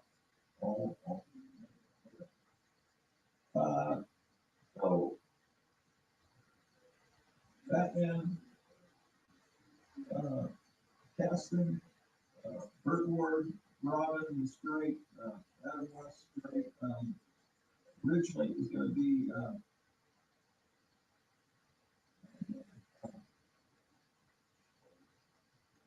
they, there was almost someone else cast as Batman, and Steve Trevor in the Wonder Woman Carter series a while back. And I've seen the screen test, and he looks really good as Batman. His suit looked better than the one they gave Adam West. But, I think Adam West was perfect. They cast that show well. The main problem with this show is that it's almost like they use the same script every week. And just with slight tweaks to it. It was very formulaic. Villain would do something, then opening credits.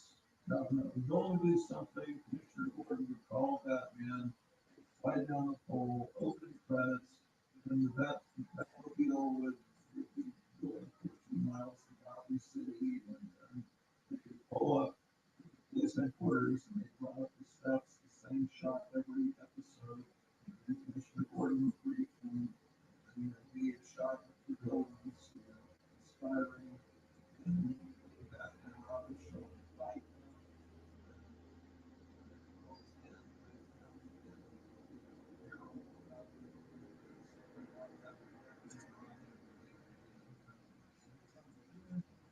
Tomorrow, same bad time, same bad channel. It was just the same formula every time. The boy that's fantastic. That woman, Julie Newmar, every Frank Gorshin was great. I would have maybe pulled back on the camp a little bit, but it was meant to be a sitcom, not a sitcom. It was meant to be a comedy. And in fact, originally they considered having a laugh track. And they said, oh no, maybe that's too much. But the reason that the Batman series happened is William Dozier, the producer, was at the Playboy Mansion. If you have heard all of the girls and celebrities, Cosby, Shel Silverstein, whoever, you have there was a comic book guy, comic art guy. He loved Alex Raymond. He was he filled the back of his magazine. Really classic comic artist, Jeff Cole, Harvey Kurtzman, Bill Elder, others. He appreciated comic art and the medium, and everything that goes along with it. He was showing some of the Batman, I think the 1940, 42 maybe. There was a Batman. There were two Batman serials made in the 40s. He was showing one of them, and they were, everyone was really getting into it, and laughing at it, and cheering, booing the villains. And so William Dozier thought maybe we could make a Batman TV series, these hipsters are all like it. And so that's what they did. It was a huge success. And a lot of comic fans were really excited about a Batman series coming on. I've heard stories about people that went to and rented hotel rooms or motel rooms where they had color television flashing on the neon signs. So they for the night the Batman premiered, so they could watch Batman in color. If they had color TVs, it's cheaper than a motel room that has a color TV. You buy a color television. But so that was weird. But anyway, so was a big deal. And some people were very disappointed that it was as silly as it was. But I think overall it was just a great thing that happened in the 60s. And really, that time period, celebration comics, or you can call it the LBJ comics, the mid-60s area where things were just great. And comics exploded because of the popularity of that on BBC. I just, the more you know about a time period, the more that you are kind of an historian and know about that time period and what it was like to be a kid at that time, the more fun it is to read the comics from that time period. If you know about the music that was popular and the movies that were coming out and what all the other shows, what was popular on television, this and that, what candy was popular then, what commercials looked like at that time period, whether it be the 1940s or the golden age or the 50s. The more you know about those time periods, the more those comics mean to you when you read them. And it's even really, I only know a few people that go as far as me, is where you actually play the music of the time period while you read the comic. I know Charlton 66 does that. You listen to it. You know, reading a 1940s comic, put on a 1940s radio show. You know, the Shadow or Green Hornet or something, or some big bands, and simulate what it would have been like to sit on a couch or on your porch and read that comic at that time. Last night I was, you fall into these little temporary rabbit holes. Last night I was thinking about the Turtles, the 1960s, and you know and you know, Make Me Babe, and You Baby, it's beautiful music, and they had a song Happy Together, and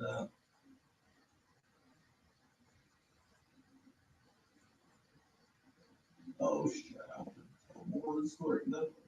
I ran out of tape, man. I'll have to tell that story next time. Okay. So what do we do? Okay.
All right.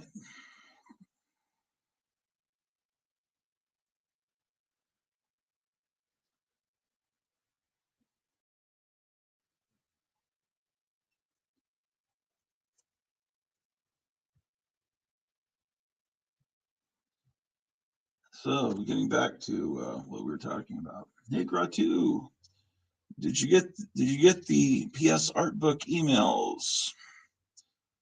They sent a pre-sale email today. We were talking about this earlier. They're printing a facsimile of Mad Monsters magazine. Lead paint says also a Wolverton Volume 1. Meyer Greenblatt says Number of the Beast because we have 666 subscribers now.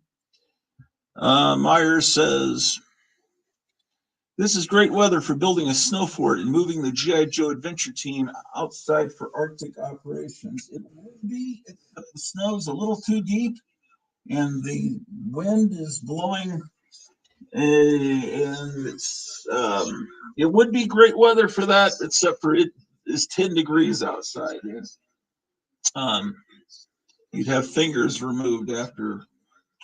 Dr. Silverage, what happened to Gratu? And Myers says, hey, Rod, I'm not sure, but I think he's on the phone. Yeah, I was on the phone doing a TV episode. I was filming, this is episode 903. I was filming, I think, episode 904 with my phone so I could record the snow better than this horrible StreamYard quality.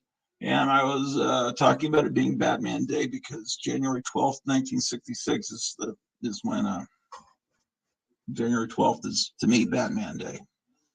So I was showing some Batman stuff, and then the show ended. So now I'm back here. I'm about to end this live stream. I don't know, that's, I guess, unless someone comes on. And then Eric Breen says he's outside and is now his own snowman. Yeah, I almost was. I went out to try to clear the steps. It didn't work too well. Dr. Silverage says, hi, Meyer. I thought I could hear him talking, very muffled though. Yeah, I was walking around. Eric, LOL. Are you buried under snow, Rod? Asked Eric. Myers says, reminds me of when I put the wrong soap in the dishwasher. And Eric Breen is laughing. That looks like my yard about 5 days ago, LOL. Eric says, we're only getting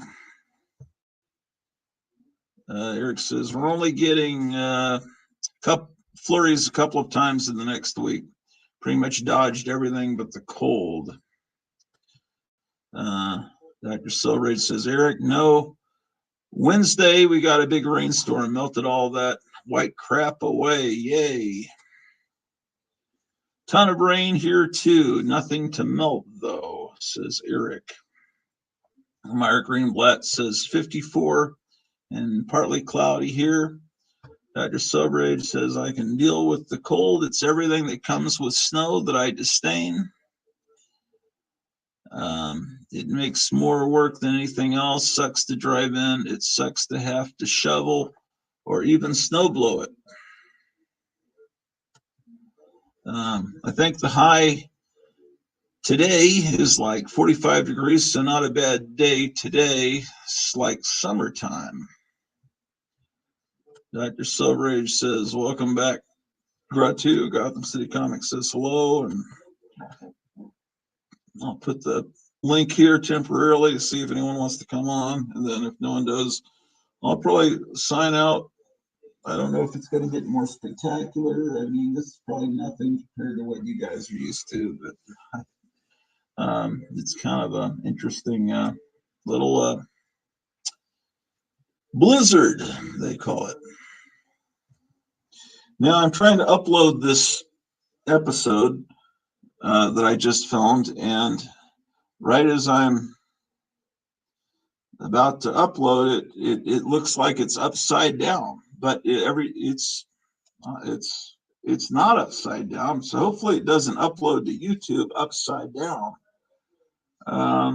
In which case I'll have to delete it and try to figure out how to twist it, turn it around. But see, when you see, this is the episode I'm uploading, and it looks it's not upside down.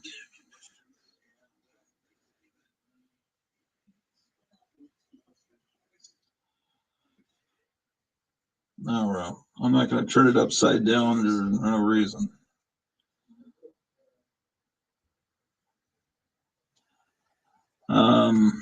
Amazing. Anyone want to come on for a second? Boy, that really is something.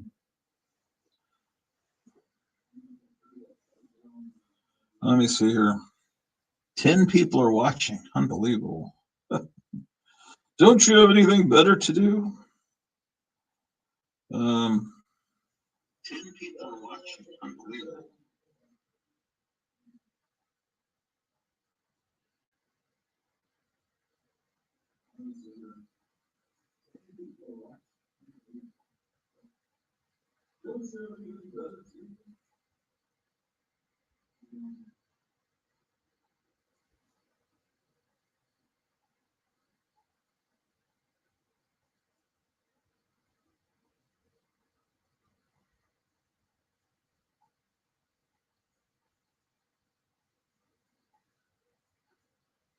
Boy, it sure is cold here on the porch.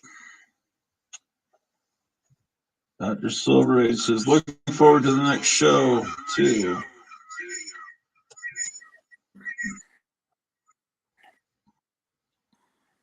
Okay. Congrats on your subscriber milestone, sir. Here's Gotham City.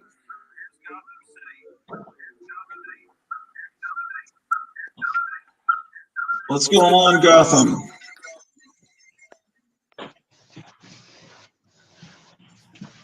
Are you there? Yeah. Do you know anything about this PS Art Books sale? What sale?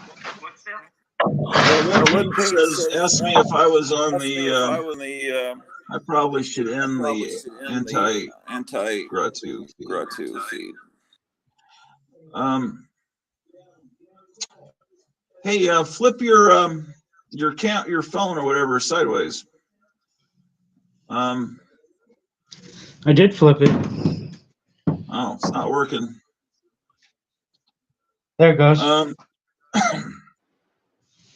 But anyway, there you go. He said there's some sale going on with PS Art Books. He gets an email from them. I don't get them directly from them. I should look into that, though.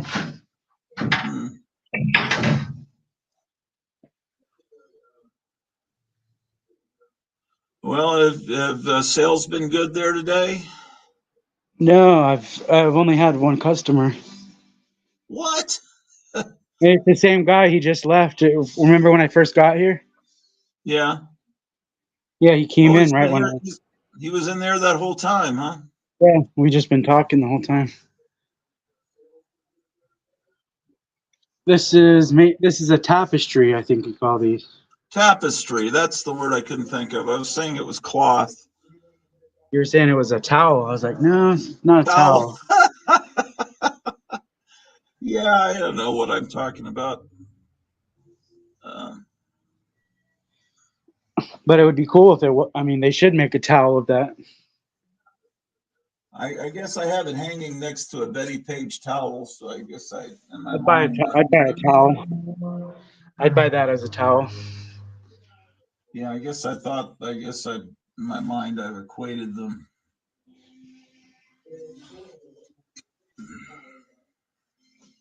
Oh, here's the new Monster Bash. Yeah, cool. Yeah, definitely put one of those in my pile. Need one of these? Okay. Yeah.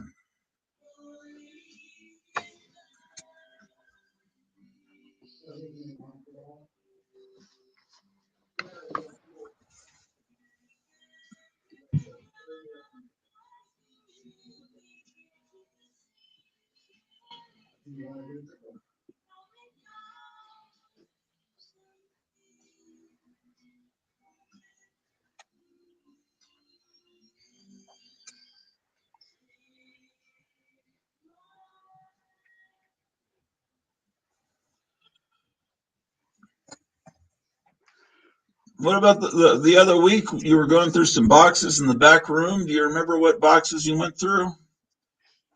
No, I'm going through graphic novels right now.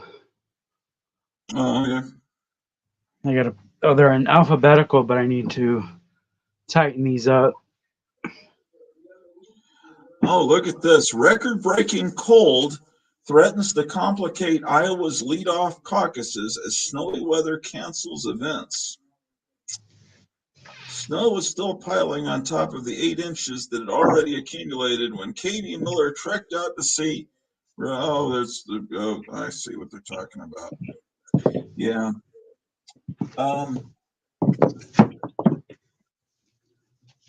It's almost like this snow deal going on in Iowa was engineered, but that couldn't possibly be. People don't know how to control the weather. It's not possible.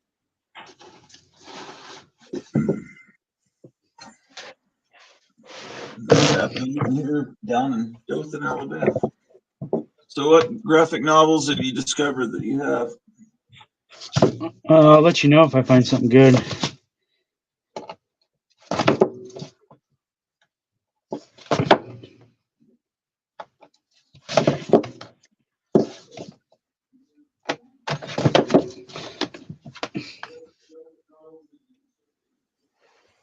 Turn the sound down in the other room. It's echoing.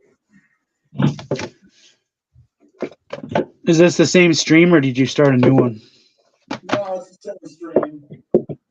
It's the same one? Yeah.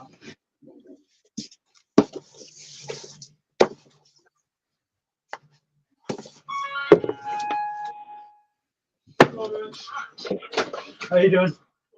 Nothing yet. Yeah. Hopefully. Yep, you too. That was my postman.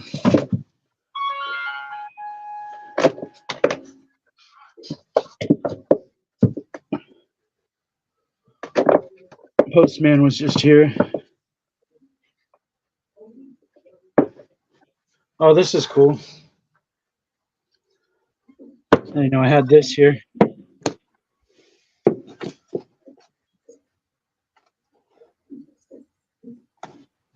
You were talking about Darwin Cook the other day, I think.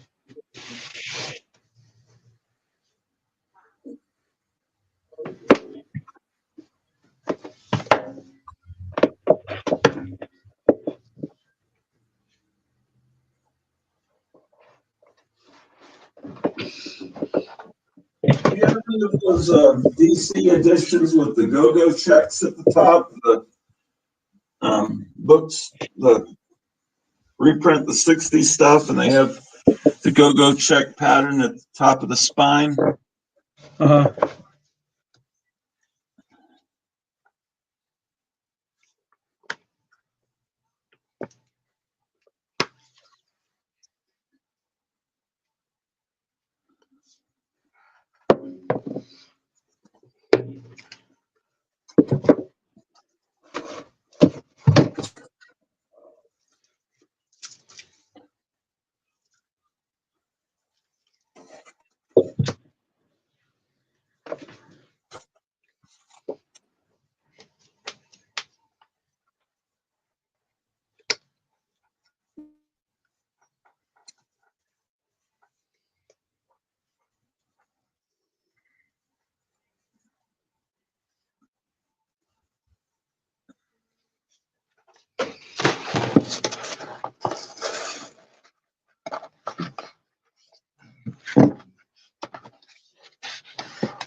Here you go. Here's a.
Are these books that you're putting out for the first time, or that got lost in the move or something?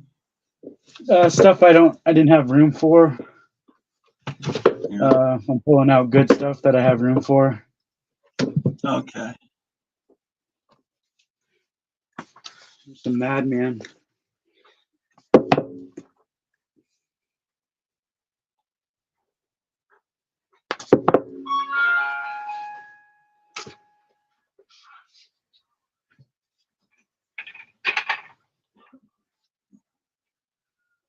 What did the mailman bring? Let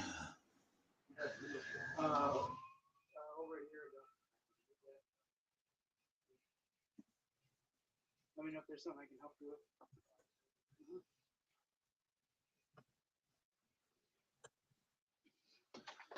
with. Oh, check this out. I got a new Mars Attack statue.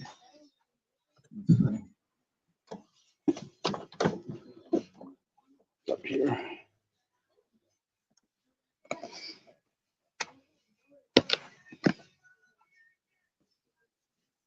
Oh,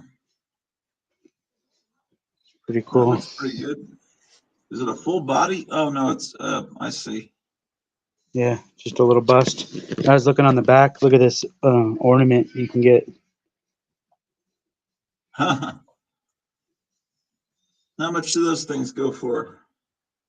I think this is like 150 maybe. Ooh. Yeah, it came out. I've had this for a long time. I just pulled this out of storage.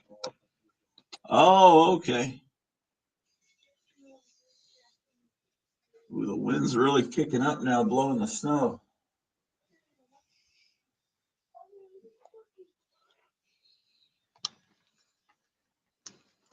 Look at this.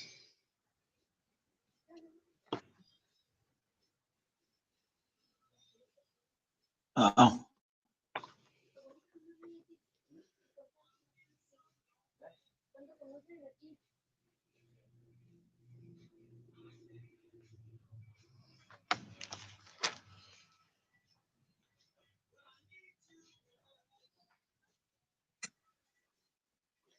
There's a giant Haunted Mansion Funko. Oh. And here's some Haunted Mansion, like drink stir things. What do they call these? Swizzle sticks. Yeah.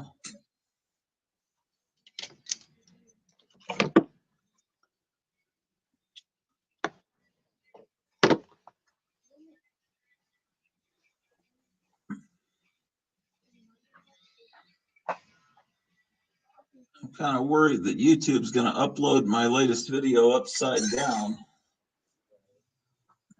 How would it Even though do it's that? right side up on my phone, it's just the last image I saw was upside down before I started uploading it.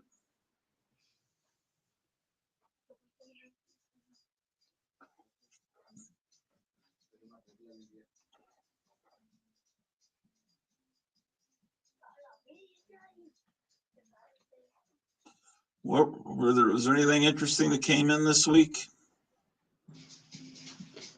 Nothing Comic really. book wise? No. You said that Spider-Man book was really in demand, that Ultimate Spider-Man thing?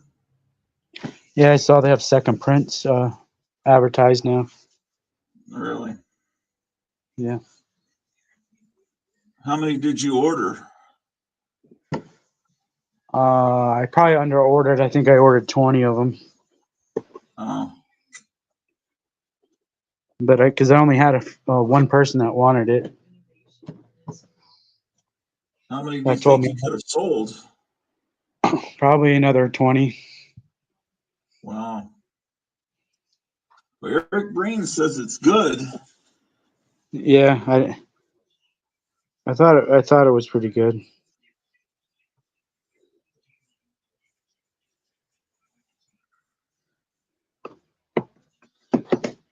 But all the other books that Hickman's come out lately, nobody's wanted. Like they were, I think this one. Yeah, he wrote this one. Nobody wanted this one.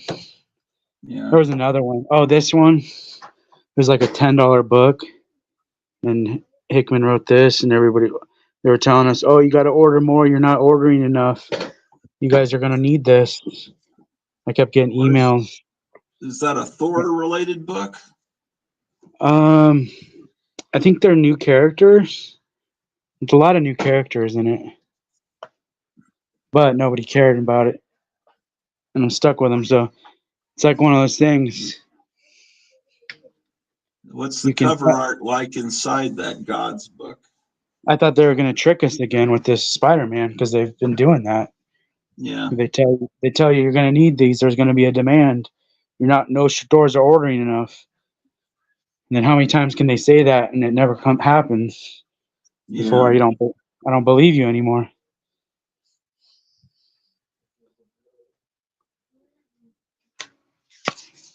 They should have put the Spider-Man book out first, and then Yeah, people would have been interested in the other ones.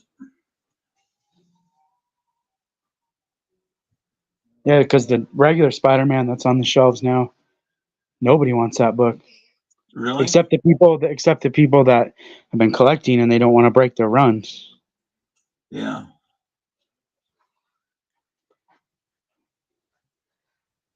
Yeah, like I have stacks of Spider-Man that they don't sell off the shelf, but people have it in their subscriptions and they'll keep buying it no matter how bad it is. They just want to keep their run going. Yeah. I don't really understand that philosophy, but But it doesn't sell off the stand. But this new one, I could have sold an extra 20 off the stand. was the artwork good in it? It looked good. You want to see it? I could show you. I guess what and the I wonder what the artwork in that God's book looks like. I mean, it was decent.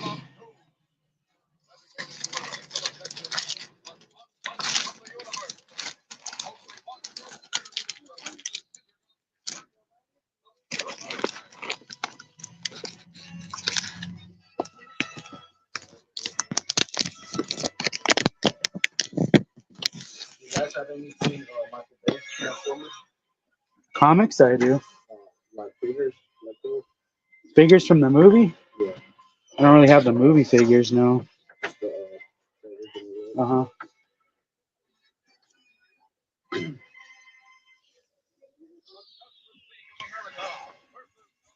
But now the wind's blowing the other way. Yeesh.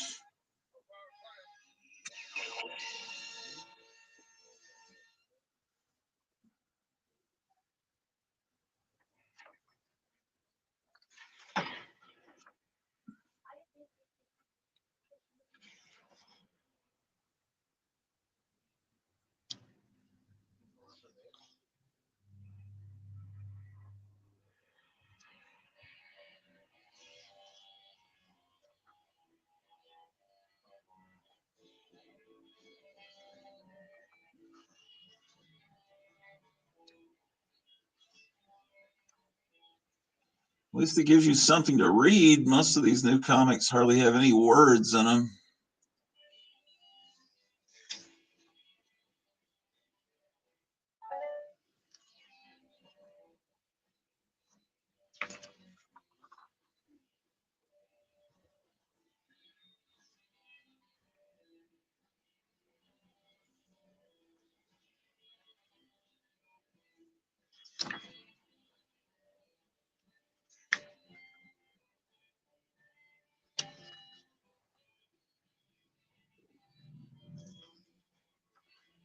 I don't know. I'd rather sell out of the book than be stuck with a bunch of copies. Yeah. That's how a store stays in business.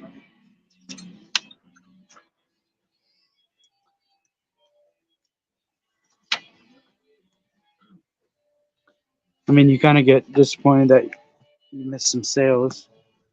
Do all of these books tie in together with each other? I don't think this is completely almost like a what if. It's some alternate universe.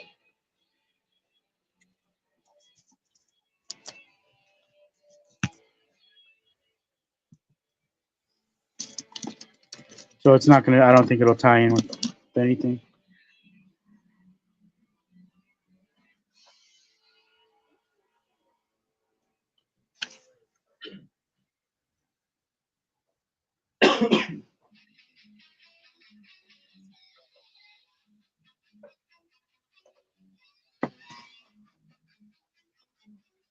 You all set?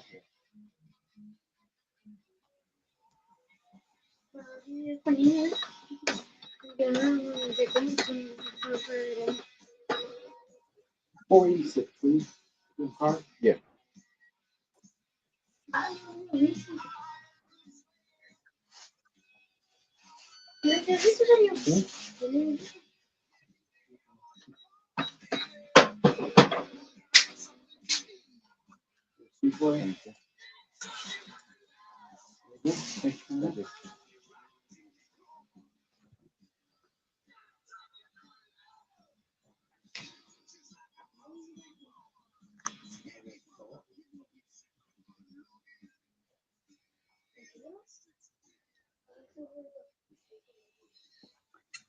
You should put a marker on your tree so that you know how deep it is.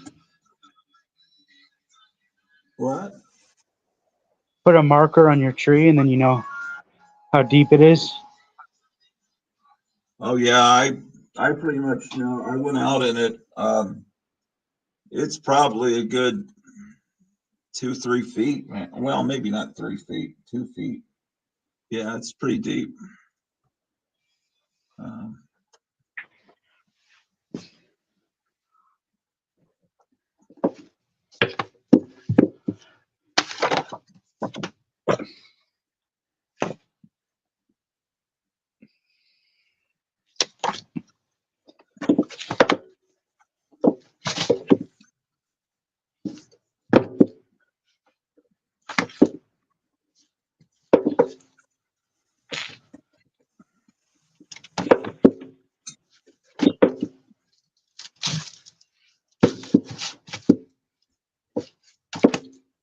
I probably need to pretty soon get upstairs and see what's going on with my wife because I just promised after I filmed the show, I go, yeah, and then I just came on back to the live stream. But oh boy, yeah. Let us know what stuff you find. Yeah. And, yeah, my new show is probably going to show up on YouTube upside down somehow. I don't know how that happened, but I'll see. Just flip your phone over when you're watching it. We'd have, well, yeah, but then it always wants to write itself. But then if you're watching it on your TV, then that'd be really a problem. I think there's a settings you can just so it doesn't manually flip or automatically flip. Really? Yeah. Well, if I think what I'd need to do is take it down and then flip it around before I upload it. I just have to see how it goes. I think I'm gonna end the live stream and then probably appear again tomorrow. Maybe it's just a glitch on your thumbnail. It could be. I'm hoping that's what it is. Yeah. Anyway, I'll talk to you soon, and I'm gonna go ahead and end the live stream and go Yep. see what's going on with my wife because she's probably All hungry. right. All right, All take right. care. I'll talk to you guys later. All right. Bye. All right, see you.